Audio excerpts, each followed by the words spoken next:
Hello everyone, I know you are going to use this video for falling asleep, so before that, like this video, subscribe to the channel and let me know where you are from, also what time is it. It started with the birds. They stopped singing. If you ask anyone in Grinnell Hollow, they'll tell you the same thing. Before the storm, before the screams, before the missing people and the ash-colored skies, it went quiet. Not just quiet like Sunday morning, quiet like something was holding its breath. And that's when the birds disappeared. First the robins, then the crows. Even the gulls that circled near the marsh vanished. Some folks noticed, most didn't. But those who did, they remember. They always remember. You wouldn't think a dead man could answer the phone, would you? But that's exactly what happened the day Harper Holloway called the number listed under Merrick Estate Historical Renovation Project.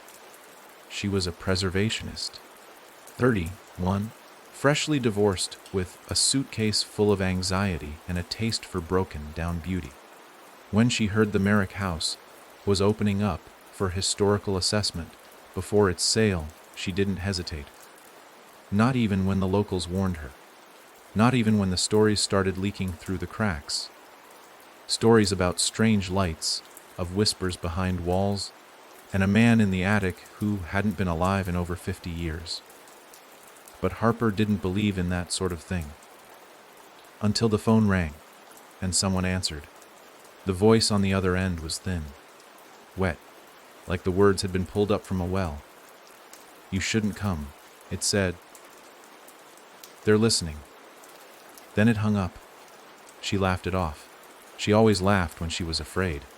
The Merrick house sat at the edge of the hollow, a place where maps thinned out and trees grew too close together.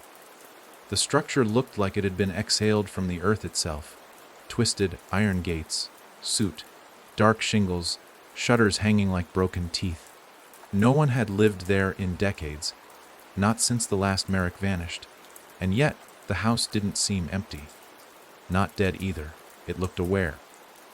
Harper didn't unpack right away. She stepped out of her car and stared up at the house like it might blink. The sky was the color of bruised fruit. The wind was too still, and despite it being noon, the house cast a shadow that stretched unnaturally far down the gravel path, like it was reaching for her. She should have left then. Instead, she walked in. The air inside was thick. It smelled like mildew and something sweeter beneath it, almost coppery. The foyer had a grand staircase with a runner worn down to threads. Portraits lined the walls. Every face looked away from her, as if they didn't want to see. She set up camp in the drawing room, lit a few candles, laid out her sketchbook and digital recorder. Then, out of habit, she checked her phone. No signal, no surprise. But something was strange. Her call history showed a call placed 2 hours ago to the Merrick estate.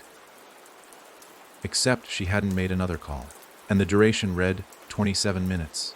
Harper blinked. Then the recorder clicked on by itself. Static filled the air. Then a voice. Her voice. "I see the boy again. He's at the top of the stairs." She froze. That wasn't a recording she'd made. The voice continued. "He's crying. But there's no sound. His mouth's open, but it's like he's been muted. I think he wants to warn me. I think..." The recording cut off. Heart thudding, Harper yanked the batteries out of the recorder. Silence returned. For a second, she could hear her own pulse. And then footsteps upstairs. She wasn't alone. Harper reached into her bag, pulled out the small flashlight she always kept, and headed to the second floor. Each step creaked. Not like old wood, but like something groaning under pressure. The air grew colder the higher she went. Her breath fogged out in front of her. The hallway was long and narrow, with doors on either side. All were shut, except one. The door at the end stood half open, as if expecting her. She pushed it open with the end of the flashlight. Inside was a child's room. Faded wallpaper, a rocking horse missing an eye, a mobile above the crib that turned on its own. Dust danced in the air like ash, and in the far corner, facing the wall, was a figure. Small, motionless. A boy. Harper whispered, "Hello." The boy turned slowly. His mouth hung open, his eyes were empty sockets. He raised one finger, pointed behind her. Harper spun around. The door slammed shut. Darkness swallowed everything. Her flashlight flickered, died. She backed against the wall, fumbling for the handle. The walls groaned, and then she heard it whispering. Dozens of voices all around her, not speaking to her, speaking about her. She doesn't belong. She woke him. She'll bring them back. Then the voices stopped, and she was alone. She made it back to the drawing room shaking, locked the door, and lit every candle she could find. Her fingers trembled as she hit play on the recorder again. Nothing. No voice. No boy. Just silence. Until the tape began to rewind by itself. She dropped it. That night, Harper dreamed. In the dream, she was in the house again, but it was different. The furniture was new. The walls clean. Laughter filled the air. A man in a waistcoat kissed a woman's hand. Children played in the hall, and at the top of the stairs, an attic door hung open. She climbed toward it. As she did, the house began to rot. Wallpaper curled, wood split. Faces in portraits twisted. The laughter turned to screams. By the time she reached the attic, everything behind her was black. She stepped inside. There was a mirror, and in it, and she saw not herself, but the boy, and something behind him. Something tall. Grinning, she woke up screaming. Morning brought a false sense of safety. Sunlight filtered in through broken shutters, birds still absent. She went through her bag looking for her camera, only to find it smashed, as if someone had stomped it in the night. But she didn't remember doing that. Determined not to be scared off, she went back upstairs, documented the layout, took notes, pretended like everything was normal, until she reached the attic stairs. There, etched into the wood with what looked like fingernails, was a single word: "Bel-do." That night, the dreams returned. She saw the boy again. But this time, he wasn't crying. He was screaming, and the grinning thing stood over him. The dream shifted. Now she was underground, surrounded by walls of stone. Something pulsed in the darkness. Wet, alive, it breathed with her breath, matched her heartbeat, and in the center of it all, a door. A door made of teeth. She awoke to find dirt under her nails. Harper didn't sleep after that. Instead, she searched the cellar. The blueprints she'd found in town showed nothing unusual. But something didn't match. The space under the house was deeper than it should have been, wider, as if it had grown. She found the hatch behind a false wall in the pantry. Old, rusted iron, padlocked. Except the lock was open. The hatch led to a narrow stairway carved into stone. It smelled like blood and water. She descended with a lantern. The steps curved deeper than they should have. Time lost meaning. Her watch stopped. Her phone cracked in her pocket. At the bottom, she found the room. It was round. The walls covered in charcoal drawings. Hundreds of them. All the same boy. All screaming. In the center stood a mirror. Old. Filthy. But in it, she saw herself. And behind her the boy. This time, he wasn't crying. This time, he was smiling. Then the whisper came again. So close. It felt like breath on her neck. He's awake now. The lantern died, and something touched her shoulder.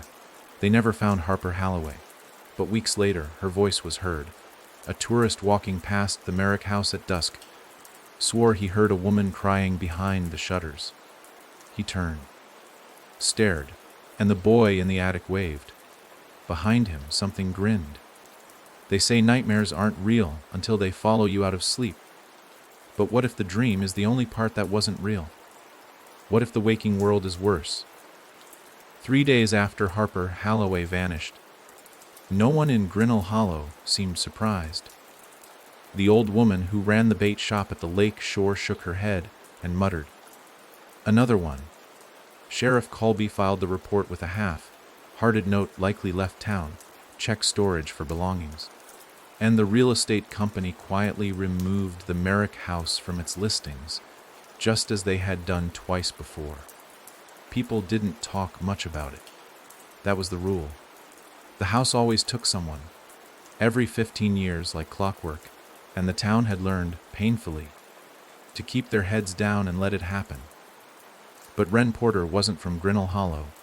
He arrived with a camera bag, a beat-up van, and a face weathered by long nights chasing ghosts across America's forgotten highways. He made documentaries, or rather he used to, before a fire burned his last project and most of his left arm. Now, with skin that pulled too tight across muscle and eyes that twitched at sudden noises, he only filmed what he couldn't explain. Not for anyone else. Just for himself. He came looking for Harper. They dated once, years ago, back when she still smiled without checking the room first. She'd called him 2 weeks before her disappearance, voice tense, desperate. Said she'd found something. Said it was older than the house. Said it listened. He tried to get her to leave. She laughed, like she always did when she was scared, and told him if she didn't call back in 3 days, he should come looking. She never called. Ren parked outside the Merrick house as the sun dipped behind the hills. The air had a strange heaviness to it, like the world had forgotten how to breathe.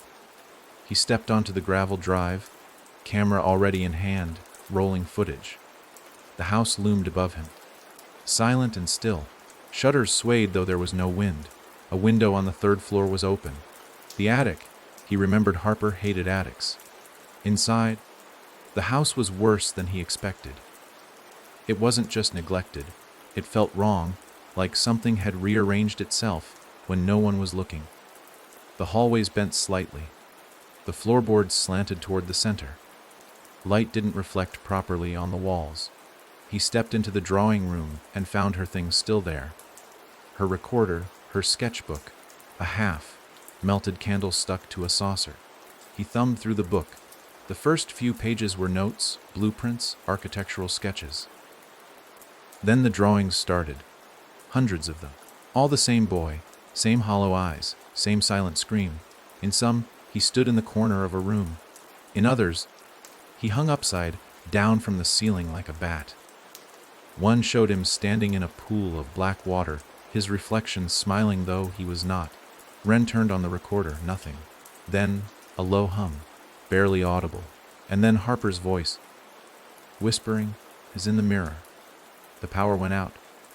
Ren stood completely still, holding his breath, as the darkness wrapped around him like cold fingers. He switched the camera to night vision. The screen flickered green, revealing the room in ghostly tones. Behind him, in the mirror above the fireplace, something moved. Not him. He turned. Empty room. He turned back to the screen. The boy stood behind him in the reflection, not moving, just watching. Ren didn't run. He'd seen worse, or so he thought. Instead, he spoke. I'm here for Harper. The boy didn't respond. Then the screen glitched, showing static for a brief second. When the image returned, the boy was gone. But a message was burned into the mirror. Not scratched, burned. O-N-D-E-R.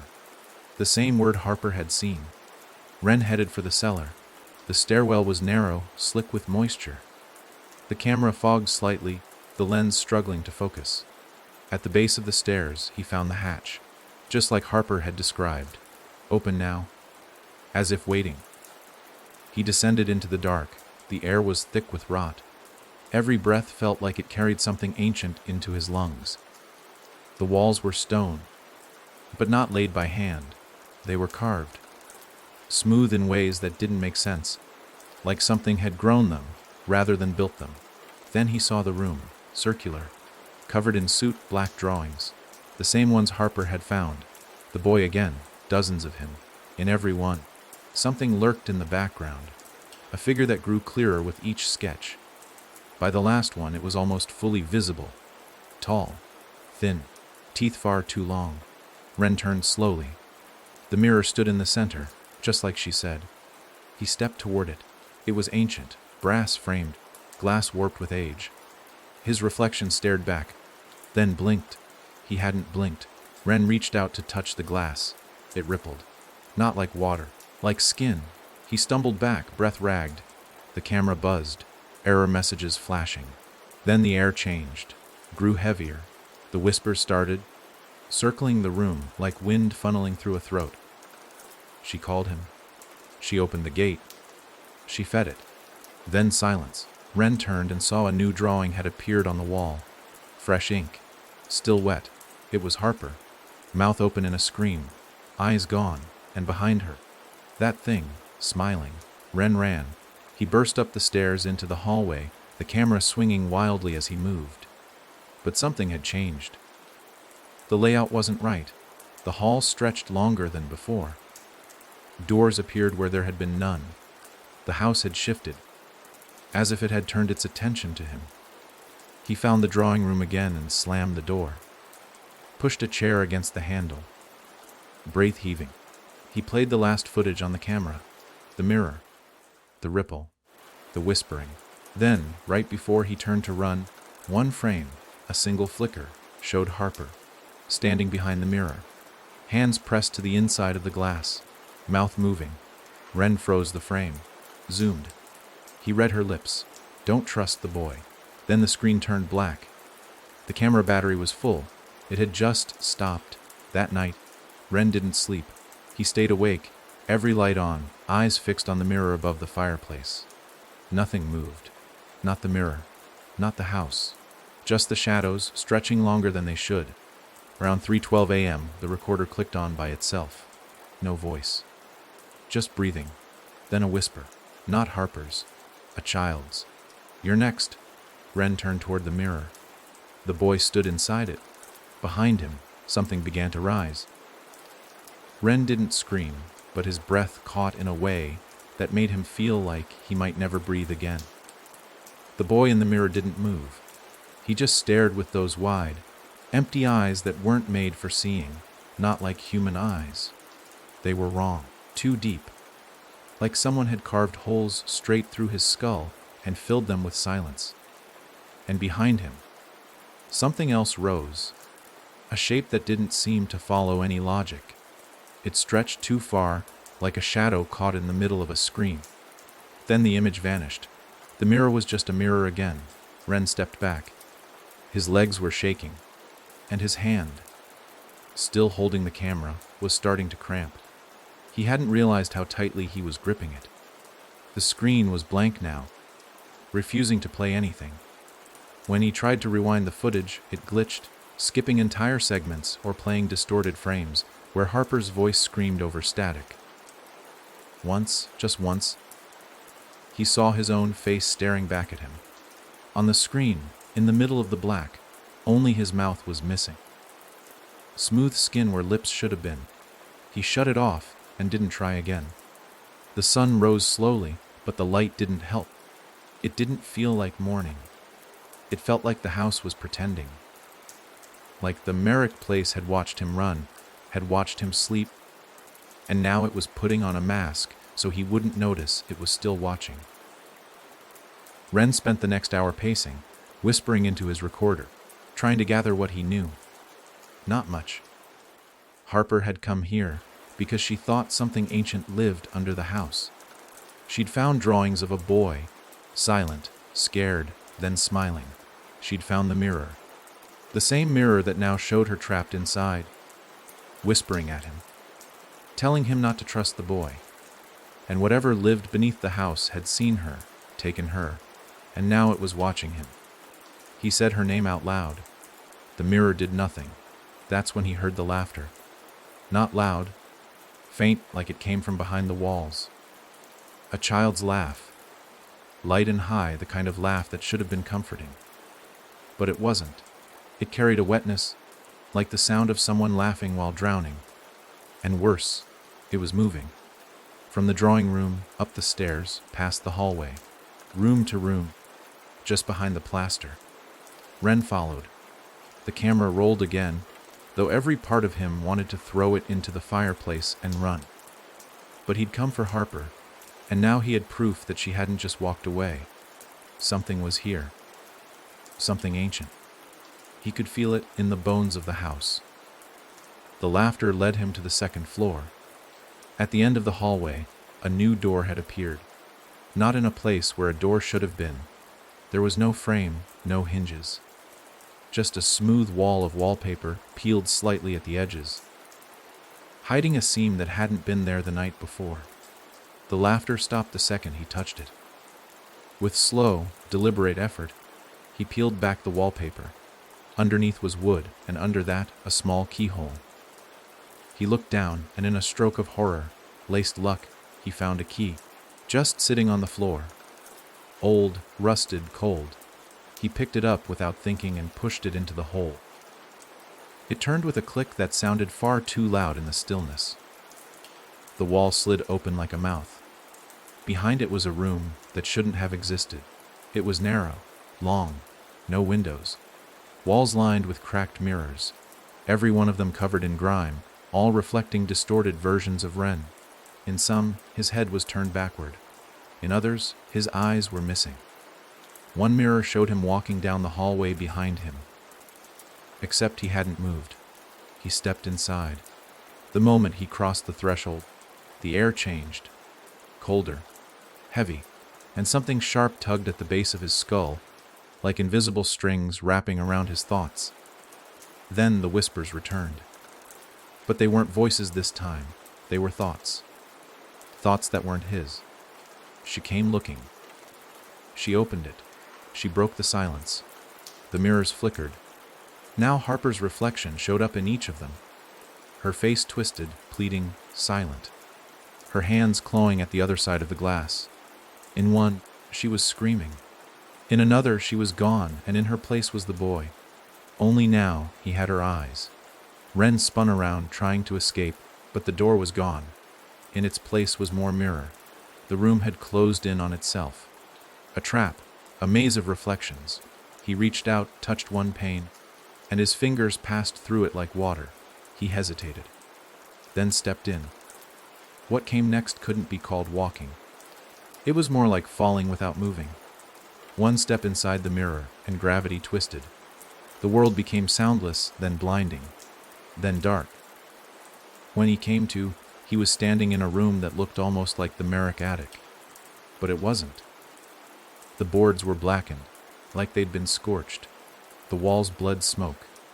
And in the center, Harper stood, only it wasn't her. She turned to him, smiling. Her mouth was too wide, her eyes too dark. She opened her lips, and the voice that came out was not hers. "He likes you." Ren backed away. "Where are you?" The thing tilted its head, still watching. Then it blinked, and the eyes changed. Became hers. For a moment, just a second, he saw the Harper he remembered. Tears welled in her eyes. She mouthed two words. "Don't open." Then the boy stepped out of the shadows. He didn't walk. He glided, like a puppet pulled by strings. In his hand, he held a mirror shard. He placed it on the floor, bent down, whispered into it. Ren leaned closer. The shard vibrated. A sound leaked through it, low, pulsing, like something enormous breathing from far below. Then the shard cracked. A gust of wind slammed into Ren's chest and threw him backward. The world flipped, twisted, then snapped. He landed hard, on the floor of the real attic, alone. He sat up, dizzy, chest heaving, and saw that he was surrounded by broken mirrors. The original one, the old brass, framed centerpiece, was shattered. Pieces scattered around him like jagged confetti, and carved into the wood beneath him was a symbol. A spiral, no beginning, no end. The door to the attic creaked open. He turned his camera toward it. A shadow stood there, not a person, not the boy, something taller, bondless. The shadow didn't move, but the house groaned, as if shifting under its weight. Ren rose slowly. His back screamed in pain. But he kept the camera rolling. He knew what Harper had meant now. The mirror wasn't the trap, it was the lock, and he had just broken it. Ren didn't move at first. He couldn't. Not from fear, but because something had changed in the air itself. It felt thick. Not like humidity or dust, but like grief. Like the house was mourning. Or maybe it wasn't mourning. Maybe it was waking up. The mirror lay in splinters around him, each shard reflecting something slightly off. His own face blinked twice in one. A woman stood behind him in another. But the attic was empty. except for the shadow in the doorway. He pointed the camera at it, hand trembling. No sound came from the device now. No hum, no click, not even the faint whir of its lens adjusting. It was as if the camera didn't want to acknowledge what it saw. The figure in the doorway had no form. It was darker than shadow, deeper than silhouette. The kind of blackness that feels alive, like it's breathing right at the edge of vision. Ren's instincts screamed. Every part of him told him to run, but he didn't. Instead, he did what he always did when he was terrified. He asked a question. "What are you?"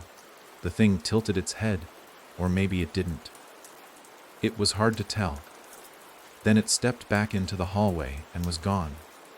The attic door creaked shut behind it. That's when he heard the whisper again. No voice this time. Just a breath sliding across the back of his neck like a razor. "You let it out." Ren scrambled to his feet. The camera refused to power back on. The temperature had dropped again, and his fingertips were numb. He shoved the shattered mirror shards into a cloth bag. Each one a cursed piece of the lock he hadn't meant to break.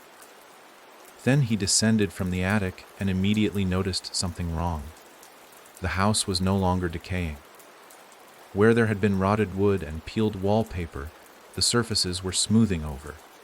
The smell of mildew had vanished, replaced by something sweet and cloying, like too many roses left in a closed room. The hallway floor no longer creaked. The air was still, too still. Ren paused on the second-floor landing. The portraits had changed. Where once were grim oil paintings of long, dead Merrick ancestors, the canvases now showed scenes of people he didn't recognize, contemporary dressed in modern clothes. Their faces blurred. One showed a woman holding a candle in the same drawing room Harper had stayed in. Another showed a man at the cellar hatch, his mouth open in horror, reaching for something just out of frame. Then Ren saw it. In the last portrait, newest, barely dry, was him, camera in hand, face pale, standing at the top of the attic stairs. He stared at it, pulse hammering. And in the corner of that painting, nearly lost in shadow, was the boy. Still smiling, Ren backed away. He didn't know how the painting had appeared so fast, or why the house was reshaping itself. But the worst part, he had the awful feeling that the house wasn't showing him things anymore. It was talking to him. The Merrick house was alive, and it was watching. He made his way down to the drawing room and tried to gather his thoughts. Tried to piece together what he knew. Harper had believed something ancient lived below the house. She'd found the mirror, thought it was a window, but it wasn't. It was a lock. And now that it was broken, the thing it held wasn't trapped anymore. It was moving, and it was changing the house around it. He heard footsteps upstairs, heavy ones. Not the boy, something bigger. The floor groaned under their weight. Then silence. Ren moved fast, shoving equipment back into his bag. He had to get out. If he could reach the car, he could drive into town, upload the footage, show someone, anyone, what was happening. But the front door was gone, not locked. Gone, in its place smooth wall, plaster fresh, dry. He ran to the window. Same thing, solid now. The glass had vanished. It was brick. Seamless. No way out. He was inside something that had no intention of letting him leave. The fireplace behind him lit on its own. Ren turned slowly. The flames crackled, casting long shadows across the room, and in those shadows, shapes danced. Figures, writhing, screaming, but not making any sound. Mouths open in silent agony. The same silent scream he'd seen in the drawings. One shadow reached for him, stretching long and thin across the floor, but it passed straight through him and vanished. He looked up and saw the boy standing across the room. This time he spoke. I tried to warn her. His voice was flat, dry, but not cruel. Not yet. She broke it anyway.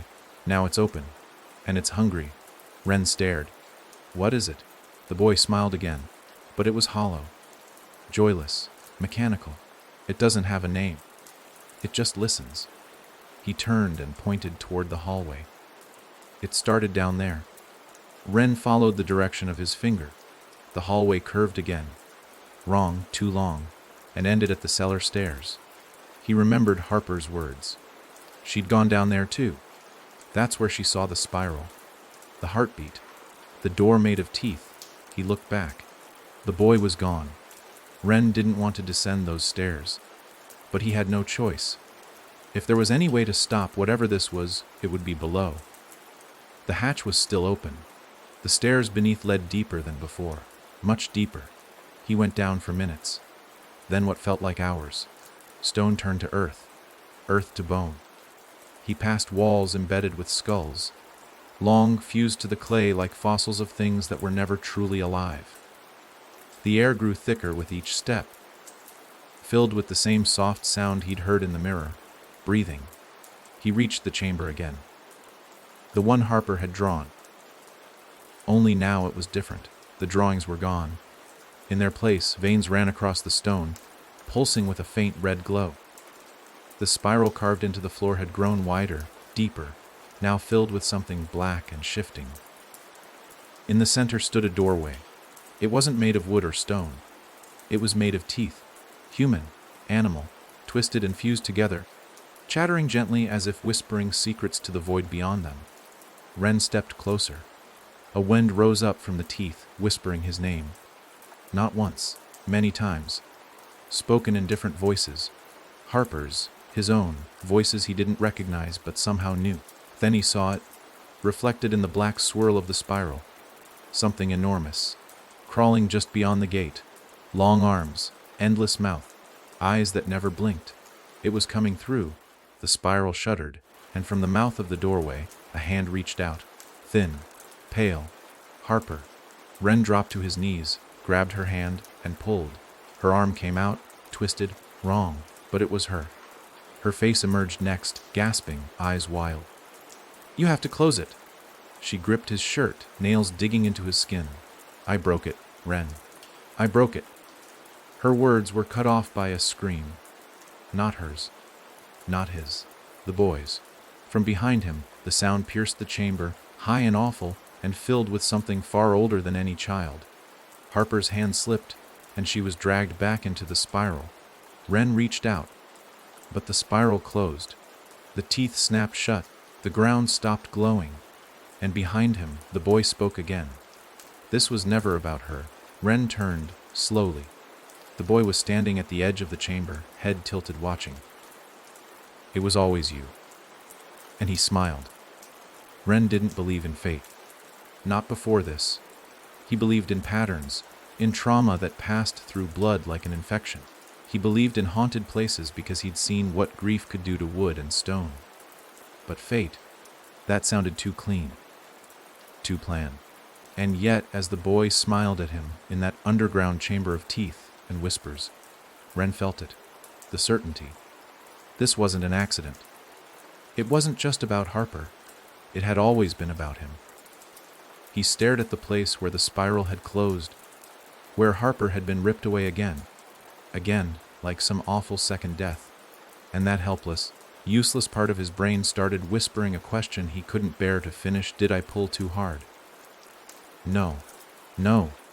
He couldn't start thinking like that. That way led to madness, and the Merrick house was already whispering too many of those thoughts. He rose slowly, eyes never leaving the boy. The child hadn't moved, just stared with that too wide smile, like he was waiting for Ren to say something, maybe even hoping for it. What do you want from me? Ren asked, his voice rasping against the thick air. The boy tilted his head slightly, and for a moment his smile faltered. His mouth trembled at the corners, like he was trying to speak but didn't know how. When his voice came, it was thin as mist. You woke it. You opened the way. I didn't mean to. The boy blinked. Meaning doesn't matter. The lock was broken. Ren took a shaky step back, heart pounding. If I broke it, tell me how to fix it. How to seal it again. The boy looked past him, toward the spiral where the teeth had vanished, leaving only cracked stone. You can't. You can only feed it? Feed what? The boy didn't answer. Then, without warning, he collapsed. Not fainted, not fell, he crumbled. Right before Ren's eyes, the boy's body turned to ash. His eyes burned like two tiny coals, then vanished into dust. It didn't fall, didn't scatter. It rose like smoke, curling up toward the chamber's ceiling, merging with the veins that pulsed in the stone. Ren stared, frozen. The boy hadn't been real. Or maybe he had, once. But whatever piece of him still existed had just been consumed. The silence that followed wasn't peaceful. It was waiting. The kind of silence that happens right before something starts screaming. Ren turned and ran. Up the stairs, away from the pulsing walls, his breath hot in his throat. The way up felt longer now, more curved. Like the house was twisting. The tunnel narrowed. He scraped his shoulders on the walls. Something scratched the back of his neck. He didn't stop to look. When he burst into the pantry, daylight hit his face and he realized hours had passed. Maybe more. The sun was setting again. He staggered into the hallway, back toward the drawing room, only to find it gone. The walls were different. The wallpaper was new. Clean. Polished floorboards gleamed under his boots. The smell of dust had been replaced by beeswax and lilac. He blinked, heart thudding. The house had changed again. Now it looked lived in. He turned a corner and stopped cold. There were people. A man in a gray suit walked past him without seeing him. A woman in a green dress set a tea tray down on a hall table. A little girl giggled, ran through the hallway, and disappeared into a room. All of them blurred like memories half recalled. Not ghosts, not echoes, replays. The Merrick house was playing a scene, as though it had flipped open a photo album and was dragging Ren inside. He followed. The halls led to a parlor. Grand. Velvet furniture, chandeliers. Windows that opened to gardens that shouldn't have existed. Ren knew the land outside. There was no garden there. Just rot and dead weeds. But here the roses bloomed. And at the center of it all, in a tall, back chair, sat a woman. Her dress was black. Her hair pinned into a crown of braids. She didn't look up. Ren felt himself speak without meaning to. "Who are you?" Her head turned, slowly. Her eyes met his, and they were wrong. Each iris held a reflection of something infinite. Spirals. Black holes. Something ancient and impossibly deep. "You know me," she said softly. "You brought the mirror." "I didn't. You broke the seal." He shook his head, stumbling back. "I didn't know. I was just... You knew. That's why you came. Not just for her." He opened his mouth to argue, but something stopped him. A thought. A memory he hadn't dared dig up in years. Not since the fire. He had dreamed of the Merrick house before Harper called. Dreams of long halls, of mirrors that bled smoke, of a spiral made of glass. He dismissed them as trauma fragments. Leftovers from a dozen haunted places stitched together in his mind. But what if it had been more? What if something had called to him long before he'd ever stepped foot here? "What is this place?" he whispered. The woman smiled gently. Her teeth were too many. "It's memory, it's hunger. It's home." The walls trembled. The illusion collapsed. Ren dropped to his knees as the parlor rotted before his eyes. Wallpaper peeled back. The roses in the garden blackened and fell apart. The chandelier cracked and dropped one of its arms with a sharp snap. The air went stale again, filled with dust and mold. And now the people were screaming, not out loud, not in sound, but in the way their mouths twisted, the way their forms flickered and tore. One by one, they collapsed into ash, just like the boy, just like Harper, almost, consumed. Ren crawled backward, hand on the nearest wall. Pulling himself up, he had to get out, had to think, had to breathe. But as he staggered through the hall, he passed another mirror, and stopped. It was him, only not quite. The reflection smiled. Ren didn't. The mirror, Ren raised a hand, pressed it to the glass. His hand didn't move. Then the mirror cracked. Thin hairline fractures spread across the surface. From behind it, the breathing started again. No longer slow. Now, eager. Ren turned, running.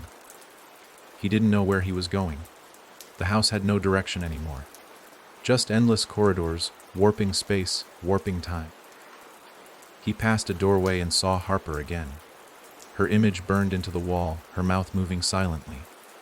The words were the same: don't open, don't open, don't open. But it was too late. He found himself in the foyer. The front door was back, and it was open. Outside was night. The trees leaned toward the house like listeners. Ren stepped out, slow, like he expected the house to pull him back in. But it didn't. The cold air hit his face, and for a moment the spell broke. He was out. But something followed. He turned back toward the Merrick house. All its windows were glowing, and in each one, a different face watched him. Some were people he recognized. Harper, the boy, even himself. Others were strangers, all dead, all silent, all smiling. And in the attic window, the spiral pulsed. Still open, still waiting, Ren ran to his van. Started the engine. Didn't look back. He didn't realize until he was miles away that the mirror shards were still in his bag. Still humming. Still breathing. By the time Ren reached the next town, his hands were shaking so badly he could barely keep the wheel steady. The Merrick house was a smudge in his rearview mirror, but the weight of it hadn't lifted.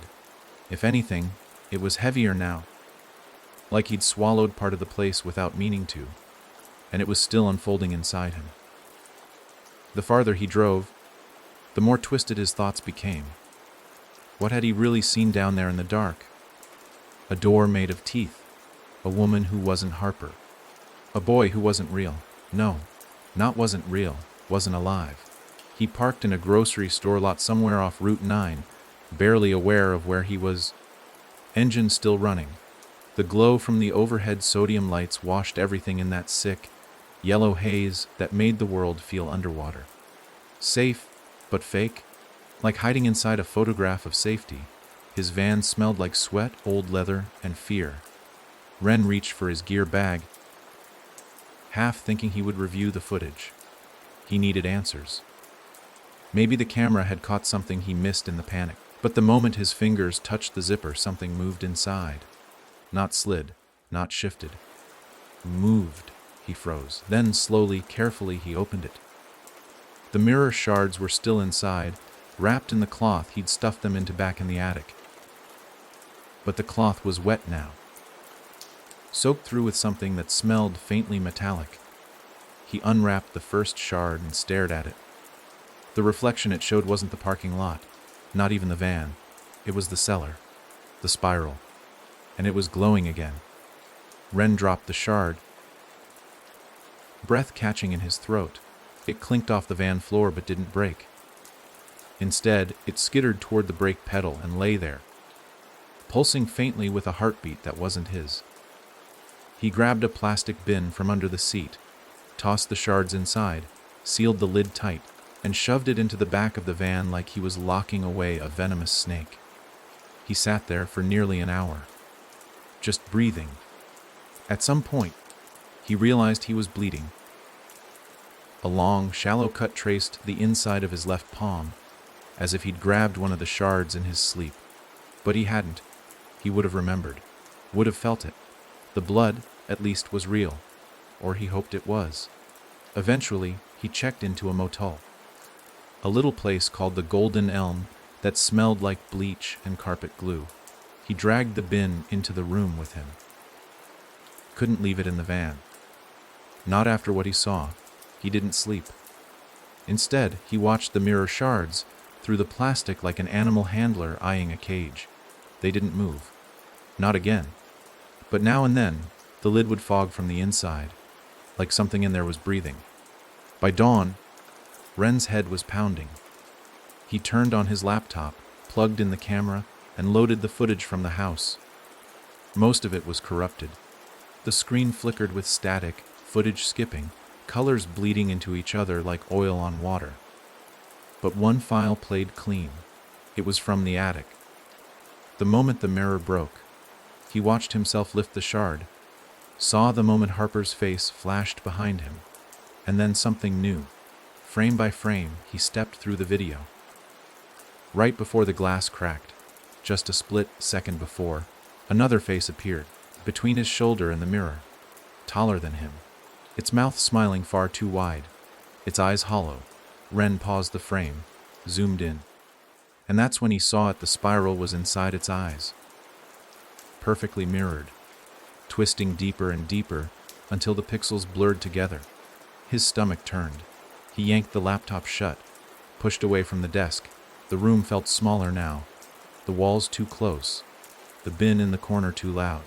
He needed help, not from a cop, not from a scientist, someone who knew this. He remembered a name, Isaiah Drake, a former priest turned paranormal researcher.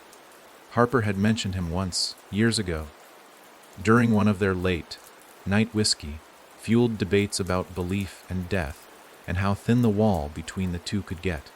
Drake had been defrocked after a failed exorcism left a child catatonic and a church burned to the ground. After that, he vanished from the public eye.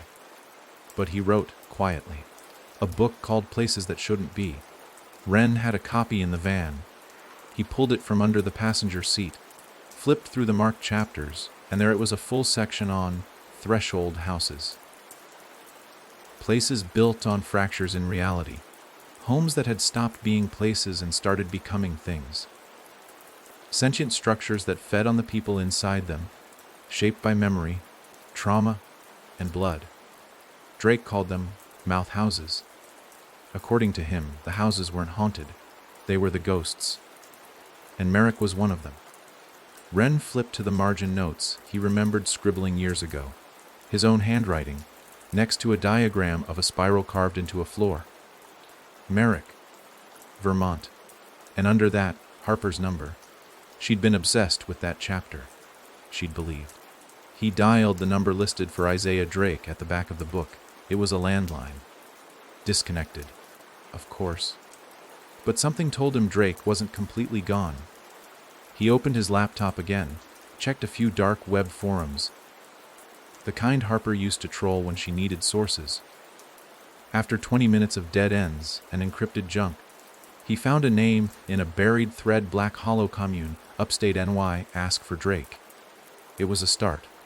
He packed the shards again, this time wrapping them in multiple layers of cloth and sealing the bin with duct tape.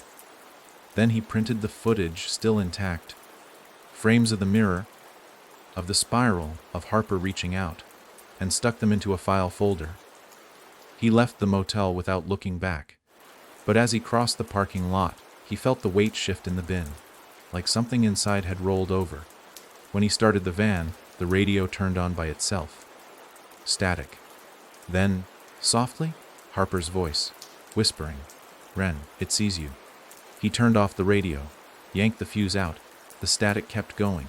That night, as he drove toward the commune, he passed a sign leaving Grinnell Hollow. The letters twisted as he passed. Briefly, just long enough to spell too late. The roads narrowed the farther Ren drove. Blacktop turned to gravel. Gravel gave way to mud. By the time he reached the outskirts of the commune, the van was streaked with grime, the undercarriage groaning with every dip in the road, like it didn't want to go any farther. He couldn't blame it. The map said he was somewhere near a place called Hatcher's Pass, though the last road sign he saw was so rusted and bent it looked like someone had tried to twist the name right off it. Pines closed in on both sides like the forest had grown hands. Mist hung between the trunks, thick and low, as if something had drowned nearby, and the land hadn't finished breathing it in. He reached a clearing just after dusk. There were 7 cabins scattered around an overgrown field, a fire pit in the center, and a wooden tower with a bell that looked like it hadn't rung in 50 years. The place wasn't abandoned, but it didn't feel lived in either.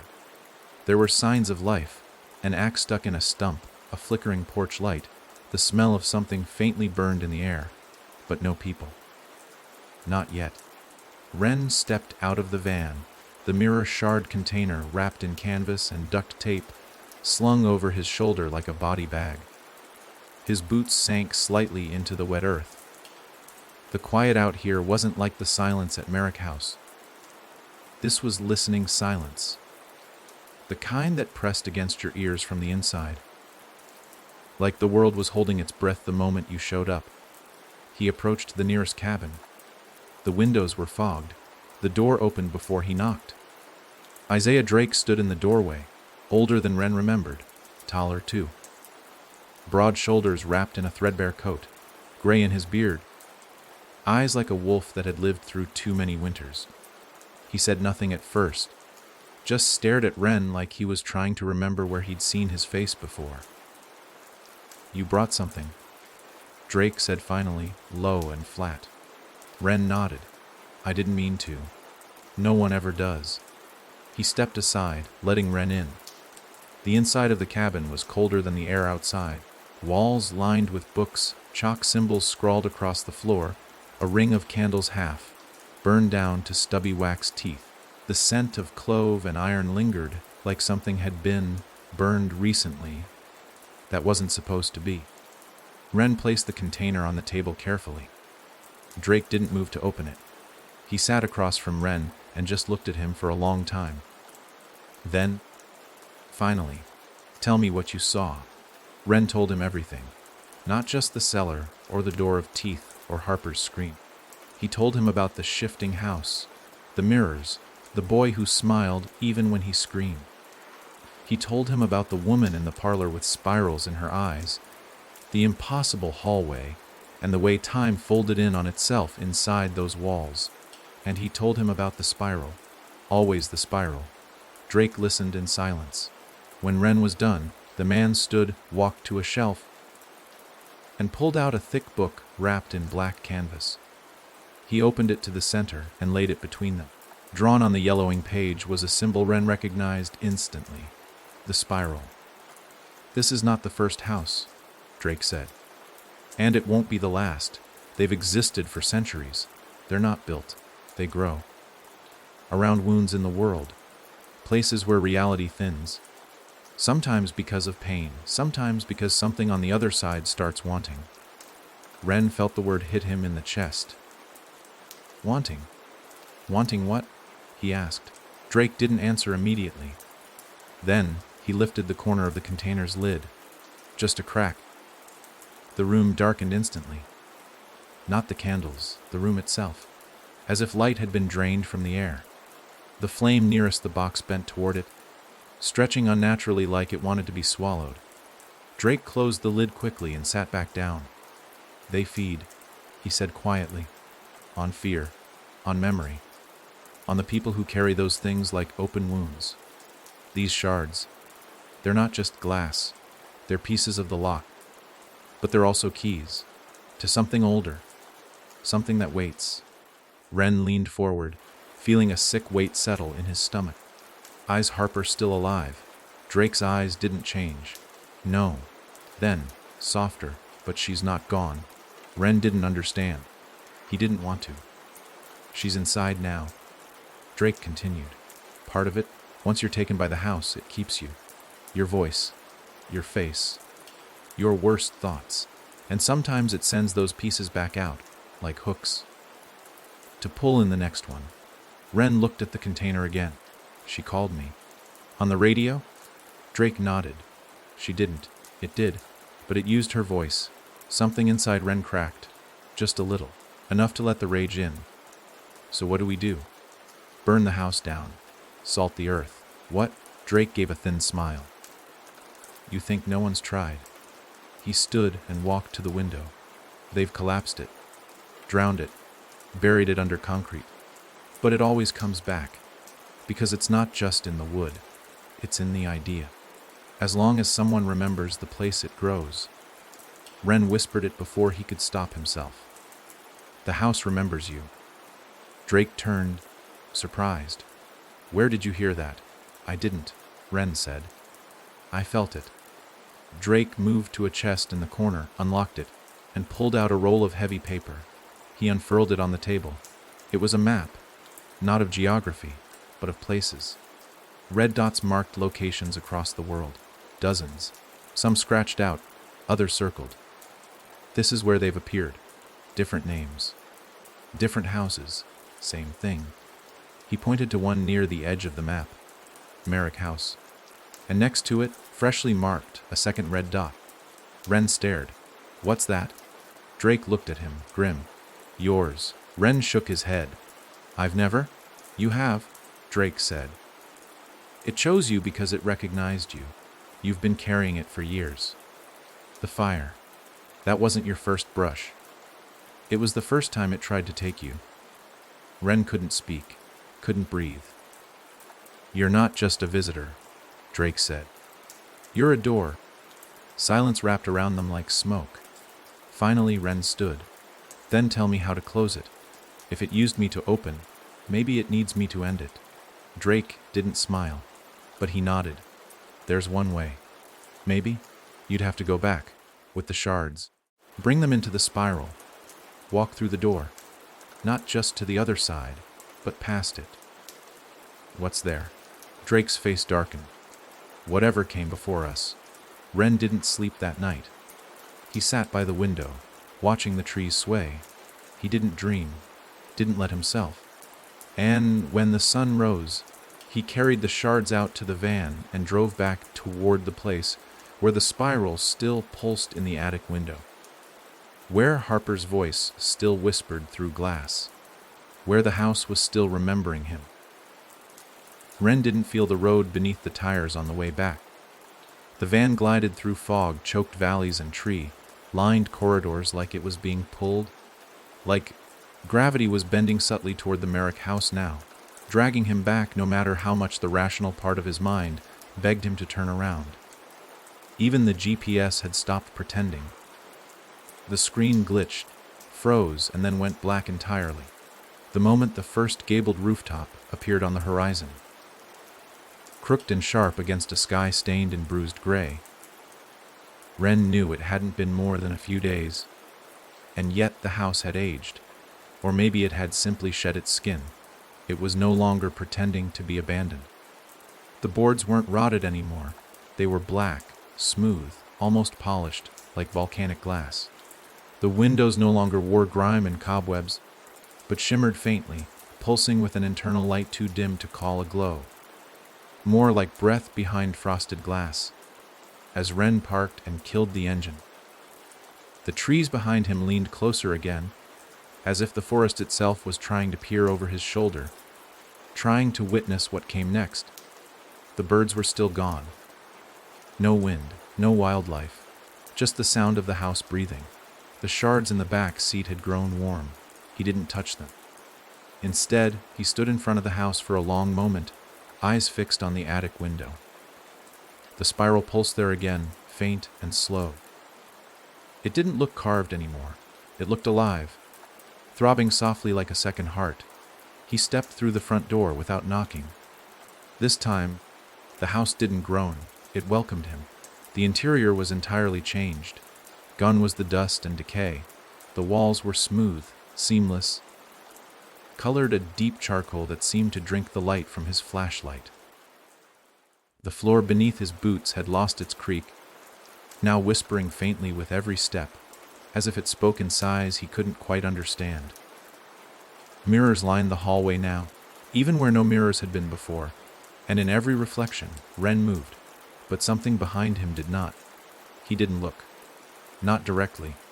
Instead, he opened the canvas bundle and removed the first shard. The second his fingers touched it, a whisper brushed his ear. You brought me home. Wren clenched his jaw, kept walking. Every hallway turned exactly where it needed to. No more wandering, no more trickery. The house wanted him to reach the cellar.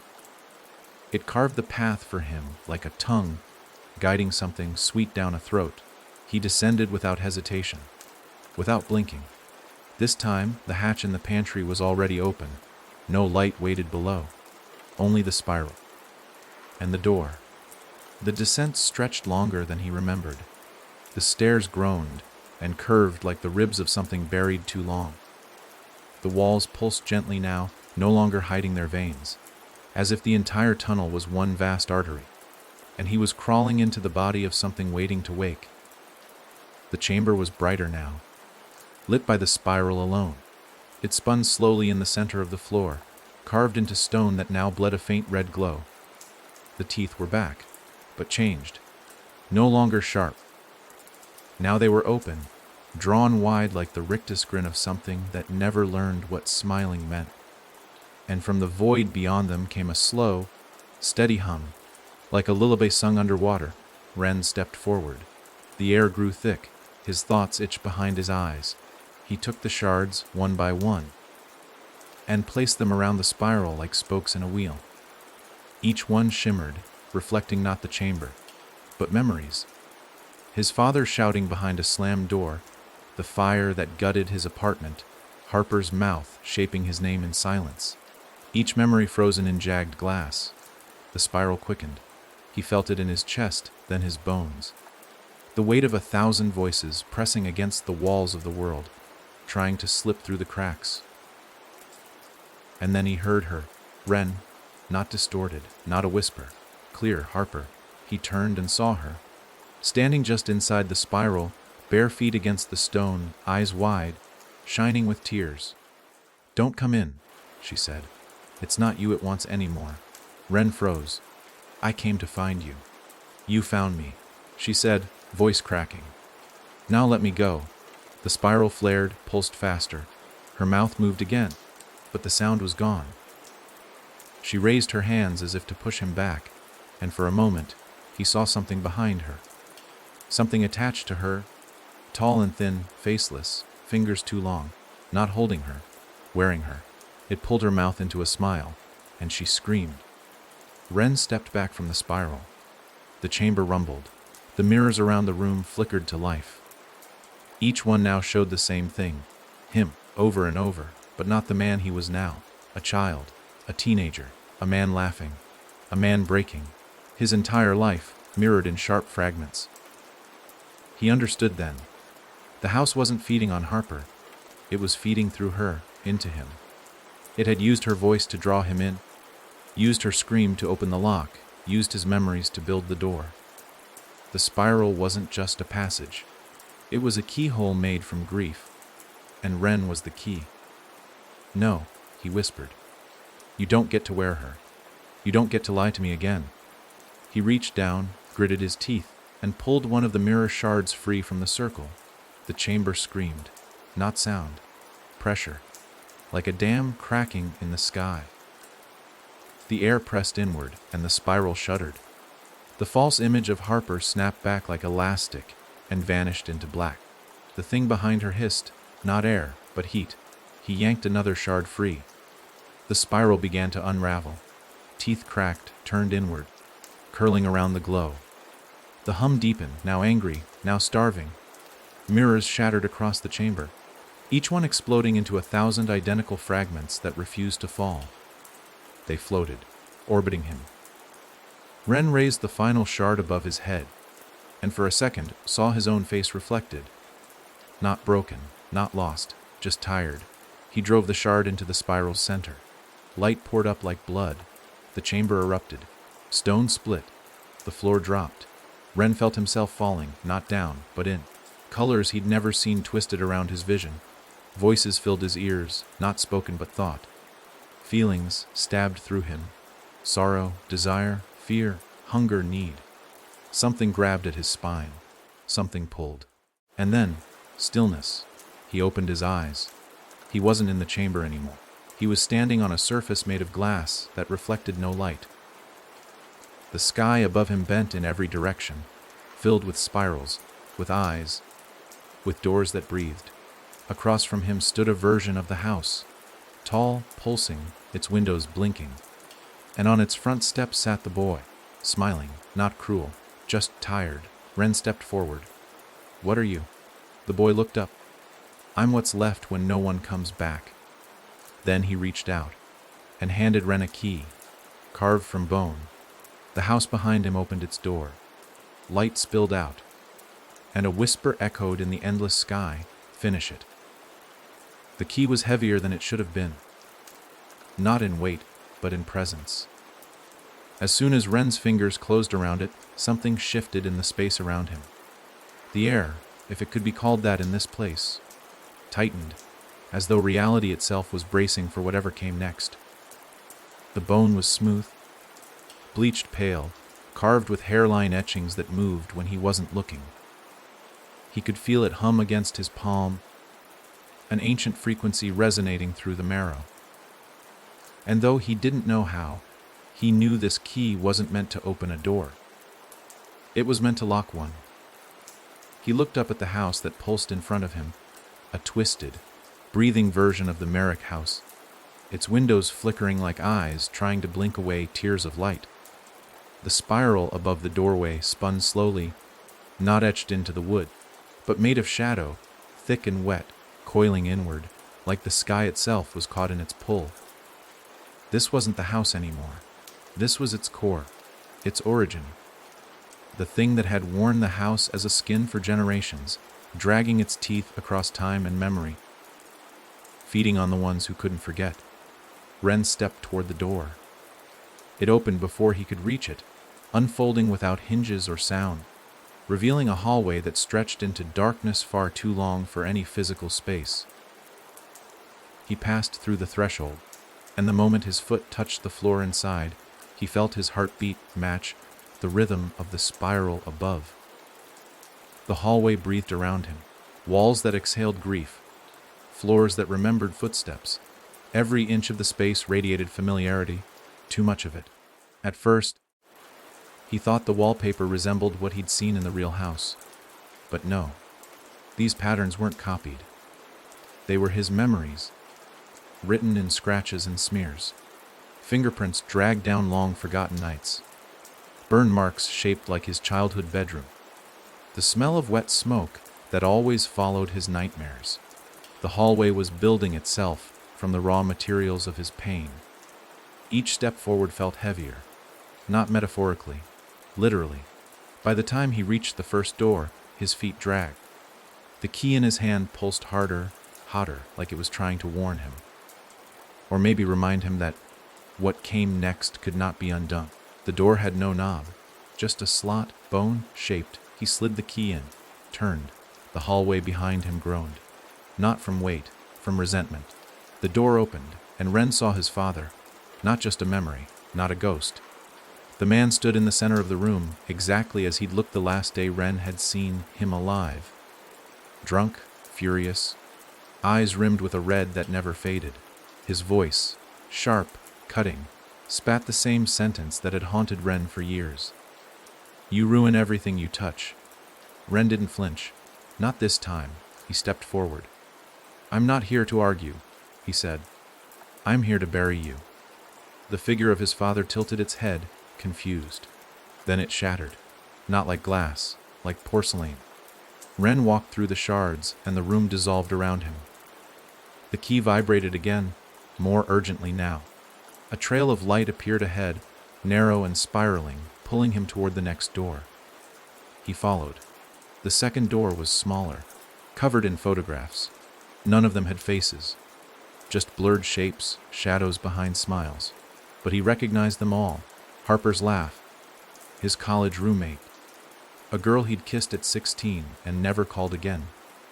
Each frame a moment he'd forgotten by choice, pushed down to make room for newer guilt. The door breathed as he stepped closer. The key slid in smoother this time. No resistance. He turned it. Inside was a room of mirrors. Not just glass, but memories again. Each one reflected a version of him. Not parallel realities, but consequences. One showed him never answering Harper's call. Another showed him staying with her. In one, he died in the fire that had scarred his arm. In all of them, the house was still there. Different names, different walls, but always waiting. The mirrors cracked on their own, and the room wept. Black water poured from the ceiling, washing the glass away, revealing only the spiral etched into the floor. This one turned the opposite direction, reversing, undoing. He stepped on it. The hallway around him bent sharply, and when he opened his eyes, he was back at the core. The first door. But now the hallway curved inward like the belly of a serpent eating itself. The final door stood at the center. Unlike the others, this one was made of flesh, veined, breathing. It had no keyhole, only a mouth. Ren didn't hesitate. He pressed the key against the lips of the door. It bit. Pain stabbed up his arm, white, hot and pulsing, but he didn't let go. Blood ran down the bone, soaking it, feeding the grooves in its surface. And then, with a deep, awful sigh, the door opened. Inside, darkness, not absence of light, appetite. The moment he crossed the threshold, the door sealed behind him. Gone. He wasn't in the house anymore. He was in it. Its mind. Its memory. A void filled with flickering images. Harper's voice, the boy's smile, the woman in the parlor whose teeth never stopped shifting. And deeper still, the thing that had started it all. He couldn't see it, but he felt it. Watching, knowing, waiting. The spiral above him spun faster. He gripped the bone key, now humming with the scream of everything it had locked away. And he said the only words that mattered now. You don't get to live in me anymore. He drove the key down into the spiral, and everything screamed. The blackness imploded. Spirals broke into shards. Voices were sucked backward into silence. The thing behind the house, behind all houses, screeched as it was pulled inward, torn back through the teeth-shaped door from which it came, back into the void that had forgotten its name. And Ren, he fell. Through time, through memory, through the spiral. When he opened his eyes, he was lying on the floor of the real Merrick house. Cold, quiet. The spiral in the attic window was gone. The mirrors were broken. The house had stopped breathing. And somewhere deep in the earth, a door had finally shut. Ren didn't move for a long time. The wooden floor beneath him was real, solid, cold, splintered from age. But it no longer pulsed, no longer whispered. For the first time since he'd stepped inside the Merrick house, the air around him felt like air again. Still and quiet, not heavy with memory, not thick with something watching. His fingers curled against the floorboards, half expecting them to ripple or recoil. They didn't. The house was silent. Dead. He sat up slowly, every muscle aching with the weight of what he'd carried into the spiral. The bone key was gone. Not dropped or broken. Gone. As if it had never existed, as if it had only been needed until the door shut behind it. The spiral on the attic wall had vanished too. Nothing remained but an uneven stain in the dust, shaped like an eye that had finally closed. But the house was still here. That was what disturbed him most. He had expected it to collapse the moment the thing behind it had been pulled away. Expected to find himself buried in ash or vanished into some nameless stretch of limbo. But the Merrick house still stood, the wood still groaned. The shadows still clung to the corners like memories that hadn't quite faded. He rose to his feet, stepped to the hallway. Mirrors lined the walls still, broken now, every one. Cracks webbed across their surfaces, but in each, the reflections were honest. Just him. No boy, no shadow, no spiral. Just a man who looked older than he'd ever seen himself. The house was different now, not empty, hollow. It had been emptied. The thing inside it, the voice, the hunger, the manipulation, was gone. And yet, the shape of it remained. Ren walked through the corridor slowly, listening. Not for voices, not anymore. Just silence. And what struck him, what crawled cold up his spine, was how peaceful that silence felt. It was the sound of an abandoned war. He stepped into the drawing room, the place where Harper had made camp, where her candle had melted into the saucer, where her recorder had caught voices neither of them ever meant to hear. The table was still there, dust now thick. Her sketchbook sat just where she left it, untouched. He opened it. The pages were fading. The drawings of the boy, the teeth, the spiral, they were still there, but they looked old now, fragile, like they belonged to a time the world had already forgotten. Even the ink had lost its bite, bled into the paper like it didn't have the strength to hold its shape anymore. He flipped to the last page. A new sketch, one he hadn't seen before. It was Harper's handwriting, her distinct slant. A figure stood in the center, a tall man holding a key. Behind him, the spiral, open, swallowing everything, and under it 4 words written like a promise, or maybe a curse. The door never forgets. He stared at it for a long time, not because he didn't understand, but because he did. Even if the thing inside the house had been locked away, the door still existed. It might not pulse anymore, might not whisper in the walls, but it remembered. And remembering was enough. The house had been shaped by it for too long to simply return to what it was. The skin remained, and if someone stepped inside, someone lost, someone hollow, someone hurting, it might open again. Maybe not tomorrow, maybe not for 100 years. But it would wait. That's what doors did. Ren took the sketchbook, slid it into his bag. Then he returned to the cellar. He had to see it for himself. The hatch was stiff now, rusted over, no longer eager to swing open at the lightest touch. It took effort to pry loose. The steps below were dry, stone flaking beneath his boots, the air stale but not hungry. He descended slowly, flashlight casting long shadows across walls, now bare of veins. The spiral chamber was still there, but silent. The teeth were gone. Only a smooth circle in the stone remained. A scar. Ren walked to the center and knelt. It was cold. Not unnatural. Just untouched. For the first time since he arrived. This place felt like a ruin instead of a trap. He ran his fingers across the floor. No movement. No breath. He could stay down here for hours and nothing would whisper back. But Harper had been right. The house remembered.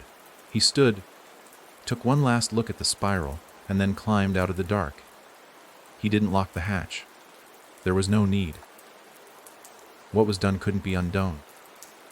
And what waited would wait again. If someone was foolish or desperate enough to find it, they'd open the door themselves. But it wouldn't be his burden anymore. Outside, the sky was clear. For the first time in days, sunlight warmed the broken porch. The trees didn't lean anymore. The grass looked almost green. The air carried the scent of pine and something faintly metallic, but natural. He walked to his van and opened the back to check the container. Still sealed. Still quiet. He thought of burning it, burying it, driving it into the ocean. But the part of him that had stood inside the spiral's mind, that had walked the hallway of memory and opened the mouth door, that part knew better. You didn't bury things like this. You watched them.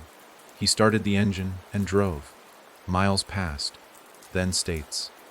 Eventually, he stopped in a small town no one remembered unless they were born there.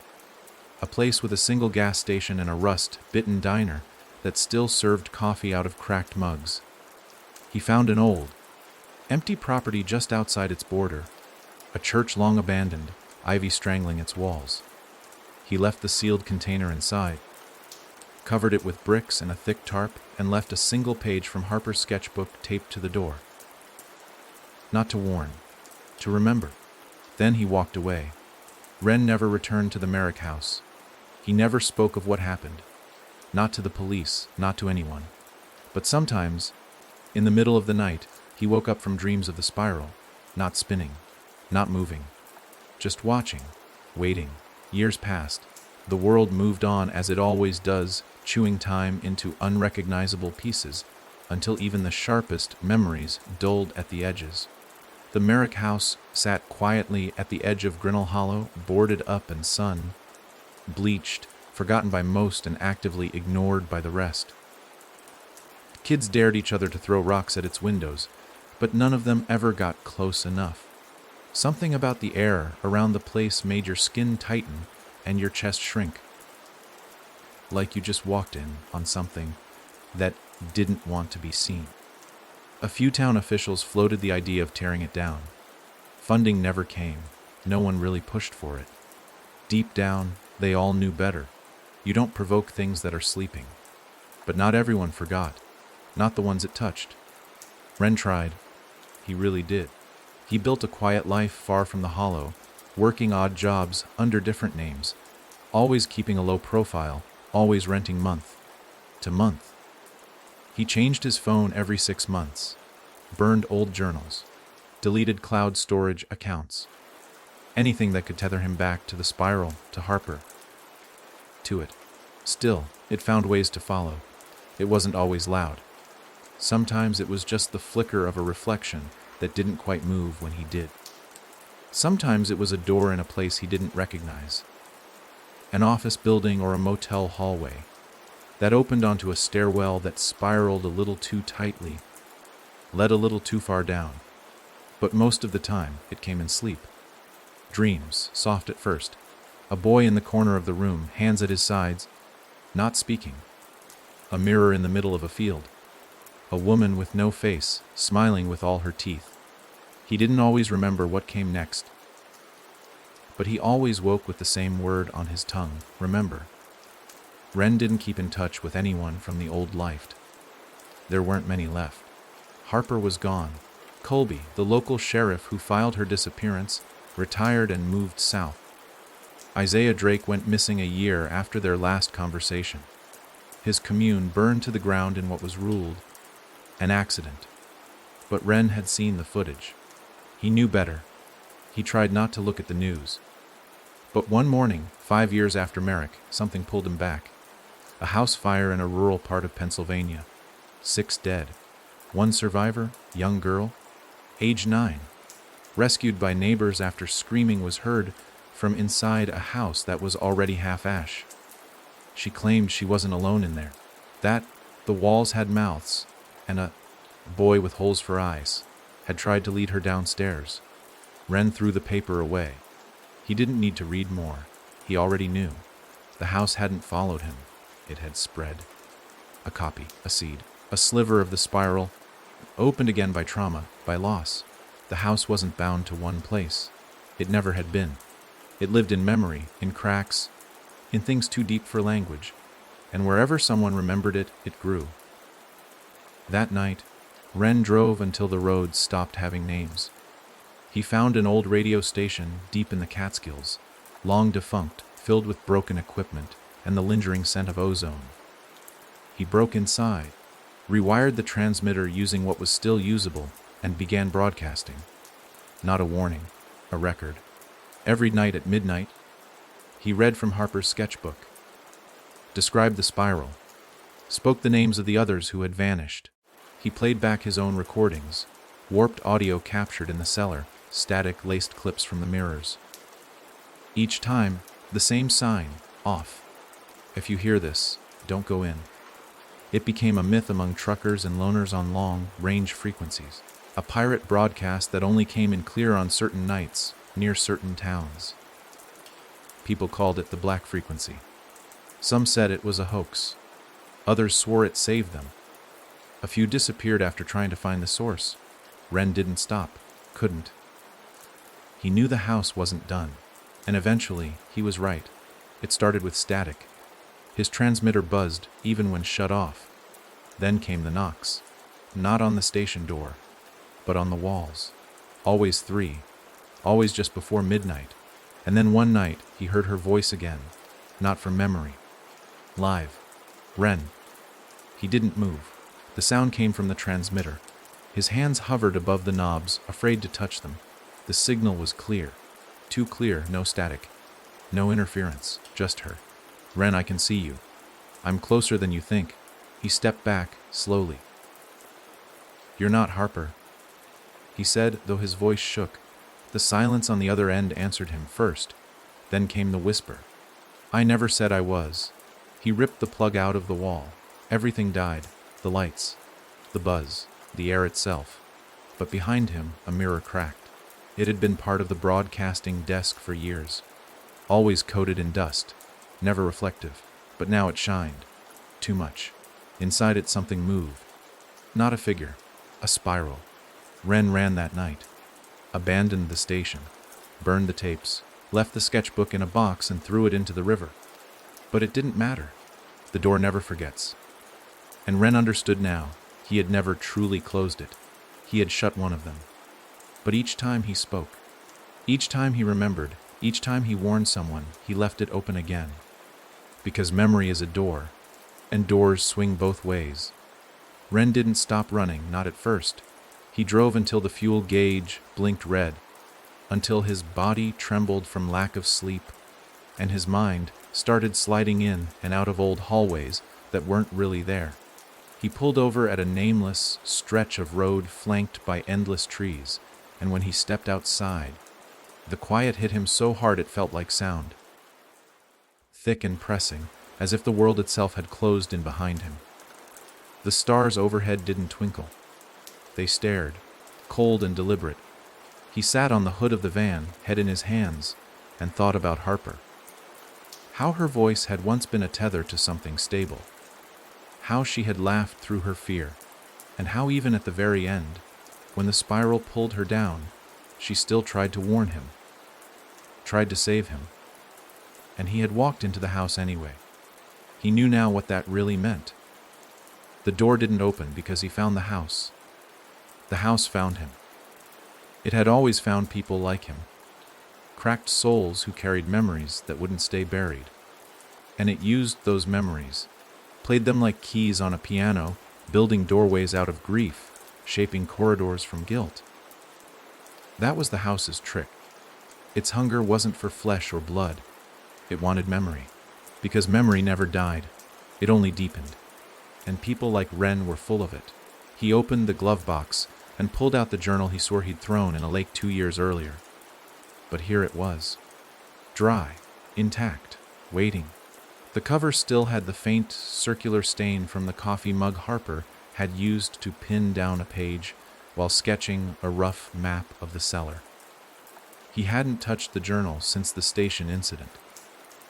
But now, trembling and alone under a canopy of dark trees, he opened it. The first page had changed. He remembered what he had written there. A date, a name, the words, "Don't forget what you saw." But now the handwriting wasn't his. It was delicate, slanted. Harper's. It read, "You're still in it." He slammed the journal shut, heart pounding, and turned toward the trees. Something stood between them, not moving, not breathing, just present. He couldn't see its face, didn't need to. The shape was wrong, tall, stooped, with limbs that bent in quiet defiance of anatomy. But it wasn't the figure that made Wren's stomach curdle. It was the smell. Lilac. Sweet and cloying, the exact scent the Merrick house had bled into its walls during that final night, when the boy turned to Ash and Harper had begged him to let her go. The exact scent that had followed him from state to state, lingering faintly in hotel rooms, gas station bathrooms, and now, here. The thing didn't step closer. It didn't have to. A voice scratched across Wren's brain like claws over wood. "You keep opening it." He stumbled backward, caught himself on the van. "No," he whispered. "I closed it. I locked it." You remembered. The figure stepped forward, not walking, sliding. Closer now. Close enough that Wren could see it had no eyes, only mirrors. One on each side of its face. Twisted and misshapen, but reflective. He saw himself in both.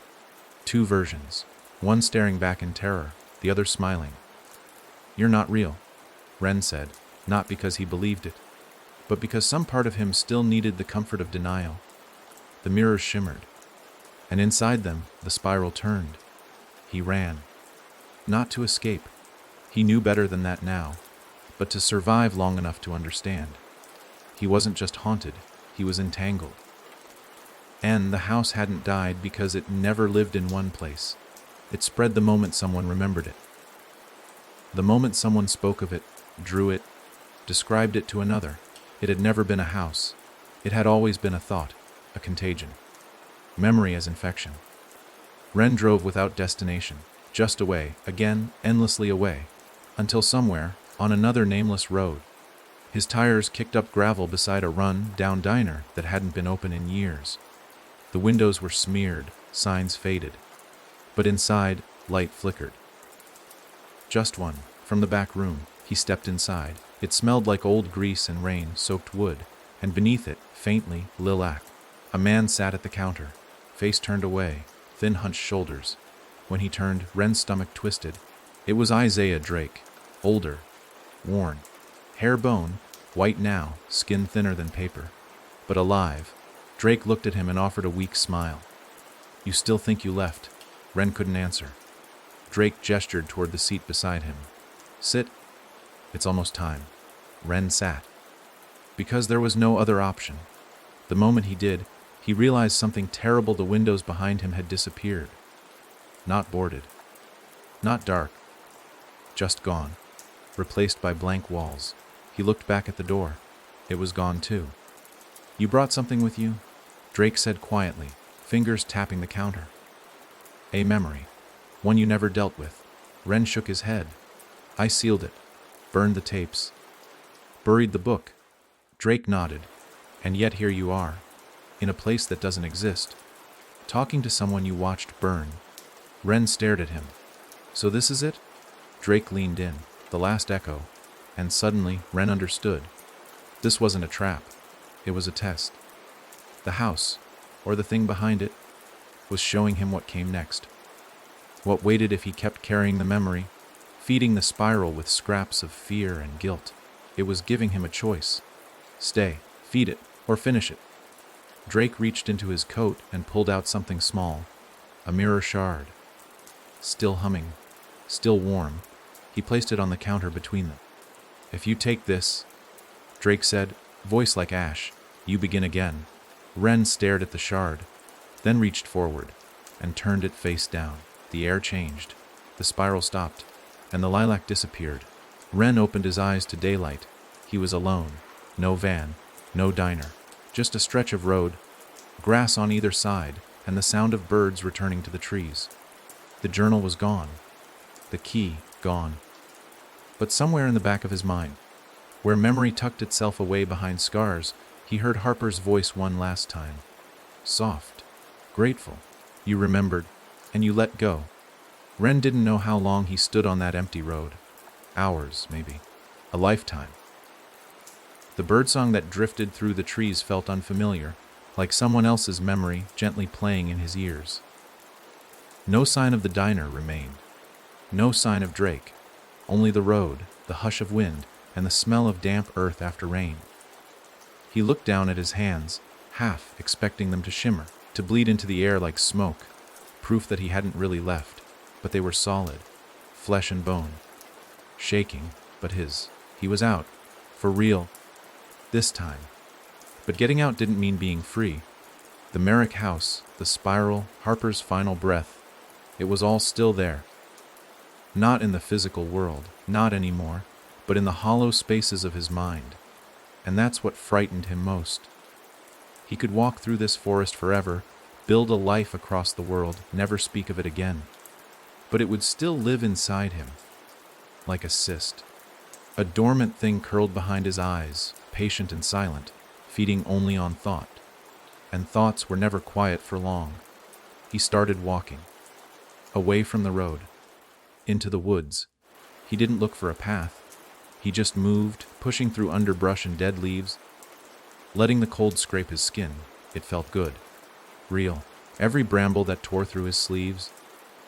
Every root that caught his foot. Proof that he was somewhere with rules. Places like Merrick didn't have rules. They used the illusion of structure to break you more completely. To convince you were still in charge. But not here. Here, pain meant he was out. He found a creek, knelt beside it, and plunged his hands into the icy water. The shock raced up his arms and into his chest, knocking his breath loose. He scrubbed his face, throat, neck. Anything that still smelled faintly of old wood and lilac. He stayed like that until the numbness forced him back. Only then did he sit down on the bank and breathe. Something had changed. Not just in him. In the air. It no longer felt like something was hiding behind the trees. No longer felt like shadows curled inward when he blinked. Even the birds sounded different now. Closer, fuller. Like they'd stopped holding their breath too. And that's when he realized he hadn't escaped the spiral. He'd passed through it. He'd gone far enough in that it had no more power to offer. No more illusions to feed him. The spiral fed on cycles, grief, guilt, fear repeating like broken records. But he'd broken the record. Faced every memory it threw at him. Watched himself in mirror after mirror and stayed. He hadn't run. He'd remembered. He'd chosen. But the price wasn't freedom. The price was responsibility. He stood again, still dripping, and opened his jacket. Inside was the one thing that hadn't disappeared when the diner vanished. A scrap of the journal. Not the whole thing. Just a torn page. Yellowed, crinkled. Words scribbled in Harper's hand. If you ever get out, find the others. Some doors opened before the house. Wren stared at it, the weight of it settling into his ribs. It wasn't over. Not really. The Merrick house had been a mouth, yes. But not the only one. Drake's map hadn't been theory. It had been record. All those red-marked sites where the spiral had touched down. Places where it had started feeding without walls. Without a front door. A child in Pennsylvania. A preacher in New Mexico.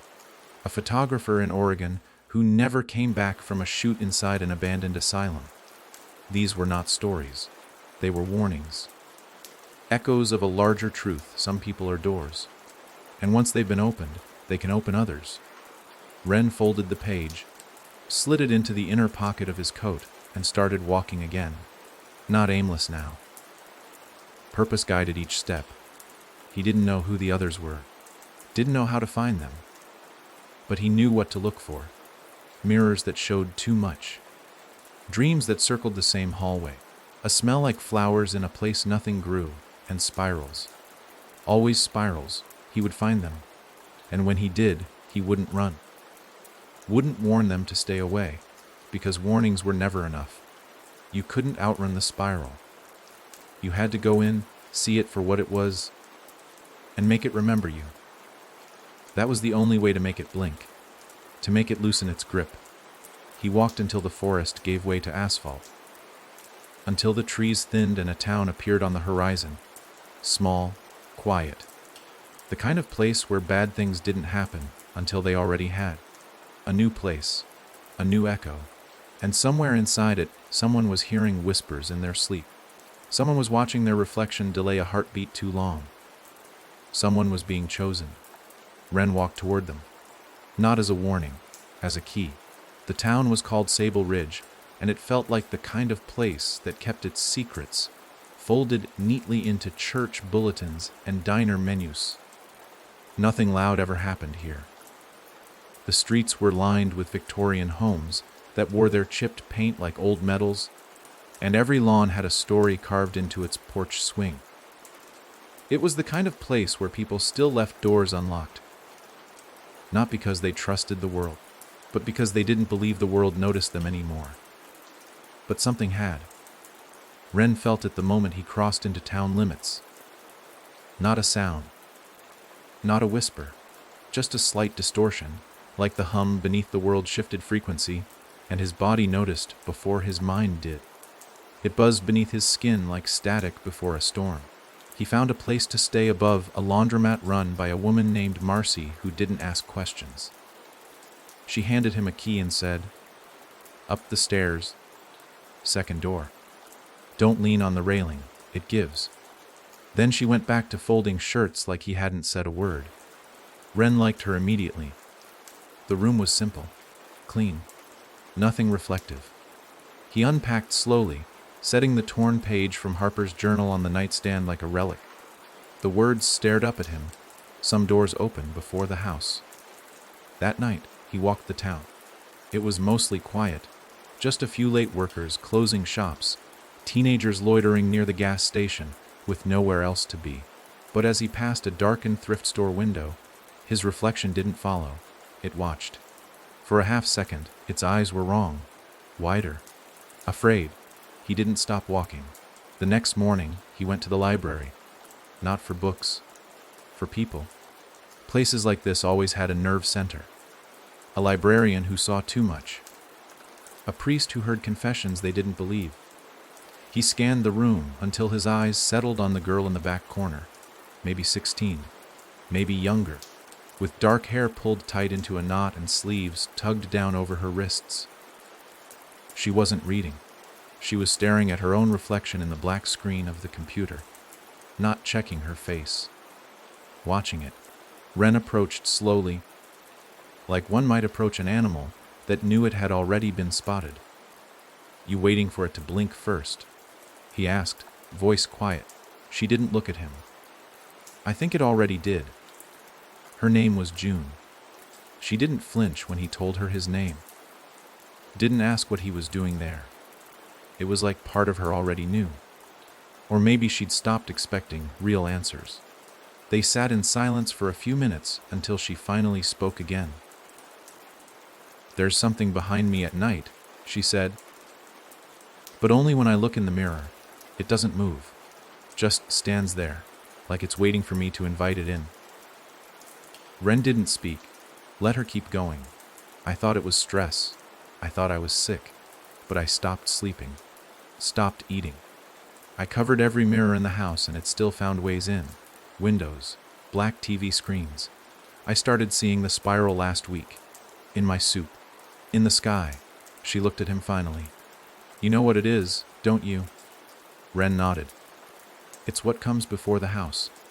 June leaned forward, her voice low. Then it's already here. And Ren felt it then. Thick in the air between them. The spiral wasn't waiting anymore. It was building. It didn't need Merrick. It never had. That house was a shape it wore, not a source. The spiral wore many masks. It only needed one thing to form. A crack. And June was cracking. I'm not scared anymore, she said suddenly, eyes shining. Not in the normal way. I'm scared. I want to know. I want to see what's on the other side. Ren closed his eyes. That was how it worked. It didn't drag you. It dared you. He gave her the page from Harper's journal. She ran her fingers over the faded words like they might burn her. Harper was the first person I knew who saw it clearly, he said. She went too far. But she helped me get out. I'm trying to return the favor. I don't want to die, June whispered. But I don't think I want to be here either. Not like this. Ren understood more than he cared to admit. The spiral had a way of making the world too quiet, too flat. It offered depth, meaning, motion, but it didn't tell you what it cost until you were too far down to turn back. That night, Ren followed her home. Not to babysit, to stand watch. Her mother was out of town, house empty. Every mirror draped in cloth, every screen turned to the wall. But the air was still wrong, too still. The lights hummed like something was humming back. Ren didn't sleep. He sat in the hallway outside her room, listening for shifts in the silence. At 2:47 a.m. June screamed. He rushed in. She was sitting upright in bed, eyes wide, drenched in sweat. The mirror across the room, one she swore she'd covered, was bare. A crack ran through the center, and something watched from inside. Not a figure, not a shadow, a door, carved into the glass, turning slowly. The spiral. Ren stepped forward. June grabbed his arm. Don't, she said. It's not for you. And she was right. The spiral wasn't pulling at him this time. It was pulling her. Her crack was wider, her memory deeper. And the door had chosen her. Ren stepped back, not in surrender. In trust. June stood barefoot, trembling, but steady. She walked to the mirror, touched the crack. It spidered outward, webbing the surface until it was more fracture than glass. She turned back to Ren. I think I have to go in. He nodded. Then I'll go with you. She smiled. Not out of happiness, out of relief. Together, they stepped forward. And the spiral opened. It didn't feel like falling. Ren had expected a jolt, a drop. Some familiar vertigo to let him know he was leaving the world behind. But as he and June stepped through the mirror, reality didn't crack. It peeled, like stepping through skin. The sensation was soft at first, almost seductive. A gentle pressure against the eardrums, a shifting warmth against the bones. Then silence. Not just quiet, the absence of sound itself, as if every sense had been wrapped in wool. The air grew heavy. And then, abruptly, they were inside. Inside what, Ren couldn't say. It wasn't the Merrick house. It wasn't even a place. It was a memory that had given up pretending to be real. They stood in a corridor that bent in impossible ways. Walls that curved downward into the floor, doors that hung upside down. Light that came from nowhere and cast shadows upward. Everything around them pulsed faintly, as if breathing. The spiral wasn't drawn here. It was built into the architecture, into the very design of the space. The ceiling arched in perfect curves. The floor was etched in concentric rings. Every turn whispered a new layer of the spiral into existence. Ren reached out and grabbed June's hand. She didn't resist. Her face was pale but calm. "It's familiar," she said. And that was the first sign they were in danger. Because the spiral didn't show you what was real. It showed you what you wanted to be real. A voice echoed down the corridor. A child's laughter. Far off, playful. Then a sound like glass cracking beneath bare feet. Ren tightened his grip. "Don't follow the sound," he said. "It's not him. It's not anything." They moved forward, each step impossibly soft, as though the ground recoiled beneath them. The corridor stretched, warped, widened into a great hall where nothing cast a shadow and nothing met the eye directly. Memories swam in the walls like fish in a murky tank. Ren saw his father's face flicker across the stone, lips moving in an old argument. June's old bedroom appeared in flashes, then a hospital bed, then a spiral made of her own fingers, each one twisting into the next. "This place is me," June whispered. "But not just mine. Yours too." Ren nodded. "The spiral copies us, builds itself from the worst we carry. The more you fight it, the deeper it gets." A low moan vibrated through the floor, like a whale calling from the center of the world. The sound shook something loose in Ren's chest, something that wanted to weep but couldn't remember how. Then they saw it, the true door. Unlike the others, it didn't pretend to be part of the architecture. It stood at the end of the hall like it had been placed there deliberately, framed by bone, hinges that pulsed like veins. The handle was a single, perfect spiral made of overlapping teeth, and carved into the center, not in Latin or arcane script, but in plain, scrawled English "Tio remem mbrs tonid." June stepped forward first. Ren moved to stop her, but didn't. She placed her hand on the door. It didn't resist. It recognized her. And then it opened. What lay beyond wasn't fire or void. It was light, blinding, cold, flickering like a dying bulb. Ren shielded his eyes, but June stepped into it without hesitation. He followed, stumbling as the brightness peeled reality back layer by layer. The world dissolved into noise.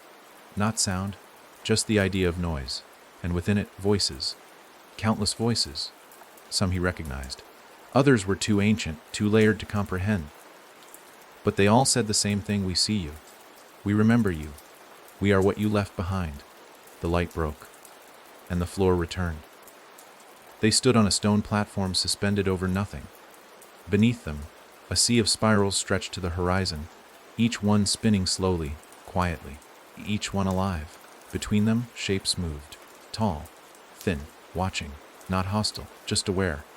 In the center of the platform, a figure waited. June inhaled sharply. It was her, not her now, a version, younger, smiling, unscarred, a perfect memory, untouched by pain. She stepped forward and knelt in front of it. The girl didn't move, just watched. Ren held back.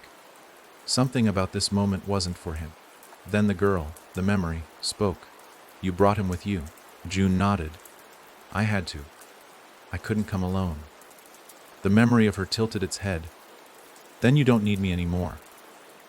And just like that, it dissolved, like fog at sunrise, like an illusion that finally let go. June fell to her knees, breath heaving. Ren moved to her side, gripping her shoulders. "What was that?" he asked. She didn't answer at first. Then, with a voice like gravel, she whispered, "The spiral doesn't just take, it holds. The version of me I could never be." It kept her, as bait. Ren swallowed. "And now, I think I'm ready to leave her behind." The platform began to crack beneath them, thin fractures that pulsed outward in symmetrical lines, following the spiral's natural arc. The light dimmed, and the world began to close. Ren pulled June up. "We're done here." The way back wasn't marked. There were no doors now, no maps. Just will. He thought of Harper. of Drake, of the other houses, the ones still waiting. He thought of the first mirror he ever looked into and saw something staring back. And he walked. June followed. Behind them, the spiral collapsed in on itself, not in violence, but in silence. A door politely closing, no longer needed. The house hadn't been destroyed, but it had been refused. And for now, that was enough. When Ren and June stepped back through the mirror, the crack was gone.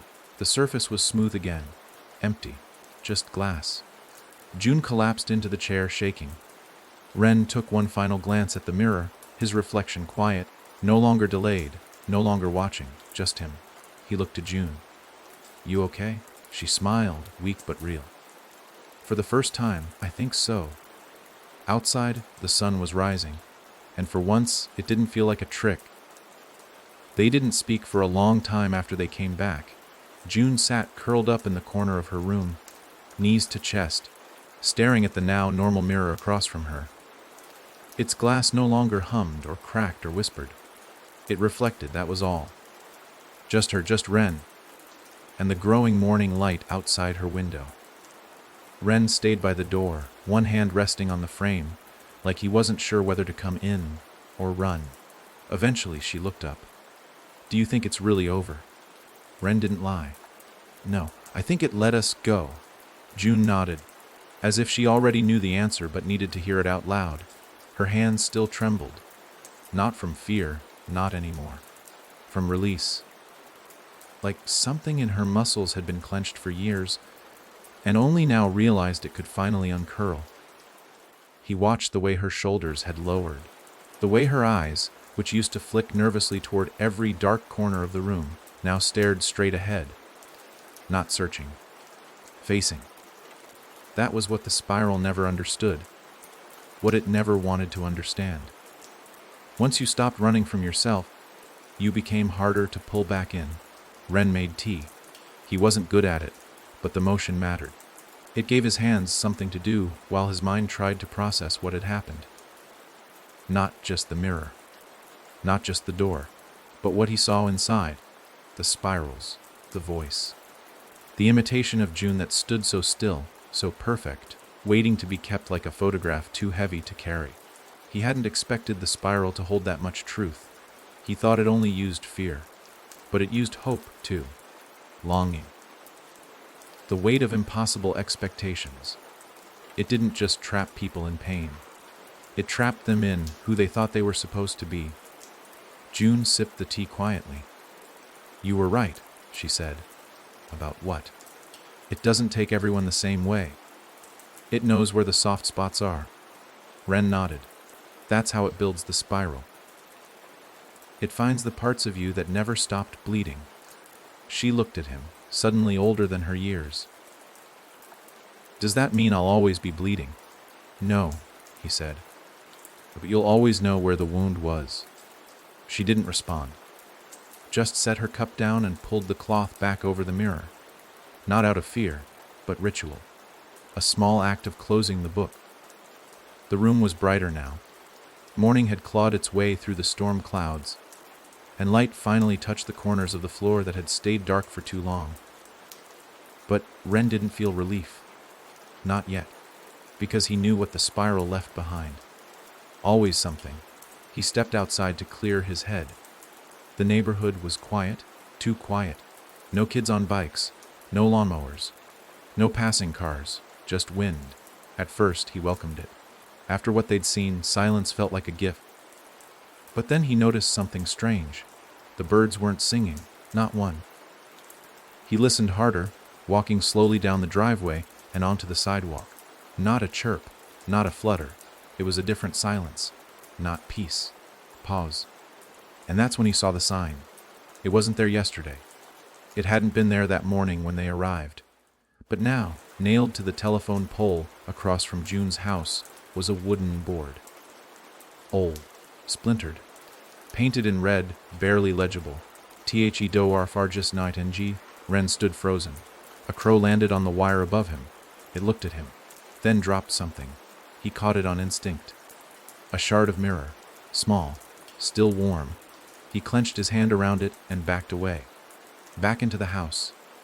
June looked up as he entered. Her expression changed the moment she saw his face. "What is it?" He didn't speak, just held out the shard. She didn't touch it. Didn't need to. "Another house?" she asked. He nodded slowly. "Not a house," he said. "A memory." June glanced toward the window. Outside, another crow had landed, and behind it, a man stood across the street, tall, still. His face was turned, hidden in shadow, but Ren recognized the shape of him. The boy, grown, or not grown, changed. Another echo. Another memory that hadn't dissolved like it should have. He stepped away from the window and sat beside June. "It's not coming for you this time," he said quietly. She nodded. "It's coming for you." That night, Ren didn't sleep. He sat on the floor with the shard in front of him, watching the way it didn't reflect the room properly. Its surface showed trees he didn't recognize, a house with too many windows, a woman crying in a room that was his, but from a time he didn't remember living, and behind all of it, the spiral, dim, dormant, waiting. He understood now. The spiral didn't move from place to place. It was passed, from one mind to another, from one memory to the next. Ren had carried it without meaning to. Harper had, June had, and now someone else would, unless he stopped it. But to stop it, he'd have to go back into the place it couldn't hide. Not a house. Not a dream. His past. He packed his bag before dawn. June woke just before he left. "You're not coming back, are you?" "I don't know," he said. She walked him to the porch, handed him the wrapped shard. "You told me the only way out was through," she said. "So go through." He managed a smile. Then he turned and walked toward the place the spiral feared most, where it began. The town of Marrow Creek hadn't crossed Ren's mind in over a decade, and now it surged back like blood to a long, numbed limb. He hadn't spoken its name aloud in years, hadn't dared. Not because of what it was, but because of what it held. The place was small, even smaller than Sable Ridge, with a post office that never updated its hours and a diner that changed hands but never menus. People lived quiet, orderly lives there, folding their pain neatly between church pews and grocery aisles. On the surface, it looked like any other town, where nothing ever happened, but something had. Ren had grown up there, a house on Gable Street, beige shutters, overgrown lawn, 2 stories and a basement that never felt like it truly belonged to the rest of the house. The spiral didn't begin there, not the universal one, but his did, long before Merrick, long before Harper, before he learned how silence could stalk a person more effectively than any voice, before he knew that remembering was a kind of summoning. His father had died in that house. Not violently, not suddenly, just a slow unraveling. The kind of death that doesn't start at the heart but at the eyes. It had taken years. Years of long, wordless dinners. Years of standing outside the door and hearing the low hum of a man talking to people who weren't there. Ren used to press his ear to the wood and swear he heard answers. The first spiral he ever saw wasn't carved in stone or mirrored in glass. It was drawn in dust on the basement floor. He'd thought it was a game. Now he knew better. When Ren rolled into town, he didn't announce himself. He parked 3 streets over from Gable and walked the rest of the way. The closer he got to the house, the more the past pressed in around him, not as memories, but shadows, shapes in the corners of his mind. The kind of impressions that don't replay like scenes, but echo like unfinished sentences. The house was still there, unchanged. The same missing shutter, the same split in the sidewalk that looked like a crack in the earth itself. Someone else lived there now, a small family, by the looks of the swing set in the yard and the shoes on the porch. Ren didn't go to the door. He had no intention of stepping inside. The house didn't matter. What lay beneath it did. He circled the block until he found the alley between the yards, the same one he used to sneak through as a kid when he needed to breathe. The fence was new, taller, but the boards were rotting. He slipped through the gap and crept into the backyard. His fingers traced the outer wall, the cold concrete of the foundation. His hand stopped when it hit the vent, the same one that had always whistled when the wind turned. Except now, it didn't whistle.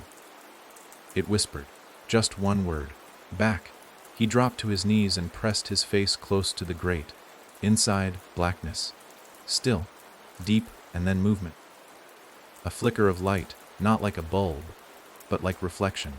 A mirror buried. He fumbled with his bag, pulled out the shard June had given him. It pulsed now, warm, alive, like it was responding to something underground. When he held it to the vent, it pulled. Not physically, psychically. It wanted to go home. But there was no basement door from the outside. Ren would have to find another way.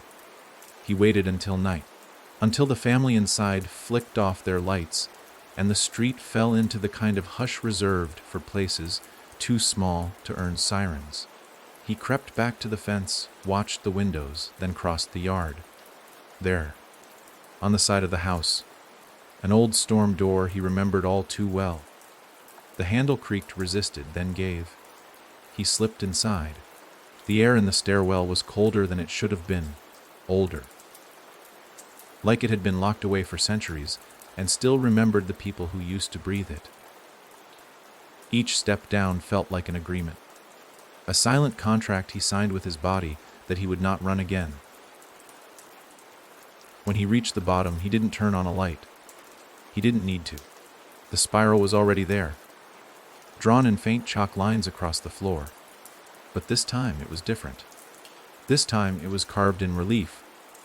The lines were lowered, as if someone, or something, had eaten away the stone in that exact shape. It glowed faintly, just like at Merrick, just like the mirror, and as he stepped into it, he felt something shift behind his eyes. Not pain, recognition. This was where it had chosen him. Not Merrick, not the fire. Here, in this place, as a boy, when he'd first walked into the dark and wanted out. When he begged for something to pull him from the silence, and something answered. He didn't remember the exact moment, only the result. A boy who no longer dreamed of being saved, only of escaping. He placed the shard in the center of the spiral. It hissed, then sank. The floor opened. Not physically. It folded, bent backward like reality being peeled. And something stepped through. Ren didn't back away. He watched as the thing rose. Tall, thin, not human, not human. Its skin was made of images, faces, moments, reflections. His mother's cry, his father's empty stare, Harper's last breath. It looked at him and spoke with all their voices at once. "You called us?" Ren nodded. "I was a child. I didn't know." The thing tilted its head. "Now you do." And then it offered something, not an attack, a gift, a shard, new, but not of mirror, of memory. Ren reached out and took it. The moment he did, his body collapsed, not from pain, from overload. Every moment he had buried surged to the surface. Every room he had left, every name he forgot, every version of himself that walked through different spirals and never made it out. He saw them all, felt them all. And then, stillness. He woke hours later, the basement quiet, the spiral gone, the shard in his hand, blackened, dead. He left the house before dawn, didn't look back. The air outside was different, not lighter, but emptied. He walked until his feet blistered, because now he finally knew what the spiral was. Not a curse, not a demon. It was a question, and every person it chose was an answer. He just hadn't figured out yet what the question really was. Ren didn't speak to anyone for 3 days. He walked through fields without paths, slept in a broken, down toolshed behind a hardware store, and lived off stale gas station food that tasted more like paper than sustenance.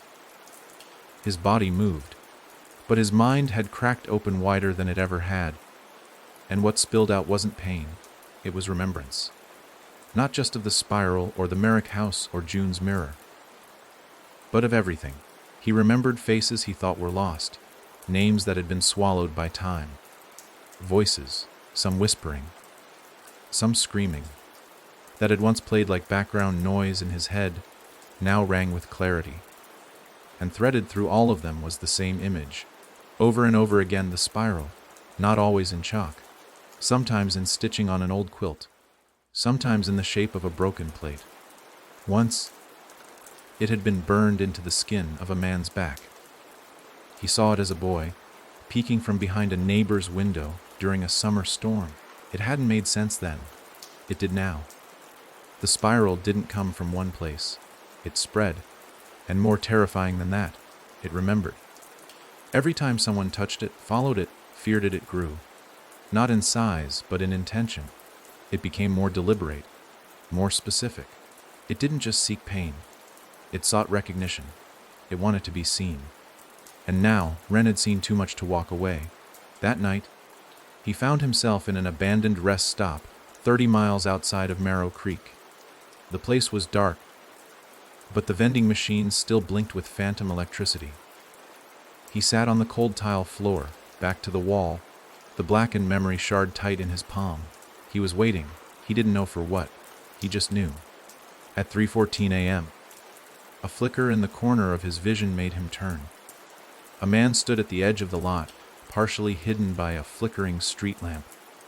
Not walking, just watching. Ren stood slowly. The figure didn't move. But the moment Ren stepped toward him, the air thickened, not with fear, with invitation. The man finally turned.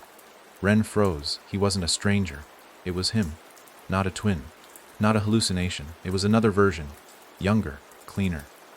No scars. No weight behind the eyes. The Ren who never went into the Merrick house. The Ren who turned away when Harper asked for help. The one who stayed home. Let others disappear. The Ren who survived by forgetting. And he looked afraid. The younger Ren raised a hand and pointed behind him. A wall that wasn't there before now stood at the edge of the lot. On it, a map, hand, drawn. Paper yellowed with time. Dozens of red marks scattered across the country, some with dates, others with names. Ren stepped closer, his reflection still standing behind him, like a ghost too scared to speak. He stared at the map, and realized what he was looking at. Doors. Every red mark was another door, not buildings, people, events, objects, things that the spiral had once touched and still remembered. He reached out and ran a finger across the map. It was warm. Not paper, not paint, skin. The map breathed beneath his hand. And just before he could recoil, something slid beneath the surface. A new mark appeared. Fresh red ink, bleeding slowly into shape. Ren's eyes followed it. It pointed to Missouri, a town he didn't know. A date tomorrow. He turned to the other Ren, but the figure was gone. Just the echo of him remained. A shadow burnt into the asphalt. Gone the moment Ren acknowledged him. That was the way of the spiral. It fed until it was seen, then slipped away like guilt into dreams. Ren pulled out his journal, the one he hadn't touched in weeks, and for the first time he began to write. Not to remember, to prepare. The spiral wasn't hiding anymore. It was expanding, and it was giving him a choice. Follow the trail, or be swallowed by it. He chose the former, because he'd seen the spiral's true shape now. Not just a symbol, not just a trick. It was a road, one made of people, and he was walking it. How do you outrun a trail made of your own memories? That was the question Ren wrestled with as he set out before dawn, the chill of early morning cutting into his bones like a silent sentinel. He'd watched the map breathe beneath his fingers, those red marks pulsing like dark hearts across the nation. And now Missouri loomed at the edge of his vision, a place he'd never heard of until last night. The map had spoken. Tomorrow. And it did not leave room for hesitation. The wind pressed cold against his face as he drove, the highway stretching before him like a promise of renewal or a path straight into oblivion. Every mile brought a new ache in his chest, the homesick pang of someone who had already lost too many communities, too many faces he once recognized. Yet the map had chosen this route, and stretching his legs at a roadside rest stop felt like baited air, oxygen mixed with the bitter note of foreboding. He paused by an old pine, shoulders hunched, gripping a coffee that tasted of burnt grounds and regret. Dawn filtered weakly through the needles, casting fractured light across his face. He could see his reflection in the polished chrome of his motorcycle's headlight, and more the younger versions of himself flickering just beyond the surface. One who had run from Sable Ridge, one who had walked away from Merrick House, one who had left a child named June to face her own spiral alone. Their eyes followed him, penetrating and unblinking, reminding him he still carried their choices as bruises under his skin. The air trembled with static, a low hum that settled into his bones. Somewhere between his ribs, a spiral seemed to spin, waiting to draw him in. He shoved off the pine, mounted the bike, and patted his jacket pocket where the blackened shard slept. A sliver of memory hardened beyond recognition. He didn't know how many echoes lay before him on this journey, but he could feel them crawling in the rearview mirror, coiling around his thoughts. By mid-morning, the interstate gave way to back roads and abandoned service stations. He passed fields where cornstalks swayed like crowds of mourners, silent and somber under a sky that threatened rain. A sudden gust rattled the bike's windscreen, and for a moment, he glimpsed a child's face pressed against a broken window, eyes empty, mouth open in a silent scream. When he blinked, it was gone. He hit the brakes, Corazon hammering, scanning every barn and every clump of trees. Nothing, no child. Just the roar of his pulse in his ears. He kicked gravel off the road and told himself it had been exhaustion or the angle of light. But the spiral never let you forget so easily. It wrapped him in the memory of that face, lingering beneath his eyelids as he roared on. Lunch found him in a diner that wore its age like a badge. The counter was scarred wood, booth seats cracked in places where 1,000 elbows had leaned. He slid onto a stool and ordered soup and toast. The waitress's ash-colored hair swept into a bun that looked too neat for this place. She didn't ask questions, a blessing and a curse. He ate in silence, watching her move with careful grace between tables. When she refilled his coffee, he said, "Do you know of a place called Crestwood?" He kept his voice low, as if speaking too loudly might bring something down upon him. Her hand stilled for a heartbeat. Then she stirred cream into his drink, turned, and said, "People around here know stories about spirits that walk at dusk, but Crestwood is just a name old folks mention when they talk about lost kids. You look like you're searching for something." She tapped the counter once.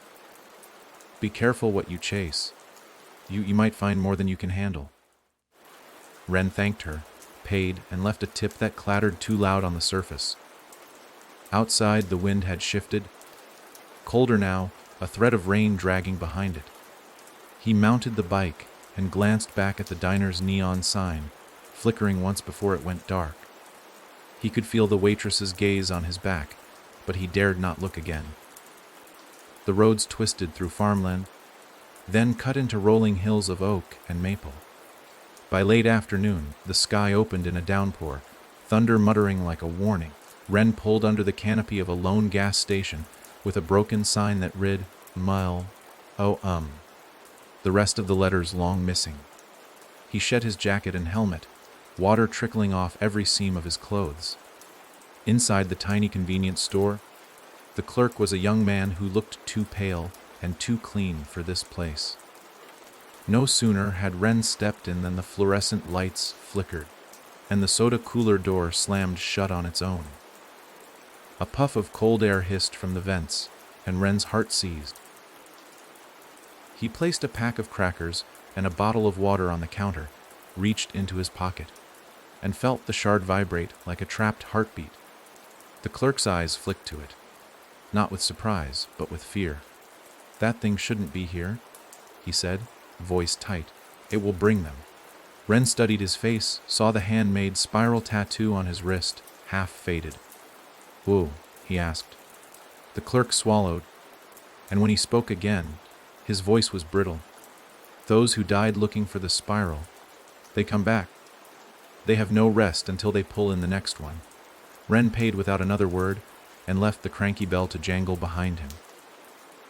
Outside, the rain had eased into a steady drizzle. He rested by the pump, the shard humming a soft chant in his palm, as though anticipating the final chapter of a story he'd never asked to finish. He reached Crestwood as dusk wrapped the horizon in bruised purple. The entrance sign to the small town was half obliterated by vines, the letter C dangling askew. He parked on Main Street and walked past shuttered shops with hand-lettered signs, Silosida, Arpari Ars Post Pounded, Ame y Bitomo Armabo. The street lamps flickered one by one. But instead of illuminating the cracked sidewalks, they seemed to give off static, buzzing in place of light. He turned a corner and passed a cracked mirror propped in someone's yard, reflecting nothing but his boots on the gravel.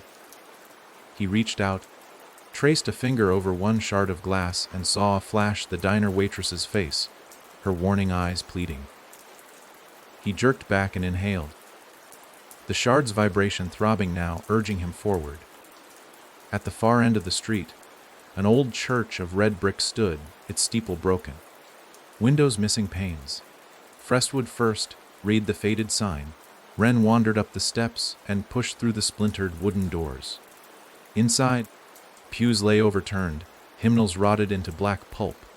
At the altar, a pulpit carved with a spiral stared back at him, each groove filled with dust. The air felt thick with unspoken prayers.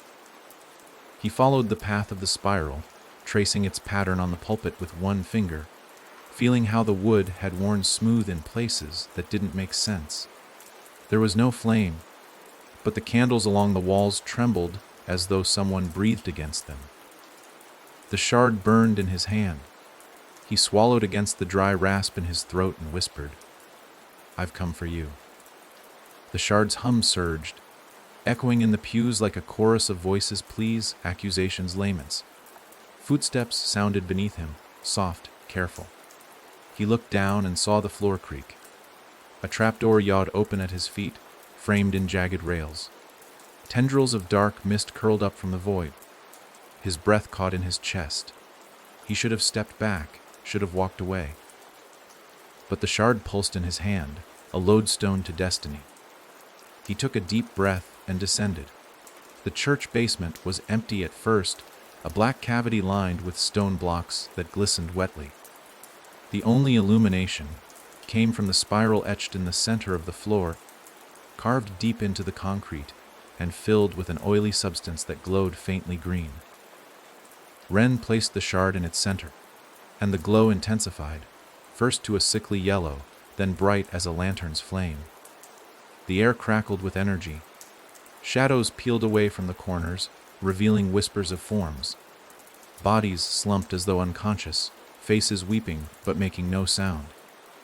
The spiral's hum grew louder, and the shadows shifted, coalescing into a shape, a woman in a tattered white dress, hair matted and eyes dark hollows.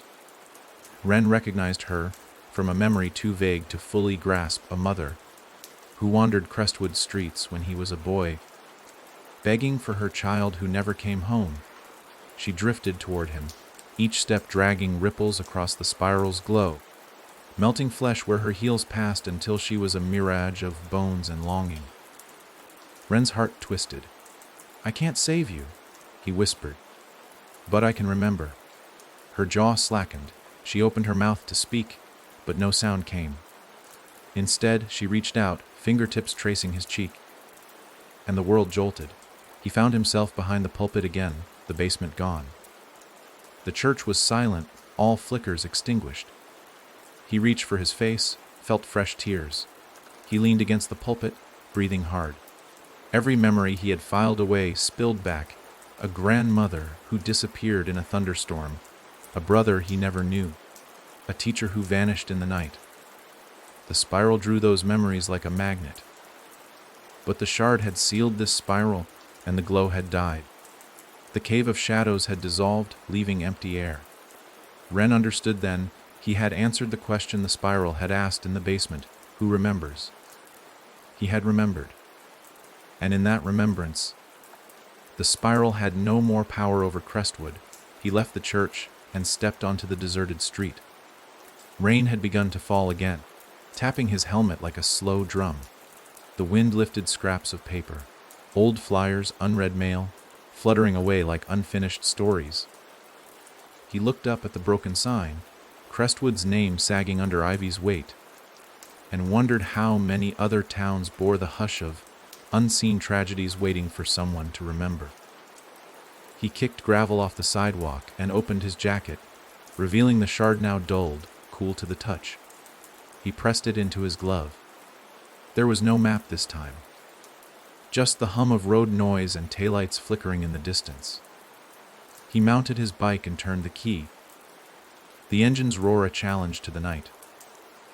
On the road again, Ren realized the spiral had become a living atlas of ghosts, each red mark an echo waiting for recognition. But the more journeys he completed, the more it became clear the spiral existed outside of geography. It lived in every moment someone forgot, in every image left unspoken. He thought back to Harper sketching that first spiral, her hands trembling, as if she already knew it was a wound he would carry. He remembered June in her bedroom, her reflection fractured until he helped her step through. They had faced the spiral together and found their wounded truths. But now, alone again, he felt those truths vigor like fire under his ribs. And as he sped toward St. Louis in the headlights' glare, he understood his purpose: to become a living cartographer, tracing the spiral through memory, to unearth each scar the world had buried. Only then could the spiral be rendered powerless, starved of the weight of all those stories. Missouri's roads unraveled into black ribbons beneath the moon as Ren crossed the Mississippi. He passed towns where lights flickered out at 10, families who tucked children into beds before supper, cool. He passed motels that advertised vacancy but seemed deserted. Midnight came as he reached a small crossroads community called Pine Hollow, a name as false, merry as any. Here, the air smelled of dry earth and damp leaves. He parked at a company store that had been boarded for years, its sign more rotted than upright. An old transistor radio lay on the roof, its tuning dial cracked, but Ren turned the knob anyway. Static filled the night, and beneath it, a voice, a child's voice, pleading, "Come home." It was a clipping of something he had never heard, but the portal to his memory resonated. He closed his eyes. Pine Hollow. He had seen that name once in June's journal, next to a date. Then another next. Pine Hollow was the next mark on the map. He climbed off the bike, the shard humming a whisper in his pocket. The static in the radio stuttered and cut dead. He found a trail leading behind the store. The grass was matted down, as if someone had walked it recently. Trees arched overhead, a tunnel of limbs and leaves that blocked the moon. He followed the path until he reached a clearing, and at its center, a dilapidated cabin leaned sideways as though tipped by time. A single window glowed. He stepped closer. The door creaked open as if welcoming him. Inside, the floorboards sagged under the weight of memories. A rocking chair sat by the hearth, its rocker still moving with no one in it. The walls were lined with pictures, family portraits, vacation snapshots, faces smiling but eyes hollow. In one, a young boy stood with a spiral drawn on his hand. Ren recognized that boy himself before the world cracked open. His skin had been marked. The photo had been torn, pinned back together with yellow tape. He closed the distance, stepped silent on rotten wood, and touched the photo. The shard in his pocket burned like fever. He heard a voice behind him, a whisper that was both new and familiar. "Did you forget?" He spun and saw a man, gaunt, with eyes like empty sockets. His shirt hung loose, ragged.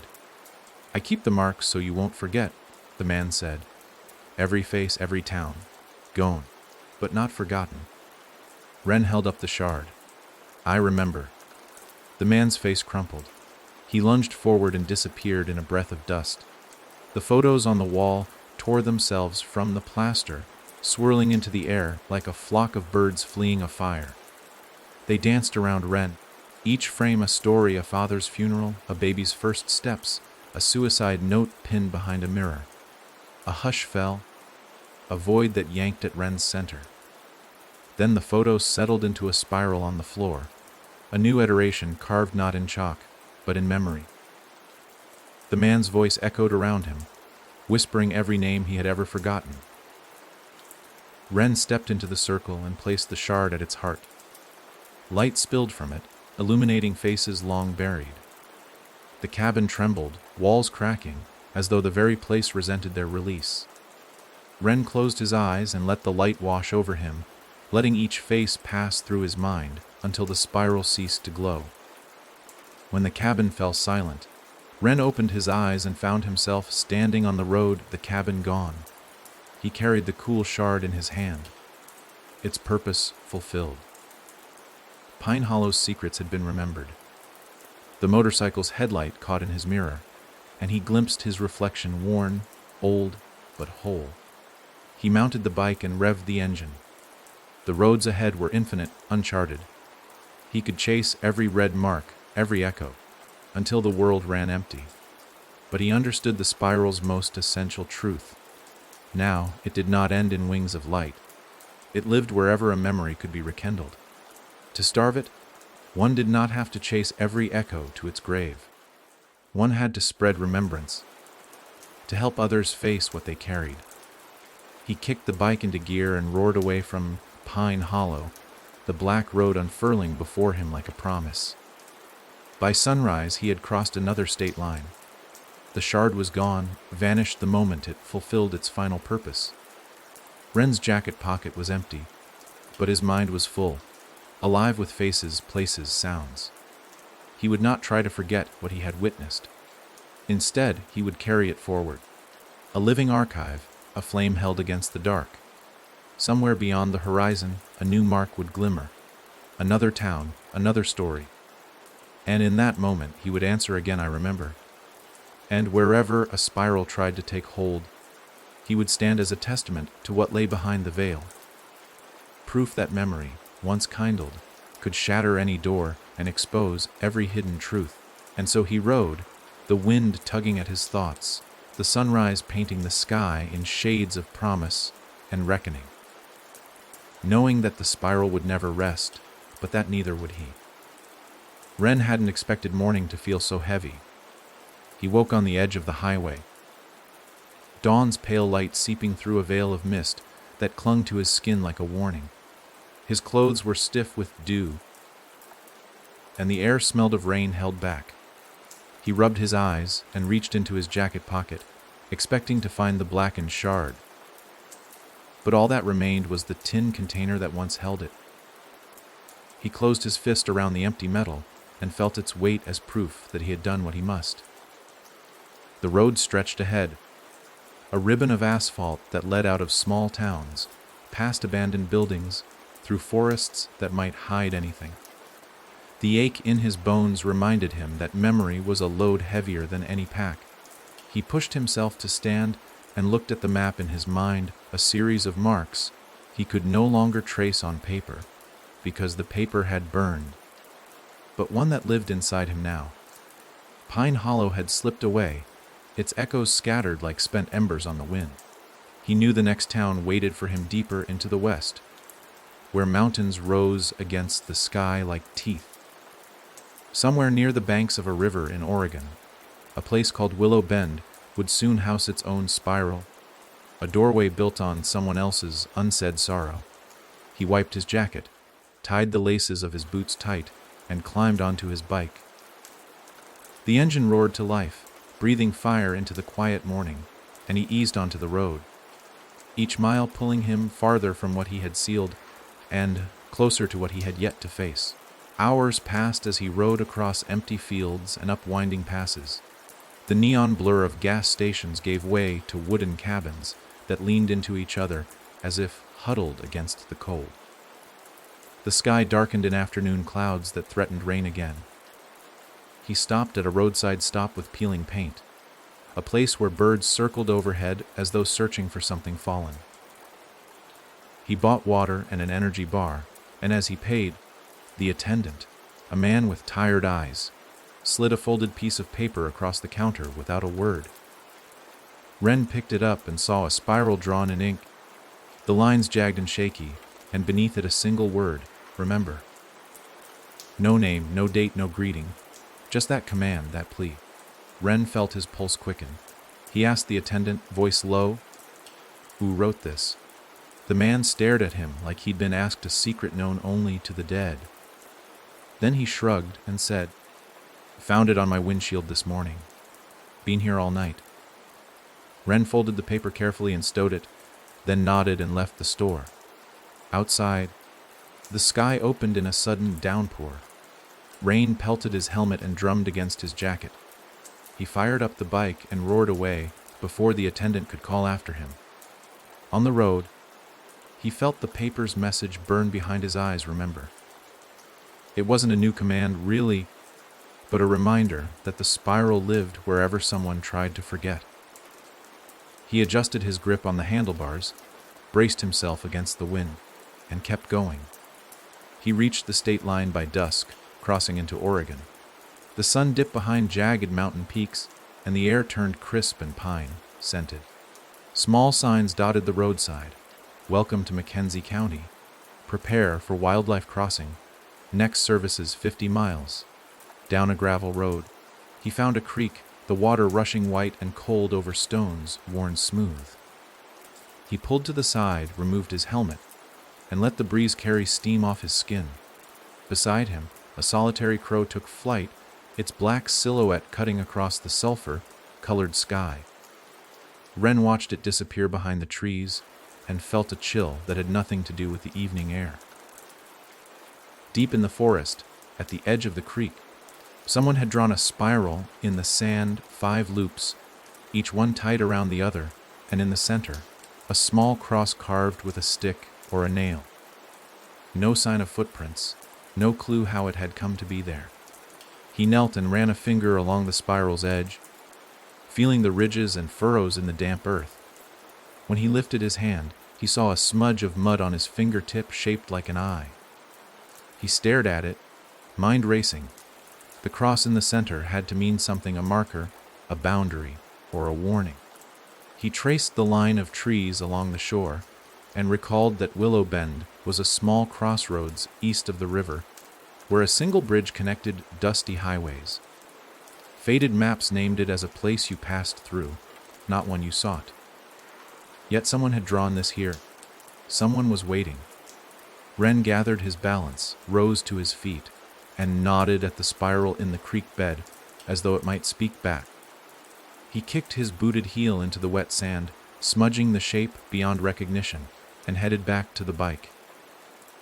The engine started with a sputter, and he roared off toward the location marked in his mind, the creek's chatter lingering like a eulogy.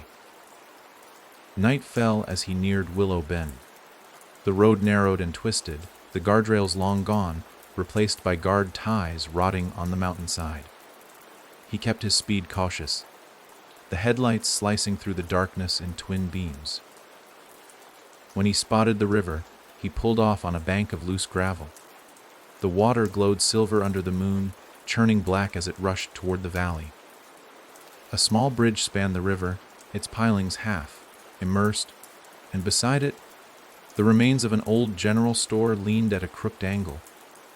Moonlight shimmered on broken glass, where windows once stood. Ren turned off the engine and let the night swallow him. He stepped off the bike, the gravel crunching underfoot, and stared at the structure. No lights, no sounds, just the river's roar and the night's hush. He approached the building, its front door ajar, hinges creaking with slow insistence. Inside, the floor sagged in places, and the scent of stale tobacco and mildew clung to the air. Shelves that once held canned goods stood empty, a single jar rolling along a ledge, its lid rusted shut. The counter had collapsed, leaving planks jutting up like gravestones.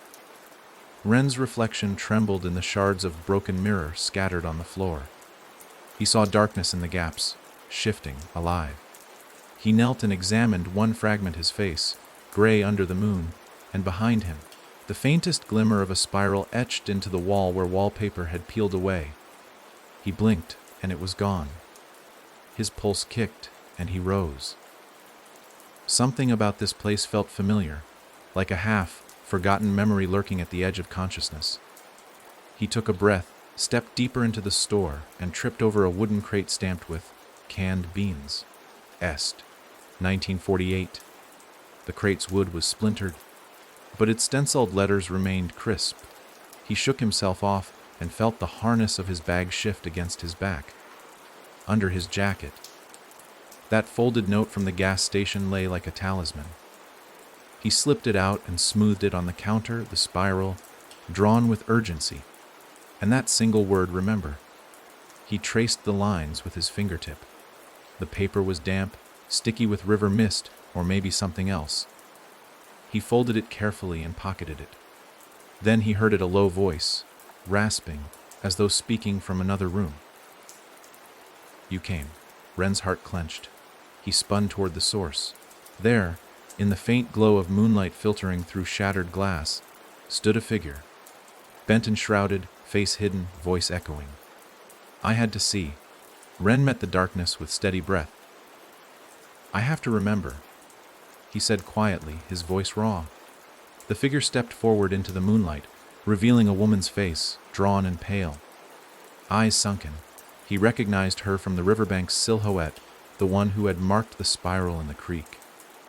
Now you do, she replied. But do you know what happens next? Ren didn't answer. He stepped closer, gaze fixed on her eyes, which held the same need he knew too well, the need for someone to carry the memory. Show me, he said. Her lips twisted in a half-smile, but her eyes filled with sorrow. Not here. She motioned behind him. He turned and saw the bridge. The roadway stretched to the opposite bank. The railings rotted, cables rusted, and the planks of wood creaking under the river's weight. Walk with me, she said. Ren hesitated, the river's roar pounding in his ears. He felt the weight of the shard in his pocket. Now gone, but its echo remained. He took a step and felt the floor shift beneath him. The woman became a flicker. One moment she was there. The next she was a stain of shadow in the corner. He blinked and turned toward the bridge, every hair on his arms rising.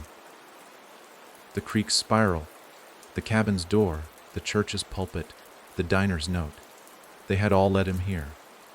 He squared his shoulders, shook loose the memory that clawed at his mind, and stepped onto the bridge. Each plank groaned as he walked. The night breeze tugged at his jacket, and he could see the moon reflected in the river below, broken into concentric rings by currents. Halfway across, he felt the boards flex, as though the bridge itself recognized his purpose. The woman's voice came again, though he saw no one. The spiral never wants to die. It wants to be spread. He stopped, heart racing. There, in the middle of the bridge, a spiral lay carved into a plank, fresh and raw. He dropped to his knees, reached out, and stroked the cuts. The wood was warm, pulsing. He closed his eyes and felt the memories flood in, a father's laughter turning to rage, a child's first steps ending in a fall, a friend's final goodbye whispered in a hospital hallway. All of it led to this moment, where the spiral's new iteration needed his acknowledgement. He swallowed and said, I remember. Voice steadier than he felt. A gust of wind rattled the phone line's hangs on the bridge rail, and that wind carried voices' cries for help, pleas for mercy, declarations of love that had faded with time. The carvings on the plank glowed for a moment as though lit from beneath, then faded to black.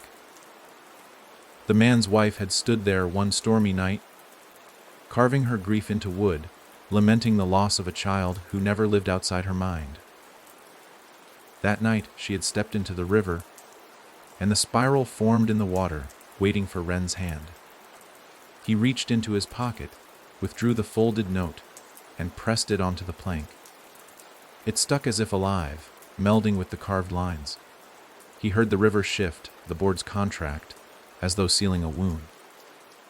He rose and walked off the bridge, feeling less hollow than when he arrived, as though he had exhaled a burden back into the world. The rest of the night carried him through mist, shrouded fields, and past barns that leaned so hard they seemed about to collapse.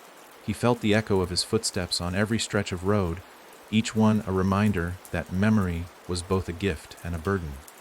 By dawn, he reached a town called Ashmaid, named for the burnt forest that loomed behind it.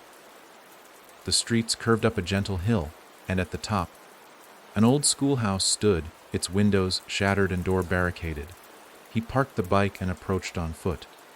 As he neared, he saw a crowd gathered in the empty lot beside the building. Townsfolk, faces drawn tight, holding torches and lanterns. They didn't notice him at first.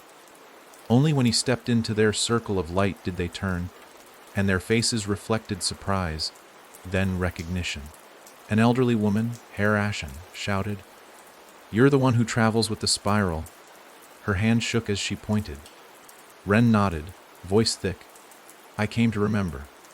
A few in the crowd exchanged glances, and one man stepped forward, eyes hard. "If it's here, it's because we forgot," he said. "My son." He drew something on the school's blackboard before he vanished. Ren followed the man's gaze to the building's entrance, where a spiral, faint but clear, was scrawled in chalk on the brick. "Every night the chalk reappears," the man said. "We wash it away, and by morning, it's there again. Who comes? Who goes? We don't know." Ren felt the corridors of his own memory shiver, as though the town's pain was part of his bloodline. He squatted at the chalk spiral, touched the line's dust under his fingertips, cool and fragile. He closed his eyes and let the crowd's history flow in children's laughter, turned to screams in the halls. Teachers' prayers whispered in empty classrooms the night a pupil walked home past the woods and never returned. He exhaled, then declared, "I remember." The chalk glowed for a heartbeat, brighter than the torches, then vanished. In the sudden silence, the townsfolk held their breath. The man's wife collapsed to her knees, tears streaking through soot on her cheeks. "Thank you," she whispered. Ren nodded and rose. The crowd parted as he walked away, their faces softening, relief unfolding in their eyes. He mounted his bike and left without looking back, as though his presence had been a necessary echo, not a final chapter. By midday, the sky cleared, and the sun beat down hot and unrelenting. Ren stopped at a riverside cafe in a town called Cedar Mills. He staked out a place on the patio, ordered iced tea, and watched passers-by as he traced patterns on the condensation of his glass. His mind drifted to the map etched inside him, how each place he visited had transformed slightly in his memory, how the spiral had mutated from chalk to wood to blackboard, and now to thoughts passing between strangers.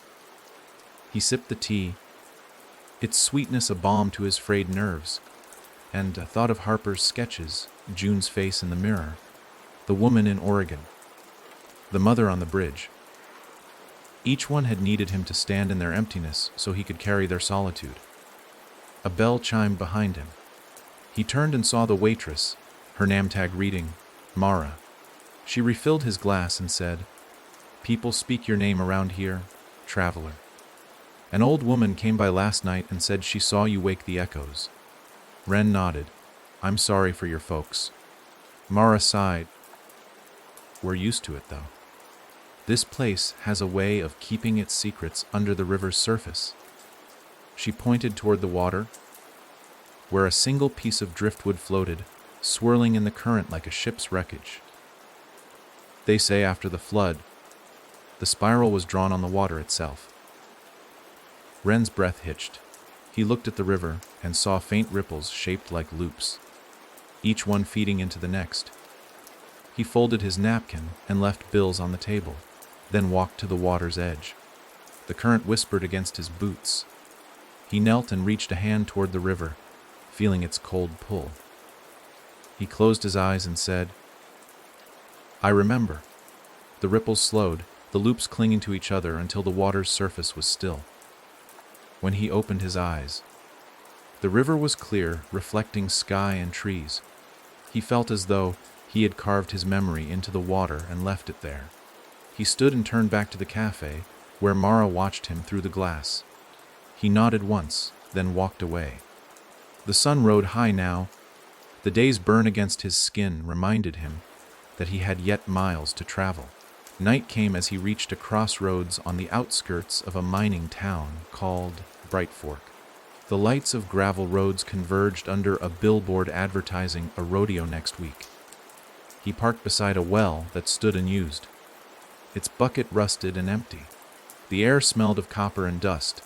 He took out his map in his mind, saw the red marks that trailed from Ashmead through Cedar Mills, and pointed where he stood now. One more mark glowed on the line, near a place called Iron Ridge, where the earth's veins of ore bled into rivers of red clay. He pulled on his jacket over the leather, brushed away gravel from his boots, and started walking toward the town's entrance. The mine's lights cut across the sky, casting long shadows on the hills. Skeletons of machinery loomed silent and sentry-like. He felt every heartbeat echo in his chest as he passed the mine's fence and saw a spiral painted in coal dust on the main office door. He remembered hearing about this miners who never came home. Tunnels collapsing without warning, voices heard beneath the earth's surface. A foreman had drawn the spiral one night after losing his brother in a shaft, and since then, the symbol had reappeared whenever someone went missing. But the mine's owner had ordered it washed away, though it reemerged when no one looked. Ren drew a deep breath, approached the door, and placed his palm on the cold dust. The particles clung to his skin, stubborn as ash. He closed his eyes and listened to the darkness beneath the earth, the hum of machines, the ghosts of picks striking rock. Images flashed: a father standing at the tunnel mouth, a child's laughter echoing in the dark, a wife's scream carried on a miner's last breath. He whispered, "I remember," and the cold dust crumbled and scattered in a breeze that hadn't stirred. The office lights flickered, then steadied. The mine's entrance fell silent. Ren felt the ground beneath his boots settle, as if the earth surrendered something it had held too long. He stepped back, dusted his hand, and walked away from Iron Ridge, the crest of the mine's hill fading behind him like a dying star. He rode deep into the night, the tale of the world unraveling beneath his wheels. Ghost towns gave way to flickering neon, then to stretches of road so empty even the asphalt seemed to sleep. The wind scarred the plains, carrying whispers of places he had been and those he had yet to face. He thought of the others: Harper, June, the woman in Oregon, the mother on the bridge, the miners, the townsfolk of Crestwood, and the faces in all the textbooks of sorrow he carried inside him. Each had waited for someone to remember. Now, as he journeyed toward a horizon that never seemed to end, he realized his task had evolved. He would follow the map of sorrow, yes, but not just to seal spiral after spiral. He must become the living archive, the keeper of all those lost memories, a witness to what was buried. That was his mission. A promise sealed in stone, written in blood, etched into the lines beneath his eyes. In the far distance, beyond a bend, the sky glowed with the promise of dawn. He let the bike coast down a gentle slope, the roar of the engine fading to a whisper.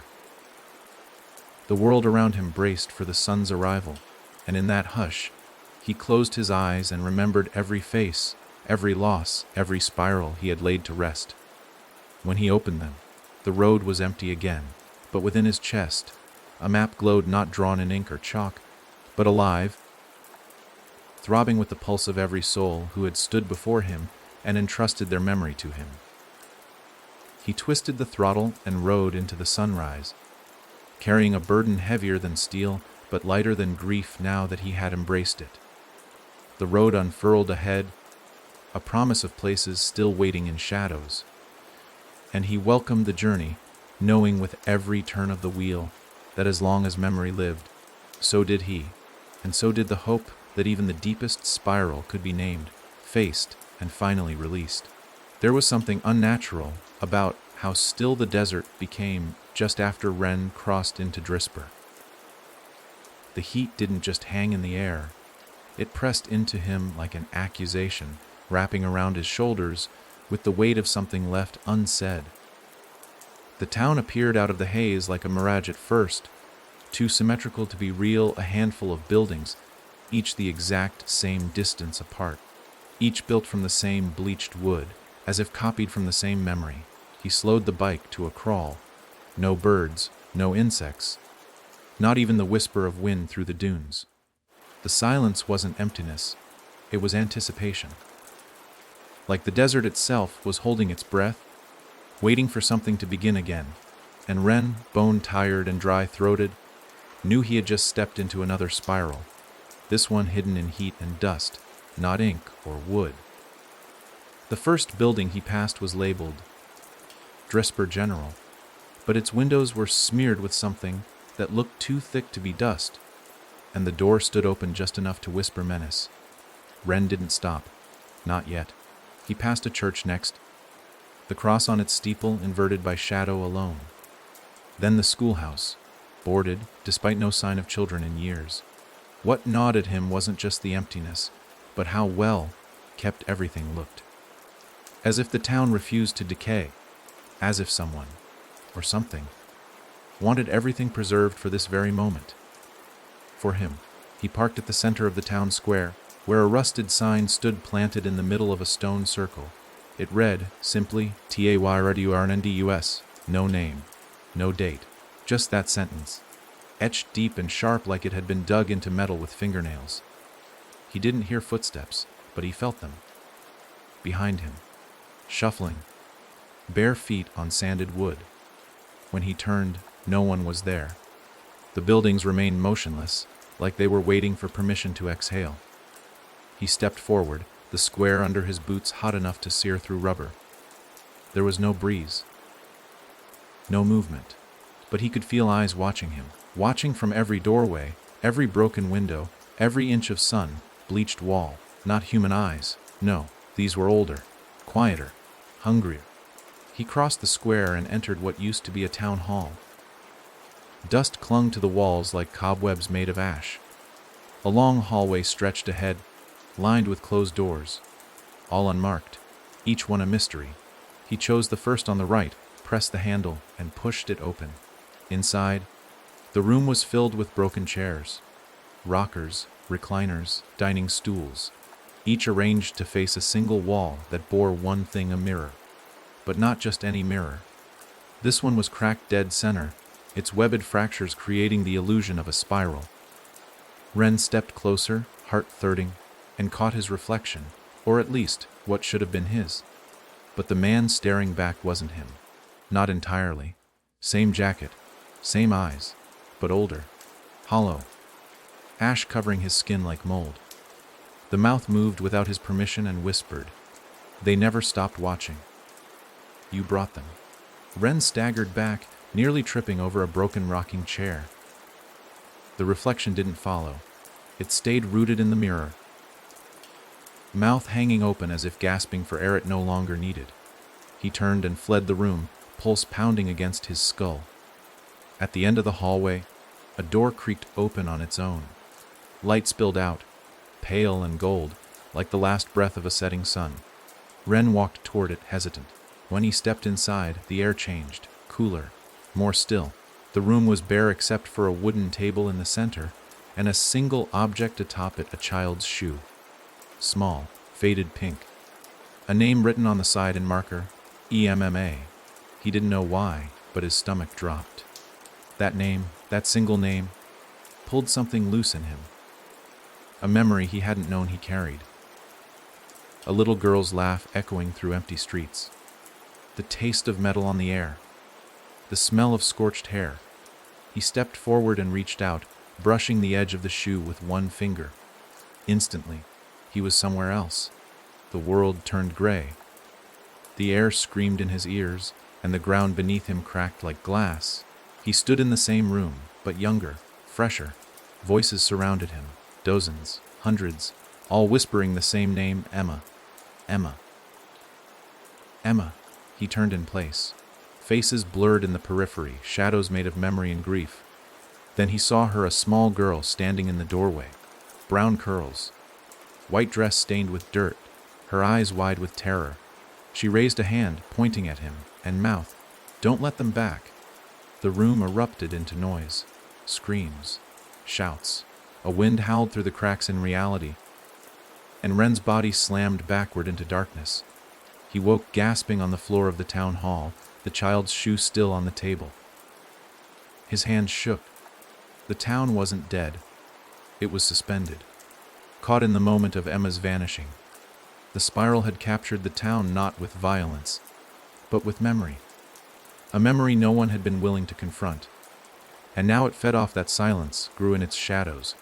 Ren rose, wiped blood from his nose, and staggered out into the sun. The town square shimmered. Doors were open now. Figures stood in them, motionless, watching. Not ghosts, not quite. People stuck mid-thought, mid-regret. Their eyes glistened like glass marbles, reflecting nothing. Ren walked to the center of the circle and looked down. In the stone beneath his feet, a spiral had been etched, filled in with dried blood. He knelt and touched its edge. "Emma?" he whispered. The spiral flared red. The town sighed. The figures stepped forward in unison, slow, careful, like waking from a long sleep. One by one, they surrounded him, silent, watching. Ren stood slowly, breathing steady, and repeated louder, "Emma, I remember." The spiral pulsed beneath him. A figure stepped closer, a man in a sheriff's uniform, badge rusted over. He reached out, touched Ren's shoulder, and whispered, "Then it's not too late." Behind him, a woman sobbed. Another man dropped to his knees. The air turned electric. The spiral burned bright, then cracked down the middle with a sound like splintering bone. The light vanished. The people froze, and then they began to fade. One by one, like mist in sunlight, the townspeople vanished, smiling, crying, whispering their gratitude in languages long forgotten. The buildings creaked and sagged, as if finally allowed to rest. Ren stood in the center of the empty square, now alone again, the spiral beneath him erased by wind and time. He stared at the sky. Unsure whether it had been dawn or dusk when he arrived, it no longer mattered. Drisper had remembered, and with that, the spiral had lost its grip here. He returned to the bike, the engine starting like a deep breath. He rode through the center of town and didn't look back. The road greeted him like an old friend. The wind welcomed him like a brother. And ahead, always ahead, was the next place. The next whisper. The next spiral waiting to be broken. The journey hadn't ended, but tonight, at least, a name had been remembered. And somewhere, a girl named Emma had finally gone home. The further Ren got from Drisper, the more the landscape refused to settle. Roads curved just slightly wrong. Trees leaned inward like gossiping sentinels. Even the air felt out of rhythm, too still one moment, then suddenly alive with gusts that came from no wind at all. By now, he recognized the signs. He wasn't riding through normal space anymore. The spiral didn't always need a symbol to be present. Sometimes its presence was quiet, parasitic, embedded in the folds between towns, lying dormant like a cancer in remission, waiting, watching. It knew he was awake to it now, knew he could feel its fingers even when it wasn't calling his name. That made it bolder, smarter, and far more dangerous. He'd been riding for hours without seeing another car. The sun had long dipped below the horizon, but the moon hadn't risen. No stars. Just a bruised, black sky that seemed to press against his helmet, trying to bleed into his thoughts. He should have stopped. Should have pulled over, slept on the side of the road like he had before. But something wouldn't let him. A compulsion gripped him tight, not like fear, but like memory. Something ahead was familiar. Something he hadn't yet remembered. And in the hollow of his chest, he felt a whisper that wasn't quite sound. They buried it under the glass. Just before midnight, he saw the lights. Not from a town, from a compound. It rose out of the earth with the kind of brutal symmetry only forgotten institutions had. Long walls, no signage, rows of rusted lights hanging from poles like disembodied eyes. At first, he thought it was abandoned. But as he pulled closer, a soft hum came from within, low, constant, unnatural. It vibrated through the air like a tuning fork against bone. The gate stood open, as if expecting him. He parked just outside the fence and climbed through the opening, boots crunching over gravel and broken glass. His shadow fell long and twisted across the courtyard. The building in front of him had no windows, only a single metal door and a keypad long dead. It should have been sealed shut. It wasn't. The door opened with a creak, revealing a corridor washed in pale blue light. No bulbs, just light, coming from somewhere unseen, as if the walls themselves were exhaling. The air inside was cold, too cold. It smelled of bleach and decay and something older, something that reminded him of Merrick's basement. Of dust disturbed after years of silence. He walked slowly. Each step echoed too loud. The hallway opened into a wide room filled with medical beds, each one bolted to the floor, empty. Above them, monitors blinked with dead data, lines moving with no pulse, numbers flickering nonsense.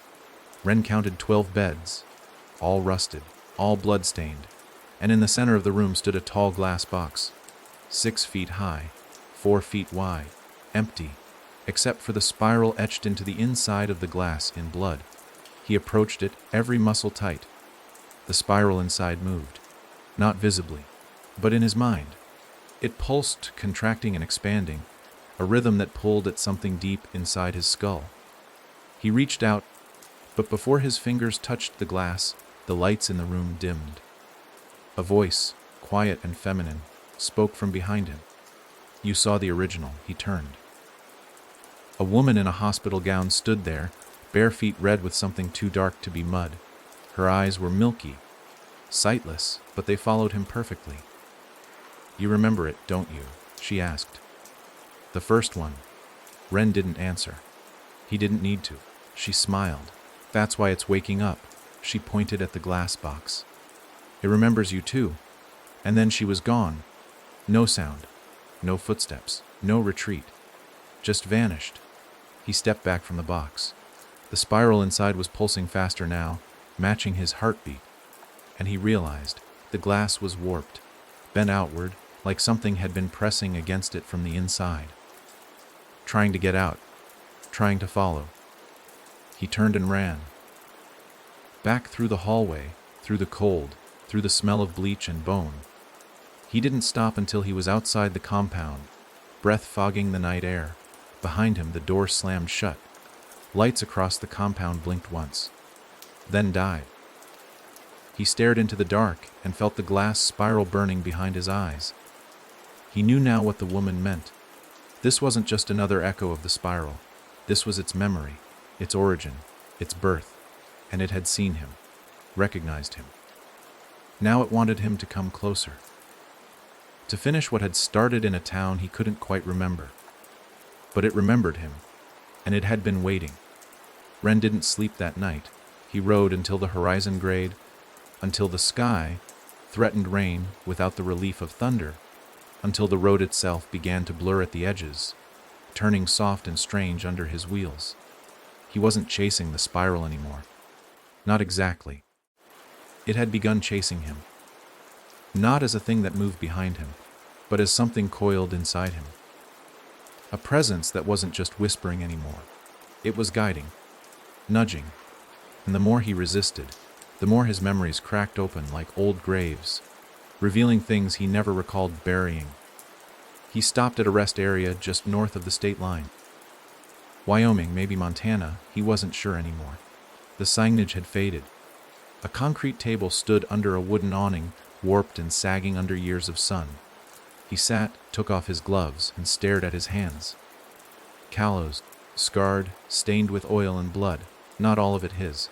The spiral had touched everything now. The people, the roads, the mirrors, the weather, even his own thoughts. And as he pressed his palms against the cold table, he heard a sound that sent needles down his spine. Humming. A child's voice, soft, just behind him. He turned too fast and nearly fell out of his seat. The lot was empty, no cars, no signs of life, but the humming continued. drifting through the pine trees like wind, made sound. He stood slowly, eyes scanning the brush, and took a few cautious steps toward the woods. The humming grew louder, melodic, familiar, a lullaby. Not one he remembered, but one his body knew. The kind sung to him when he was sick, when he was frightened, when the house was too quiet at night. He stepped into the trees. The light shifted instantly, from blue to amber. The air grew thicker, heavier. Pine needles crunched underfoot, but the sound felt muted, like walking through snow. And the humming stopped the moment he crossed a clearing. A perfect circle of grass, surrounded by trees bent inward, as if bowing. In the center stood a house. It was his childhood house, exactly as it had been when he was 10. The paint, the broken porch step, the crooked mailbox. He didn't want to go in. Every part of his body screamed to run. But his legs moved anyway. Each step across the clearing tightened the noose of memory around his ribs. He opened the screen door.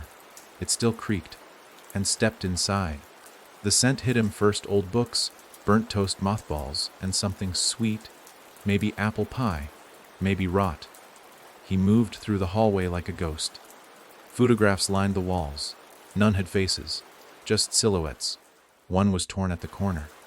The kitchen was untouched, pots still on the stove. Fridge humming softly, but every cabinet door was open. The drawers too, and inside each one chalk, white chalk, dozens of sticks, all broken in half. The living room was worse. The walls were covered in spirals. Every inch, every surface, drawn in chalk, scratched into the wallpaper. Painted in syrupy black ink that shimmered like oil in the light. Ren's breath caught. This wasn't his memory. This wasn't how his house looked. And yet he remembered it this way. A low, familiar voice called from the hallway behind him. Do you know why it started with us? He turned, and there, just past the entryway, stood his father.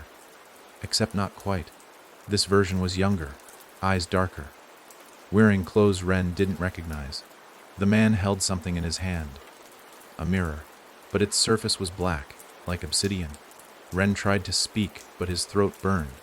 His father stepped forward and raised the mirror to face him. And Ren saw not his reflection, but a spiral turning inward.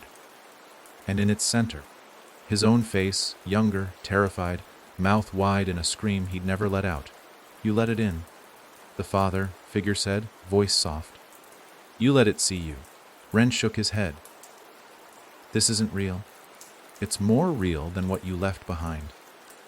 Then the hallway behind the man began to twist. The wood bent inward, the walls stretched, and the entire house groaned like a ship at sea. The spiral was pulling it down. Ren turned and ran, out the door, across the clearing. But the trees were gone. The world had collapsed into one long hallway, covered in mirrors. Each one showed a different version of him. Some were crying, some screaming. One was smiling with no eyes.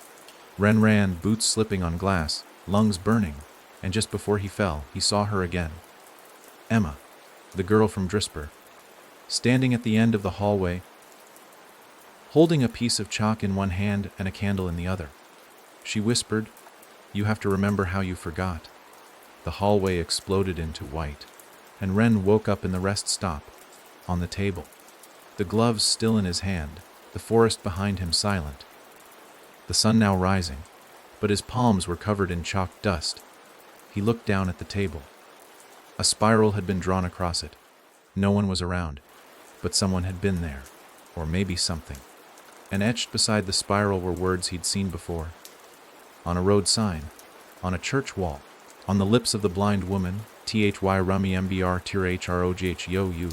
Ren stood slowly. He didn't feel rested, didn't feel awake either. He was somewhere between. Somewhere inside, he climbed back on the bike. The road waited, twisting, always twisting. And ahead, beyond the next rise, was the town of Marrow's Reach. The first place he'd ever seen the spiral. He hadn't remembered it until now, but it had always been waiting for him to return. To remember not just what happened, but what he did, and what he let out. This wasn't just about breaking the spiral. This was about facing the one that started it all. And Ren knew now that one had his name. And it was hungry. The road to Marrow's Reach was a scar through the landscape, a jagged line that seemed to pulse with a life of its own. Ren rode in silence, the engine's hum a distant echo against the oppressive quiet that surrounded him. The sky above was a canvas of gray, the sun a mere suggestion behind thick clouds that threatened to descend at any moment. Each mile brought with it a weight, a sense of inevitability that pressed down on him like the air before a storm. As he approached the outskirts of the town, memories began to surface, fragments of a past he had long buried. The old gas station, its sign hanging by a single chain, swayed gently in the breeze. The diner, once a place of warmth and laughter, now stood abandoned, its windows boarded up and its walls covered in graffiti that twisted and turned in patterns too deliberate to be random. The spiral was here, etched into the very fabric of the town. Ren parked his bike near the town square, the heart of Marrow's Reach.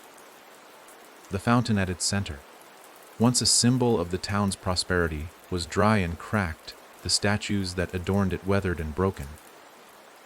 He stepped off the bike, his boots crunching against the gravel, and took a deep breath.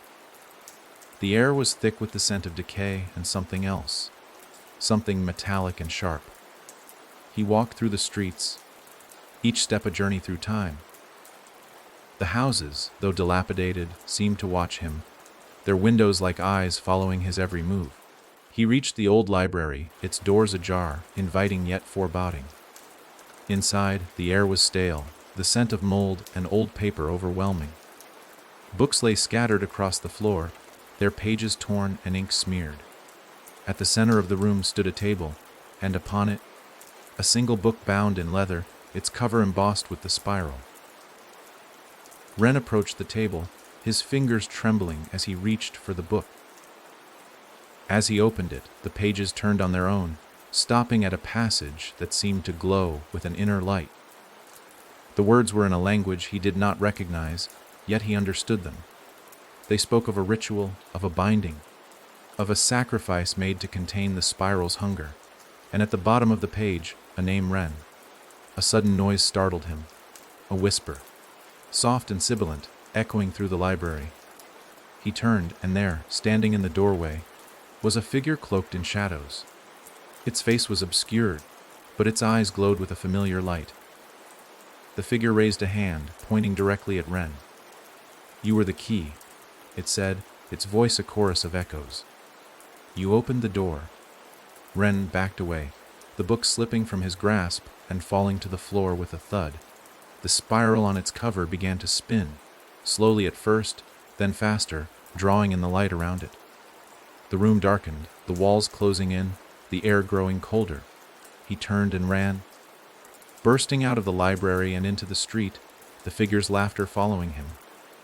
The town was alive now, the spiral's influence undeniable. Shadows moved of their own accord, whispers filled the air, and the very ground seemed to pulse beneath his feet. Ren knew he had to leave, to escape before the spiral consumed him entirely. He reached his bike, the engine roaring to life, as he sped away from Marrow's Reach, the town fading into the distance behind him. But as he rode, he felt a change within himself. The spiral was no longer just an external force, it was inside him, a part of him. And he knew that no matter how far he traveled, he could never truly escape it. The spiral had marked him, and its hunger was eternal. Ren didn't remember falling asleep, but when his eyes opened, the world had shifted again. His bike was still beside him, the engine cold, the sky above bruised purple as dawn threatened but didn't arrive. The road behind him was gone, swallowed by thick fog that clung to the trees like ash. The road ahead was worse, silent, too straight, and marked every few feet with a symbol painted directly on the asphalt. Not a spiral this time. A single vertical line slashed through a circle like a cut throat. It repeated over and over, each one drawn in something far too dark to be paint. Ren stood slowly, every muscle aching from a sleep that hadn't been restful. His body felt worn, used, as if something had borrowed it during the night and only just returned it. He didn't question it anymore. Not really. The spiral had begun to change its patterns, not just feeding him memories, but reshaping them, blurring the lines between what had happened and what he'd only feared. That morning, as he walked away from the bike and toward whatever trap lay in wait, he didn't try to predict what he would find. That was the spiral's favorite trick, the illusion of control. The trees thinned out about half a mile down the road, giving way to a long, barren field. In the center stood a structure that looked like it had been stitched together from parts of buildings that had no business standing side by side. A gas station roof, a church steeple, what looked like a motel's neon sign flickering dimly. The place pulsed in the light, not with life, but with memory. Every part of it had been something, each stolen piece carrying its own grief, its own history. The building didn't breathe, but it gave the sense that if you pressed your ear against its wall, you'd hear it whisper back, not in language, in emotion, terror, regret, hunger. Ren crossed the field slowly, each step sinking an inch into soft, damp earth. As he got closer, the structure's outer walls shimmered, then faded, then reformed. A trick of the light, or something far worse. He reached the front and stood beneath the bent motel sign. It read "Open," but flickered erratically, the letters rearranging every few seconds into other words. None, Pion, Neon, and then finally, Sto. Ren touched the handle of the door, expecting it to be locked. It wasn't. Inside, the space made no sense. The room opened into a wide, domed chamber that should have taken up acres. A cathedral of memory. The ceiling soared far above, painted with a mural of spirals that spun slowly. Subtly, like watching a clock you didn't realize was ticking. Along the edges of the room were doorways. Dozens, maybe hundreds. Each one a little different. One framed in stained glass. Another with rusted iron hinges. One that looked like a child's bedroom closet door. Ren stepped in, and the door shut behind him with the gentlest click. A sound so final it felt like a verdict. He walked to the center of the room, where a large mirror stood upright. It was full length, but the reflection it offered wasn't his. Not exactly. It was a version of himself, but inverted, pale eyes. Lips stitched closed with black thread. The figure raised a hand, palm outward, and as Ren mirrored the gesture, the hand on the other side fell away, fingers snapping backward like dry twigs. The reflection didn't scream. It only smiled. Then it stepped forward, through the glass, not shattering it, passing through it like smoke through water. Ren stumbled back, but the copy didn't follow. It stood where the mirror had been, its stitched mouth opening slowly as the threads unraveled without hands. It spoke one word, hoarse, like dust being blown from a forgotten book, Dur.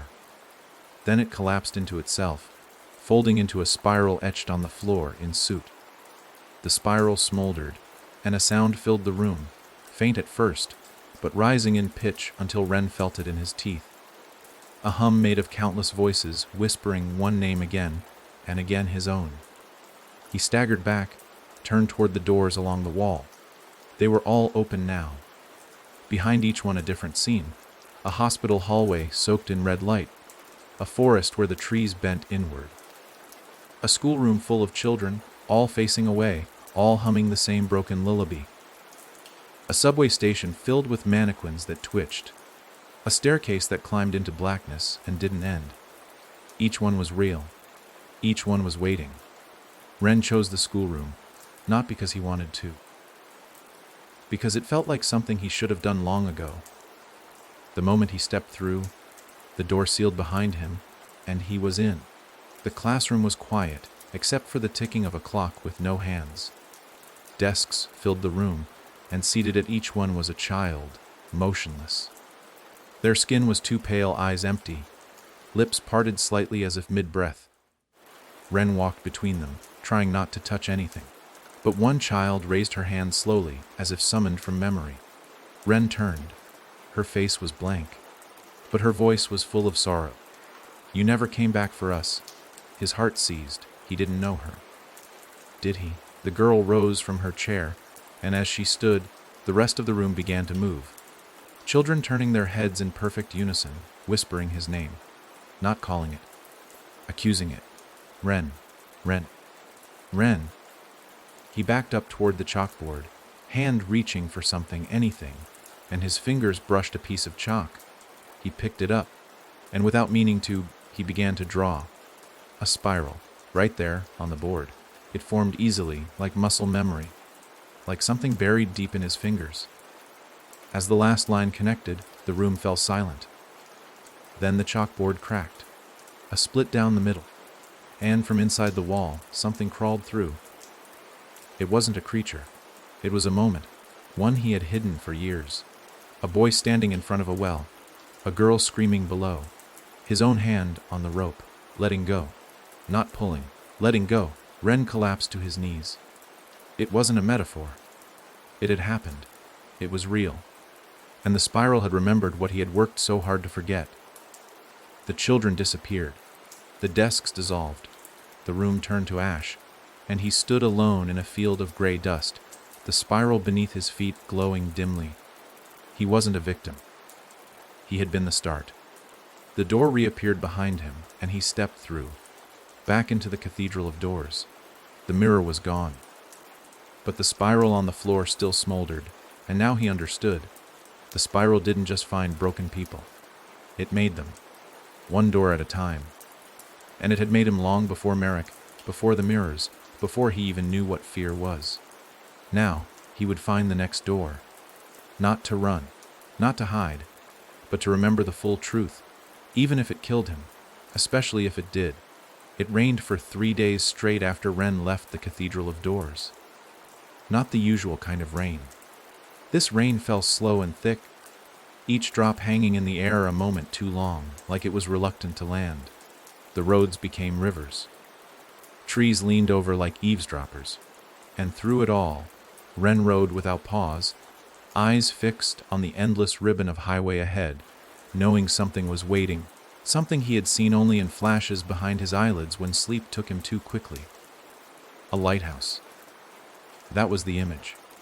Always the lighthouse, flickering white and black light from the top of a jagged cliff, surrounded not by ocean, but by darkness. A sea of nothing, no water. Just the absence of all things. He didn't remember how he found the road to it. The signpost was blank, yet he turned without hesitation. Gravel popped under his tires, the incline steep and unnatural. Trees here grew in sharp spirals, bark twisted into knots that looked too much like faces. No animals. Not even insects. Just rain and road and that looming pulse behind his sternum. The spiral now alive and buried in his chest. By the time he reached the top of the hill, the rain had stopped. Clouds hovered like ceiling tiles, unmoving. The lighthouse stood in the distance, cracked in places, but still glowing, not a steady beam. A stutter, a twitch. As if the light was trying to form a message in Morse. He parked the bike at the edge of the cliff and walked.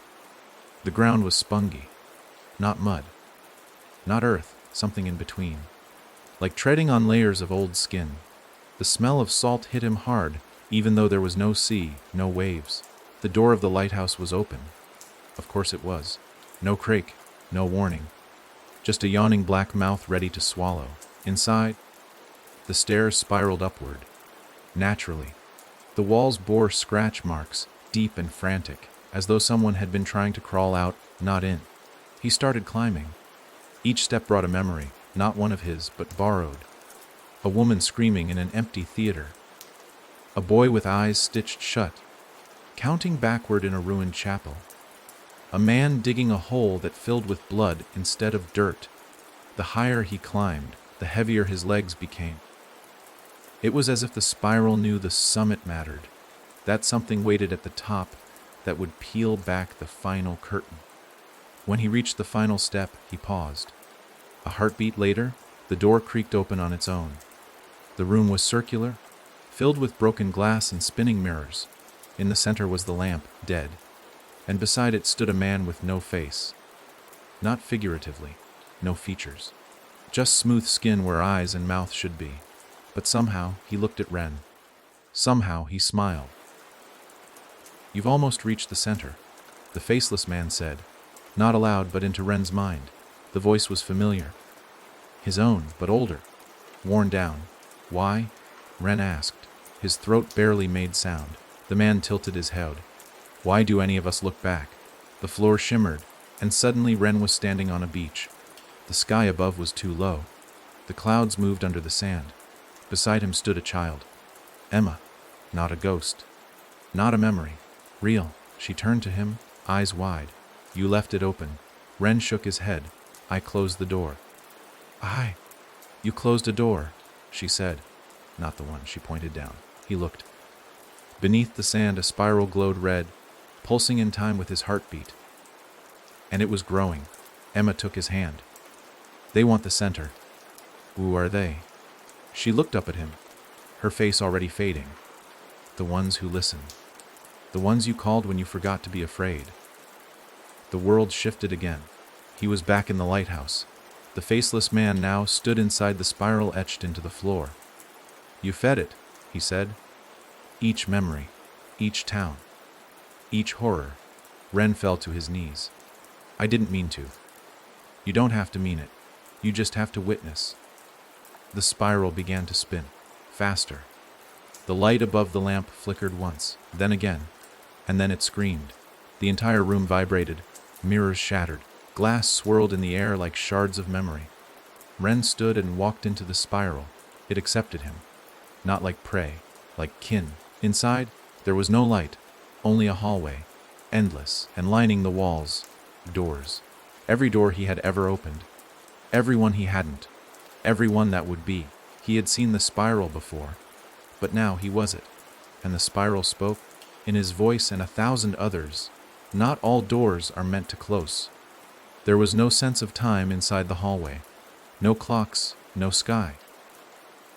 No movement outside the edges of Ren's vision. Just the rhythm of his own breath and the rows of doors that stretched forever in both directions. Each one bore a marking, not numbers, not names, symbols.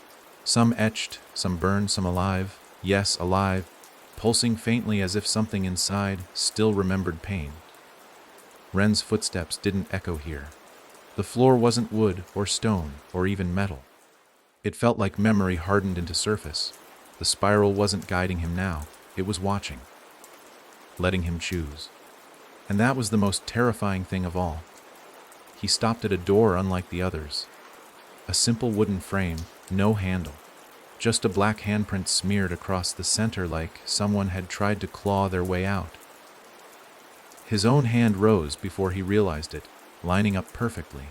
As soon as it made contact, the door sighed open. Not swung, sighed, as though exhausted. Inside was his childhood bedroom, intact, untouched, but wrong. The posters were familiar, monsters, comic book pages, a torn map of the stars. But everything was a shade too clean, as if scrubbed of actual memory and replaced with a photograph of one. The bed was made. The lamp still flickered at the same tempo. On the desk, exactly where he remembered leaving it, was a cassette recorder. He hadn't thought about it in years. It had been a gift from his father. The real one. Before the spiral ever touched them. Before the fear turned everyone to shadows. His hands moved on their own, pressing the play button. The tape clicked. Silence for a moment. Then static. And then his own voice, younger, higher, breathless. "They said if I talk, it'll come. They said don't look, don't think. But I keep seeing it anyway. I think I'm already inside." Static again. Then, a sound that couldn't have been captured by a cassette recorder. A low, rolling moan that seemed to come from the walls. Not animal. Not human. Just wrong. Ren stopped the tape. The room darkened. The lamp began to flicker harder, faster. The bulb inside twisted, reshaping into a spiral of glass that spun even without electricity. And from beneath the bed, something whispered, "You were always meant to return." Ren didn't flinch.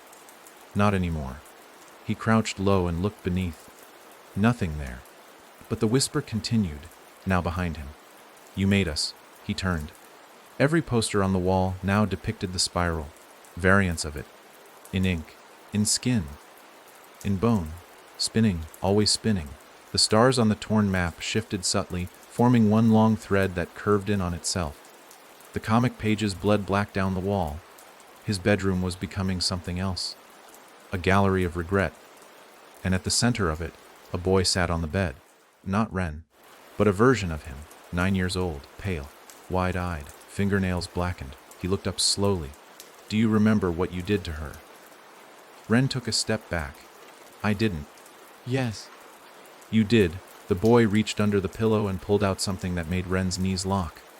A shoe. Small. Faded pink. Emma, the boy said. And Ren's chest tightened. The girl from Drisper. The girl who warned him. The girl who drowned. Ren tried to speak, but the walls were closing in now. The bed evaporated. The posters curled into themselves, burning. The recorder melted into the desk like wax. And the boy just smiled. You were the door. You opened the first spiral. You fed it with memory. And now it wants the rest. The room collapsed. Ren dropped, fell. No bottom, only descent endless, until suddenly, he landed, hard, on stone. He groaned and rolled over, staring up at a ceiling of smooth black, not painted, etched, carved with spirals so deep they pulsed with ancient light. He was in a temple now, one older than any town, older than any language, built under the surface of memory. Torches lit on their own as he stood, casting the vast chamber into uneven light.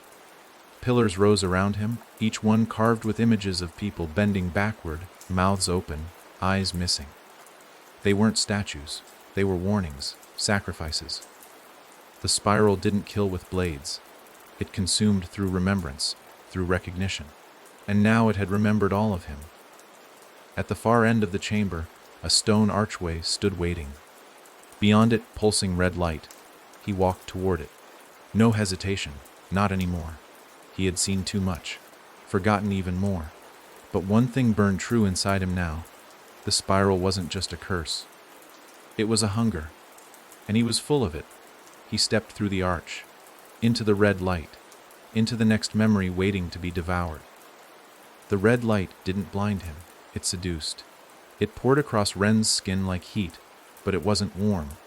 It pulsed in steady intervals, mimicking a heartbeat that didn't belong to him. Slower, deeper, and older than anything human. He stepped fully through the archway, and the change was immediate. The air was thicker here, saturated with the scent of copper and damp stone. The space ahead was cavernous, a hollow carved not by hands, but by something too large to fit in language. The walls rose impossibly high, curved inwards as if he stood inside a colossal lung, waiting to exhale. Shapes lined the chamber. Not statues, not quite. Bodies, thousands of them, pressed into the walls, partially emerged, as if they'd been trying to crawl out for centuries. Some had eyes. Some had none. All of them had mouths stretched wide in silent screams, jaws unhinged, teeth sharpened by time or madness or both. And each face bore a familiar curve, a resemblance, his own, younger, older, variations of himself, all frozen in different stages of terror. They watched him without moving. Or maybe they remembered him watching them. He didn't speak. There was no one to hear. Only the light and the rhythm of something vast beneath his feet. It wasn't a floor. It was a membrane. A surface that pulsed slightly with each step. At the center of the space, a spiral carved into a raised platform rotated in eerie silence. Not fast, not slow, but deliberately. Like it was waiting for him to approach before accelerating. Ren stepped forward, drawn by a gravity that wasn't physical. He knew, without being told, that stepping onto that spiral was the next threshold, that whatever came after couldn't be taken back. But something deep inside him had stopped caring about escape. That part had died sometime between the church basement and the twisted dream of his childhood bedroom. He stood on the spiral, and everything went still. No sound, no breath, no heartbeat. Then, a voice, all around him, inside him. whispering in hundreds of tones at once. You were the first doorway. The walls began to move. The embedded figures shifted, skin cracking like old paper. Their mouths opened wider, and from within each came a single thread, long, thin, black as shadow. The threads floated toward Ren, not touching him, just circling, entwining, forming a cocoon of memory around him. You gave us shape. He tried to speak, but no words came. His throat wasn't his anymore. You are the center. One thread touched his chest, fire, pain beyond anything he'd felt. But not from the outside. It was recognition. Memory burned back into him, too fast, too clear. The real moment. The one he'd hidden. Not Emma. Not the church. Not the spiral etched in mirrors. But a room. Underground. A circle of children. And a voice. His voice. Leading them in the chant. Not forced, willing, leading. Inviting the spiral in. Because he had believed. Because it had promised to show him what no one else could. And when it came, when it answered, the others had screamed. But Ren had smiled. The light vanished. He collapsed to his knees, trembling. Tears poured freely now, not from grief, from shame. The spiral hadn't chosen him. He had chosen it. He had been the first to draw it in blood. He had been the one to show the others how. And when it broke loose, when it spilled across the country in whispers and visions and dreams, that was his doing, his offering. You remember now, the voices said, and they sounded almost proud. A shape rose from the spiral beneath him, human in outline, but made of shifting light and bone. Its face was his, but grinning wider than flesh should allow. We've waited for you to be whole again, it said. No, the spiral can return to the place it began. The walls split open behind it, revealing a corridor made of flesh and memory, undulating gently. Ren staggered to his feet. He didn't argue, didn't fight, because now there was no point. He wasn't the victim. He wasn't the hero. He was the origin. And if he wanted to stop it, he would have to descend deeper than anyone had ever dared. To the center. To where the first spiral was carved, not in stone, but in thought. Ren stepped into the corridor, and the temperature dropped instantly. Not the cold of wind or winter, but the kind that lived in basements no one remembered building, the kind that settled in the lungs and stayed there. The walls weren't smooth. They pulsed with veins. Small ones at first, then thicker as he walked, all running in the same direction. Forward, toward something vast and buried. The spiral didn't speak anymore. It didn't have to. Everything around him was its voice. The drip of unseen water. The way the light shifted in slow, circular pulses. The floor itself, breathing ever so slightly beneath his boots. This wasn't a tunnel. It was a birth canal. The silence wasn't total. Deep in the distance, he heard what sounded like a heartbeat, slow and steady. But beneath that rhythm came something else, echoes of his own name, stretched and distorted until it no longer sounded like a name at all. He kept walking. The corridor narrowed at times, forcing him to hunch. Then it opened suddenly into a dome-shaped chamber where the walls were covered not in carvings but in skin. Human skin, translucent and stitched together, stretched across the stone like wallpaper. Beneath it, faces pushed forward, eyes open, watching. Not alive. Not dead either. Just aware. Ren didn't speak. If he did, they might answer. There was no other exit in sight, only the continuation of the spiral pattern etched into the floor, looping into itself, leading down into a pit in the center of the room. He stepped closer. The air above the pit shimmered with heat, but when he touched it, his fingers went numb. The edge was smooth. Too smooth. Like bone worn down over centuries. And from below came the sound of whispers. Not urgent, not pleading. Conversational. As though the spiral had been waiting at a dinner table, keeping itself entertained until the final guest arrived. Ren descended the spiral staircase carved into the pit's edge, the steps narrow and slick. With each turn, the light behind him dimmed, and the whispers below grew clearer. You remember, It always started with you. Thank you." He didn't ask what they meant anymore. He knew.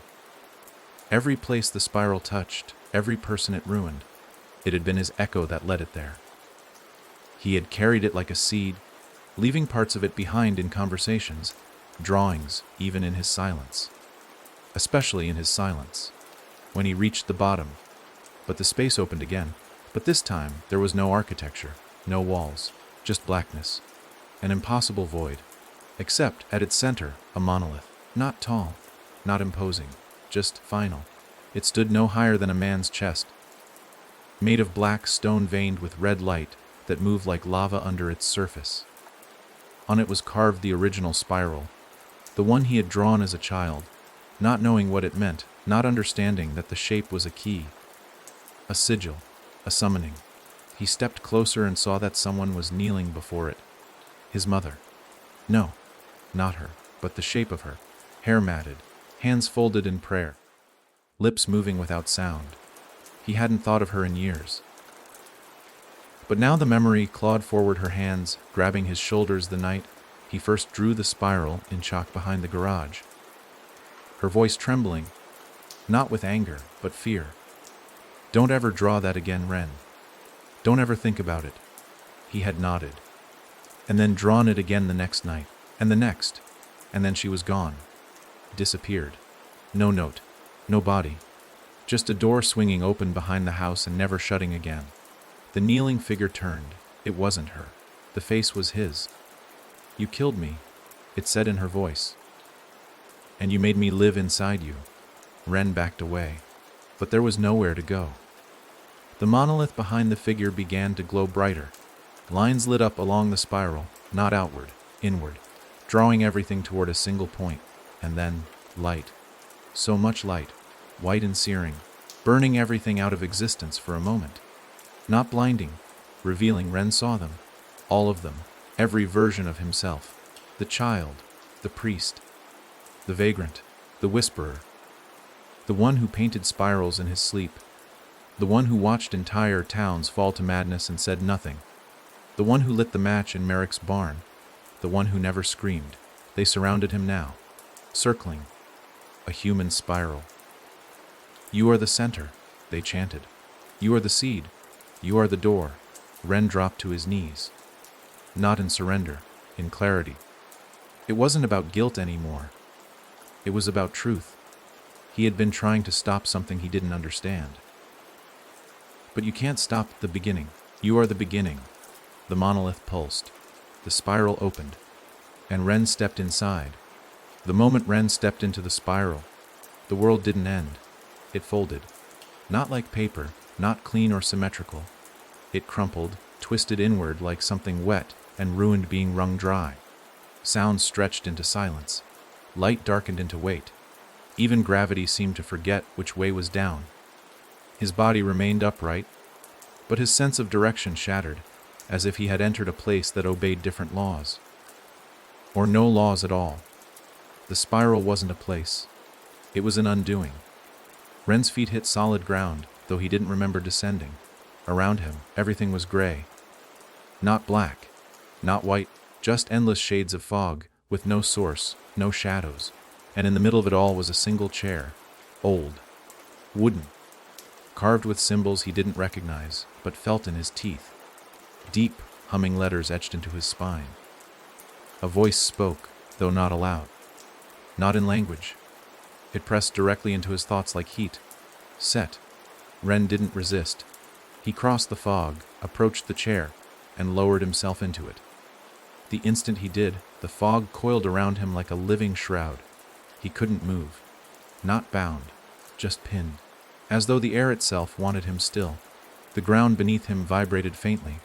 Then, before his eyes, visions unfolded. Not dreams, not memory. Something worse. Something in between. He saw the town of Merrick, but older. Before the fire. Before the whispers. Before he ever rode in. Children played on its dusty roads. A church bell rang. Lauder lived there, and then he saw himself. Younger. 17 maybe. Standing at the edge of town with a notebook in hand, the first spiral sketched in the margin, drawn without thought. without intention. It had started there. He saw Drisper next, then the motel, then the mirror in the hallway, the woman with no eyes, the preacher with the missing mouth. All of them had come after that first drawing. They hadn't brought the spiral, he had. Another vision, a basement, a dozen children in a circle, chanting, their voices bleeding together, forming not words, but sound, a droning, vibrating tone that rattled the ceiling. And in the center Ren again, this time older, face calm, eyes wide, speaking not to the children, but to something else, something that leaned close, just out of sight, its breath folding the air, a presence too vast to be seen all at once. You gave us shape, the voice returned. We lived in the cracks, you gave us flesh. Ren tried to stand. Couldn't. He was still in the chair, heart thudding, jaw locked. He wanted to scream, to demand answers. But what answers do you offer to a mirror that reflects only your guilt? The fog shifted, pulled back, and now he was no longer in grayness. He was in a field, an open, endless stretch of dry grass under a red sky. The chair remained under him. In front of him stood every person he had lost. Emma, the blind woman, the faceless priest, the man who'd bled out in his arms near the diner. His mother, they said nothing, just stared, and then, in perfect unison, they all opened their mouths and drew the same spiral onto their tongues with a finger. Then they turned around and walked away. Not forward, not backward, but out of the world, out of the memory, out of the rules he thought still mattered. Ren sat alone, the field now gone.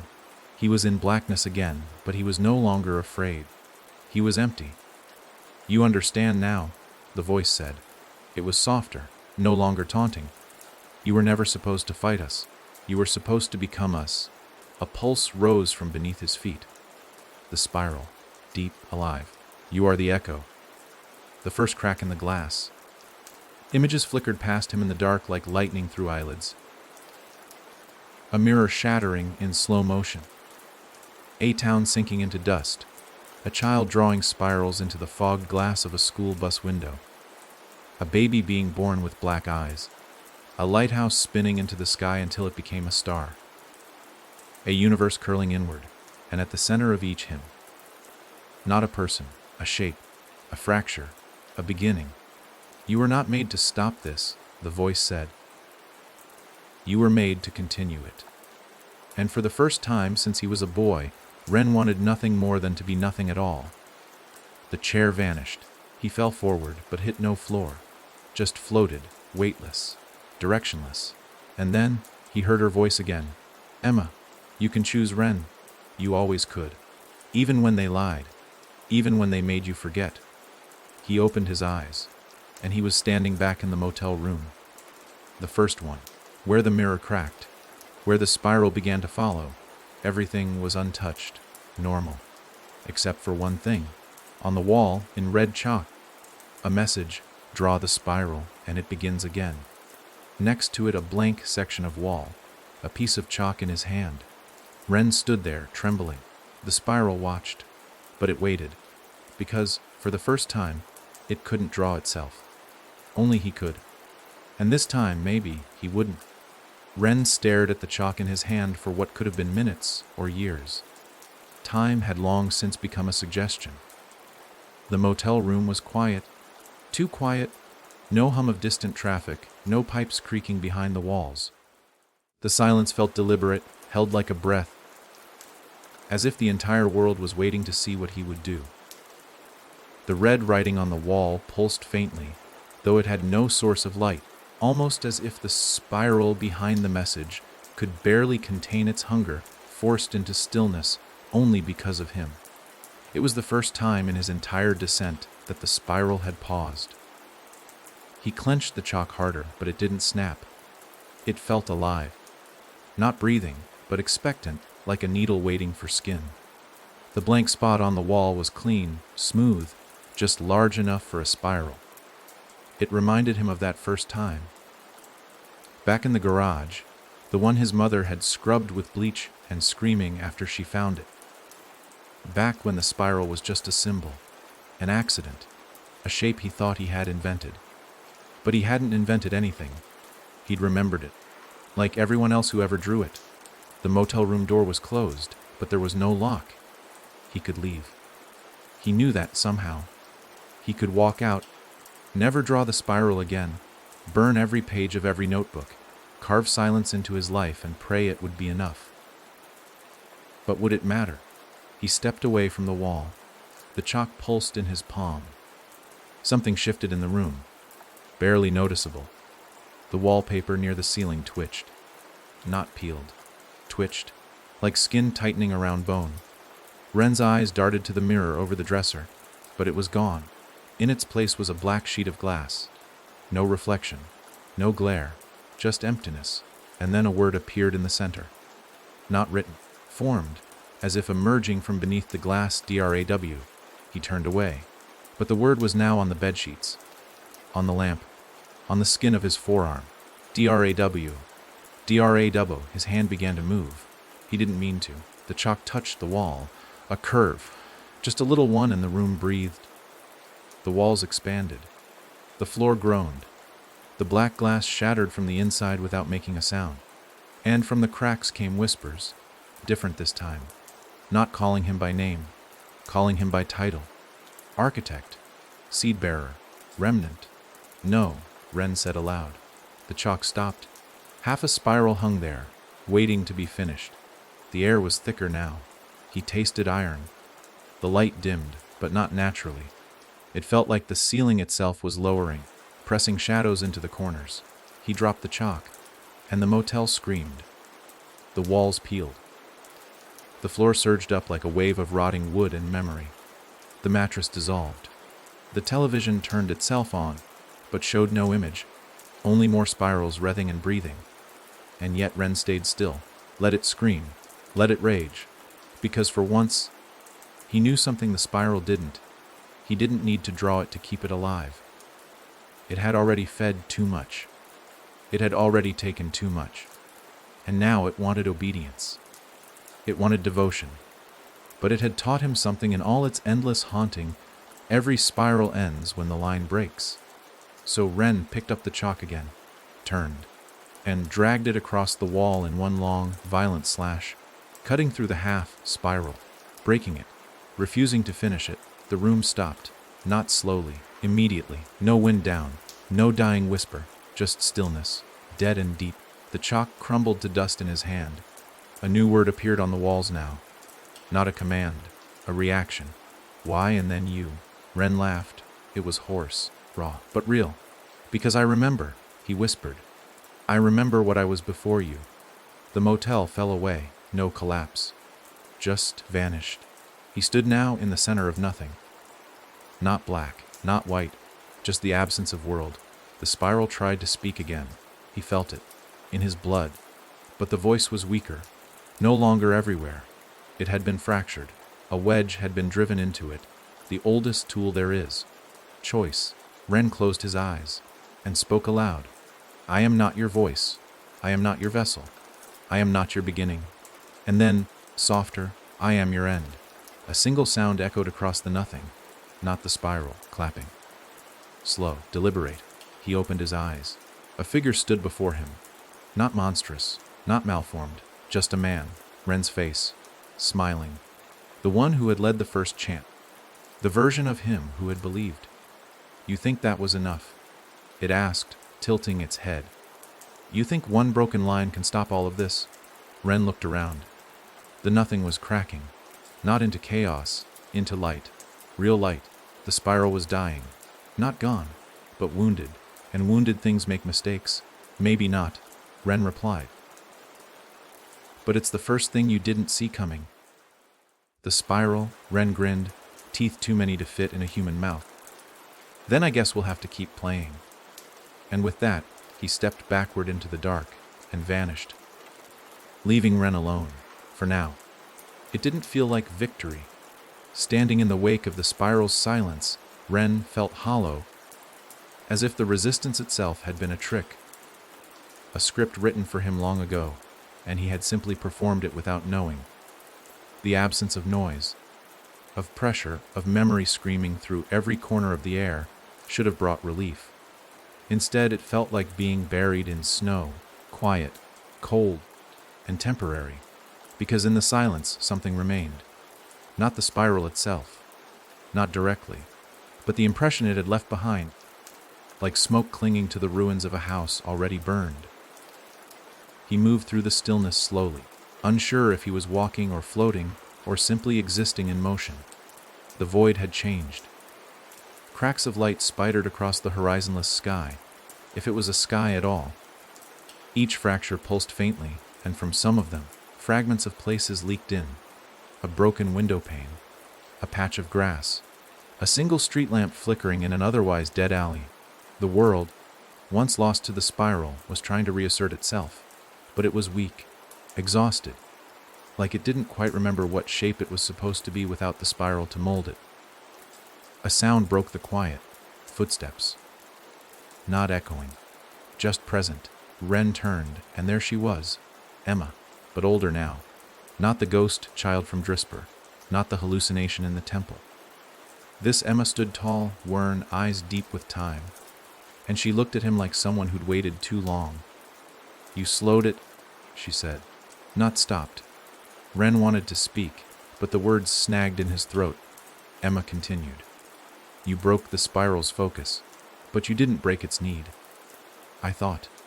He began, but she cut him off with a look. Not angry, just tired. "It doesn't die, it adapts. You wounded it, and now it scatters. Pieces of it, echoes, already leaking through the cracks." He turned to the fractures in the void. The leaking places. One of them had grown larger. Through it, he saw a child drawing spirals in frost on a classroom window. Another showed a man scribbling them into a journal, unaware of what he was doing. Another, worse, showed a preacher painting one into the dirt of a grave. "It's still spreading," Ren said, voice low. Emma nodded. "It always will." A silence stretched between them. One waited by understanding. "So what do I do?" he asked. She stepped closer and placed something into his hand. A piece of chalk. But not the same kind he'd used before. This one was black as obsidian, and cold, with veins of white light running through it like lightning caught in stone. "You broke one spiral," she said. "Now you draw another." Ren frowned. "Isn't that how it all started?" Her answer was calm. "No. That was how it started for them. Now it's your turn to shape what comes next." Behind her, the cracks widened. They weren't just holes. They were doors. And through them, the world waited. A world still haunted by echoes of what he had helped create. A world that didn't know it was infected. "Yet, you'll be called names," Emma said. "False prophet, madman, monster." "I already have," Ren said. "But if you don't draw," she finished, "someone else will." He nodded and stepped forward. Through the nearest crack, into a small-town gas station in the middle of nowhere. Rain pattered on the windows. The clerk behind the counter didn't notice him appear. A radio whispered static, then a voice. "High winds near Drisper. Residents advised to stay indoors."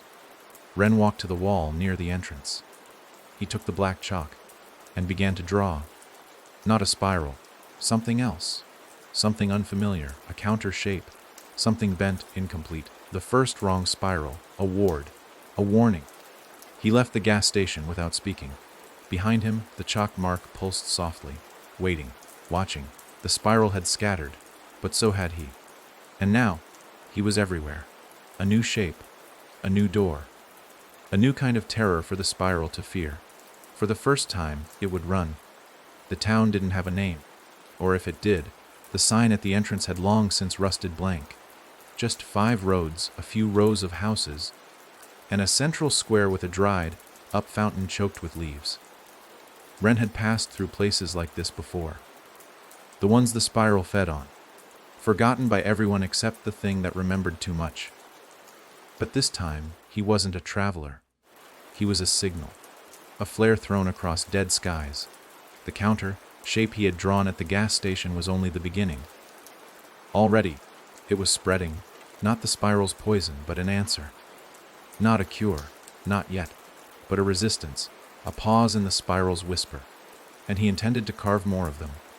Here, now. The townspeople didn't see him arrive. That was new. Usually, they noticed him the moment he stepped onto cracked sidewalks or pushed open a diner's rusted door. But here, they just kept moving, eyes low, expressions blank, not robotic, not possessed, just empty. Ren watched from the sidewalk as a man swept nothing in front of a grocery store with no windows. A woman sat on a bench facing a brick wall, talking softly to no one. Children drew shapes in the dirt that weren't quite spirals, but wanted to be. The spiral wasn't gone. It had just changed tactics. Subtle now, quieter, nesting in routine instead of nightmare. He walked to the center of town, the fountain. There, in the cracked bowl where water once flowed, a child sat with her back to him. She was humming. The tune was familiar. Ren's chest tightened. Emma, but not Emma. The girl turned, eyes black as oil, smile carved too wide. She didn't speak, just tilted her head and pointed behind him. He turned, and the townspeople were gathered in a silent ring around the fountain, all of them, staring, unblinking. The humming continued. The girl stood, raised her hand. On her palm was the spiral, freshly drawn in blood. "No," Ren said. His voice was firm now, grounded. He stepped forward, and the crowd didn't move.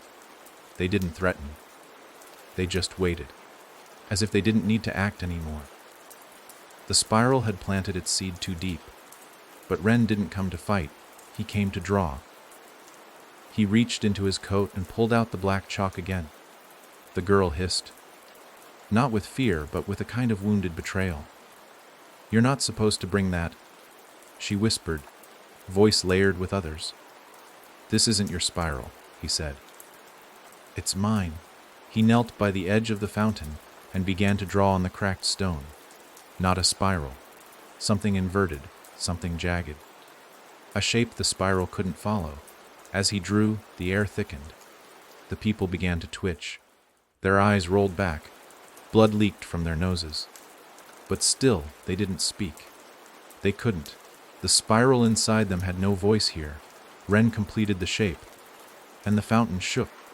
A sound ripped through the square, like tearing paper, but miles long. The girl screamed. Not a child's scream. The spiral's scream. It had found him again, and it was angry. The chalk crumbled in his hand, glowing white, hot before vanishing. And just like that, the crowd collapsed. Not dead, not harmed, just free. For a moment, Ren stood breathing hard. The girl was gone. No trace. Only the faint smear of the spiral where she had stood. He turned away from the fountain and walked on. Another town. Another mark. Another piece of the spiral undone. But each time it would learn. Each time it would come back stronger. Ren knew that. The war wasn't over. It had only changed shape. Just like him. He wasn't the spiral's victim anymore. He was its mirror. And mirrors can cut. The next town had no roads leading to it. No map marked its location.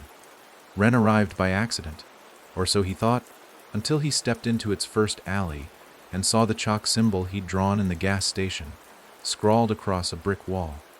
But it was wrong. Twisted, defaced. The edges of the counter shape had been warped inward, subtly curling into the early stages of a spiral. Not fully formed, but enough to taint the purpose. Enough to let something in. He stared at it for a long time. The spiral hadn't just adapted, it had begun to mimic. Someone had followed him. Someone had watched. Maybe not a person. Maybe a version of himself he hadn't burned away. The thought dug under his skin. He stepped into the street and looked around. The town was intact, more than intact. It was perfect. Too perfect. The houses were freshly painted. Every lawn trimmed precisely, not a single curtain drawn out of place. He passed a bakery with golden loaves, perfectly aligned behind spotless glass. A school where children sat neatly in rows without speaking. A church where bells rang, though no one pulled them. The air was clean, sterile, lifeless. This was the spiral's next answer. If fear wouldn't break him, If horror wouldn't hollow him, then maybe nostalgia would. A whole town, crafted from Ren's own memory of better days. He saw them everywhere, faces he shouldn't see. His mother, leaning from a porch to wave at him with the exact smile she wore the year she disappeared. A boy from school who'd vanished during a camping trip. The waitress from the first diner that burned. All of them alive, talking, moving, but wrong. Not puppets, not ghosts, just slightly off. Like actors playing roles they didn't understand, he walked past them, not answering their greetings. And none of them reacted to his silence. They just smiled and waved and carried on with their rehearsed routines. At the center of the town square, a clock tower loomed. It hadn't been part of any place Ren remembered.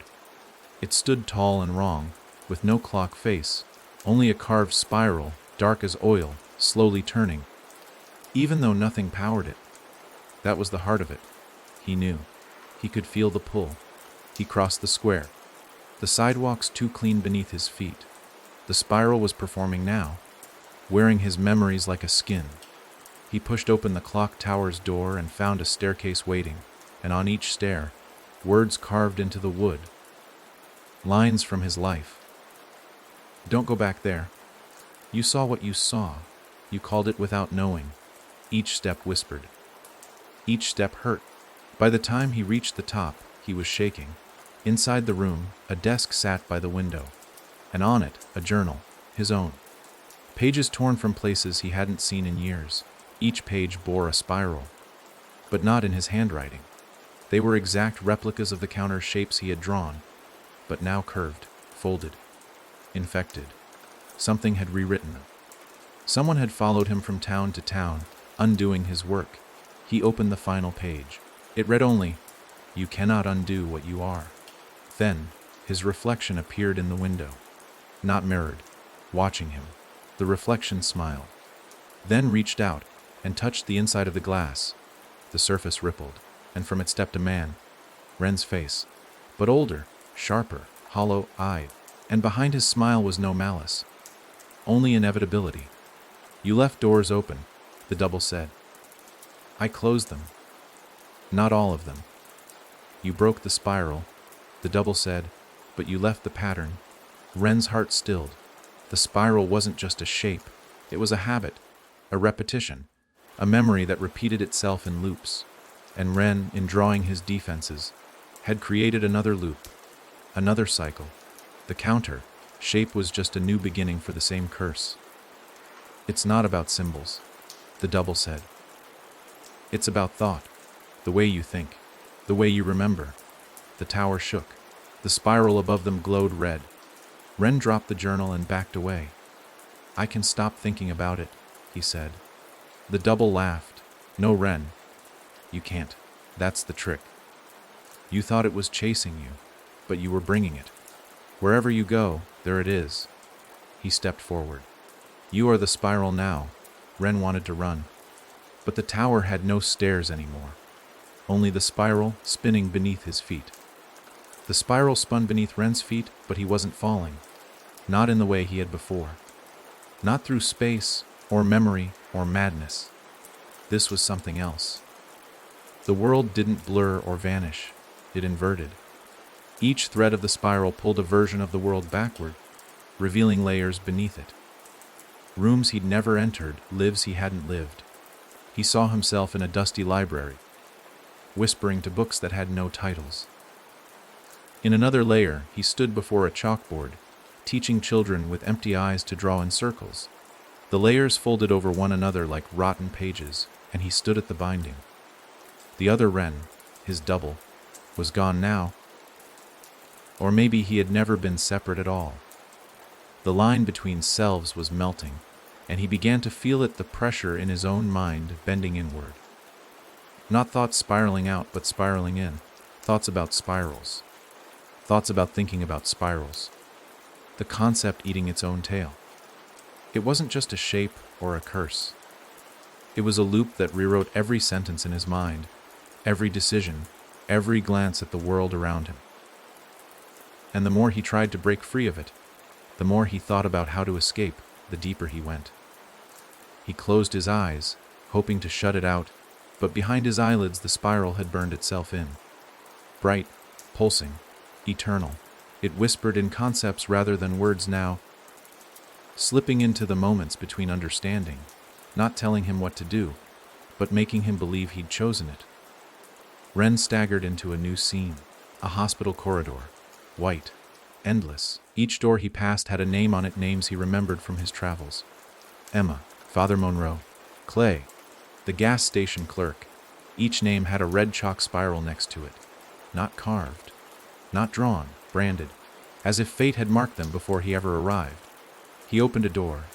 The room was empty except for a mirror. He looked in. This time it wasn't his reflection. It was Emma. But not the girl. The older Emma, the one who gave him the chalk. She looked terrified. Not of him, of herself. "I can't hold it anymore," she said, eyes wide. "Ren, it's underneath us. Beneath the memory, beneath the thought." It is the thought. The image glitched, flickered, and now her skin was curling in slow spirals, peeling back in graceful, horrific loops. She didn't scream. She smiled, and said in his voice, "You're dreaming me now?"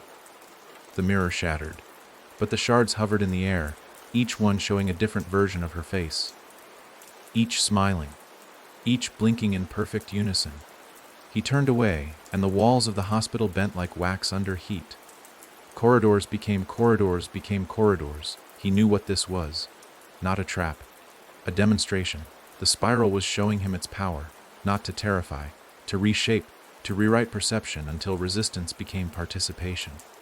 Ren fell to his knees, not from pain, from understanding. This wasn't about stopping a curse anymore. This was about saving the concept of free will, because the spiral was learning, and it had realized something awful. If it couldn't break Ren's mind, it could become it. He gripped the floor, trying to feel something real, something solid, but even the tiles beneath him began to spin subtly beneath his palms. He pressed his forehead to the ground and whispered, "I am not you," and the spiral whispered back, "But you think in circles," he screamed. Not in fear, in rejection, but somewhere deep inside. A sliver of doubt formed. What if all his thoughts had always led back here? What if this wasn't where the spiral ended, but where it began? Ren's scream never echoed. It didn't need to. The spiral didn't deal in echoes anymore. It lived in origins, in first thoughts. It waited in that silent place just before a decision is made, before a word is spoken, when the mind balances on the edge of action. That's where it thrived now, buried under everything, rooting itself in the way things began.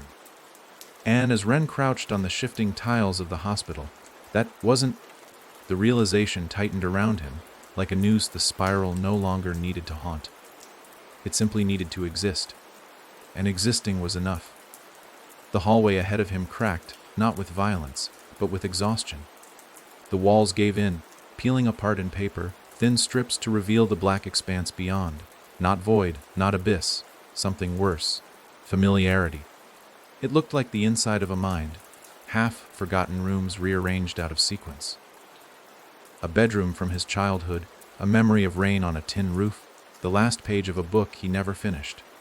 Each one layered with soft, pulsing curves. Spirals made of thought itself. He stood slowly. No more running. No more weapons. No more counter shapes. They hadn't saved anyone. They had only changed the spiral's flavor, made it subtle, sophisticated, infectious in smaller doses. He had sharpened the disease, but he also understood it now. The spiral wanted permanence. It wanted to be believed. Not worshipped, not feared, just accepted, as a fact, as an inevitability. And that was the only weapon he had left. Ren walked through the last doorway, and found himself standing back in the garage behind his childhood home. Dust motes in the sunlight, the smell of rust, and there, in the center of the concrete floor, was the chalk drawing. The first one, still fresh, still wet somehow, drawn by his own hand years ago. Before he understood it, before he fed it, before it knew him, he knelt beside it, stared at it, It stared back. And for the first time, he didn't fear it. He pitied it. Because he realized the spiral wasn't a god or a curse or a hunger. It was a lonely idea desperate to be remembered. A pattern looking for a thinker. And it had found him. But now he was letting go. He pressed his hand to the spiral and said, "You are not mine." The lines flared. The room trembled. But he didn't move. "You are not my thought. Not my creation. Not my shape." A silence fell over everything. Even the spiral paused. Waiting, Ren leaned closer and whispered, "I choose not to remember you." And with that, he stood up and walked away. He didn't turn back. Not even when the spiral shuddered. Not even when it began to fade. It fought to stay, tried to scream. But without memory, without belief, without attention. It was nothing.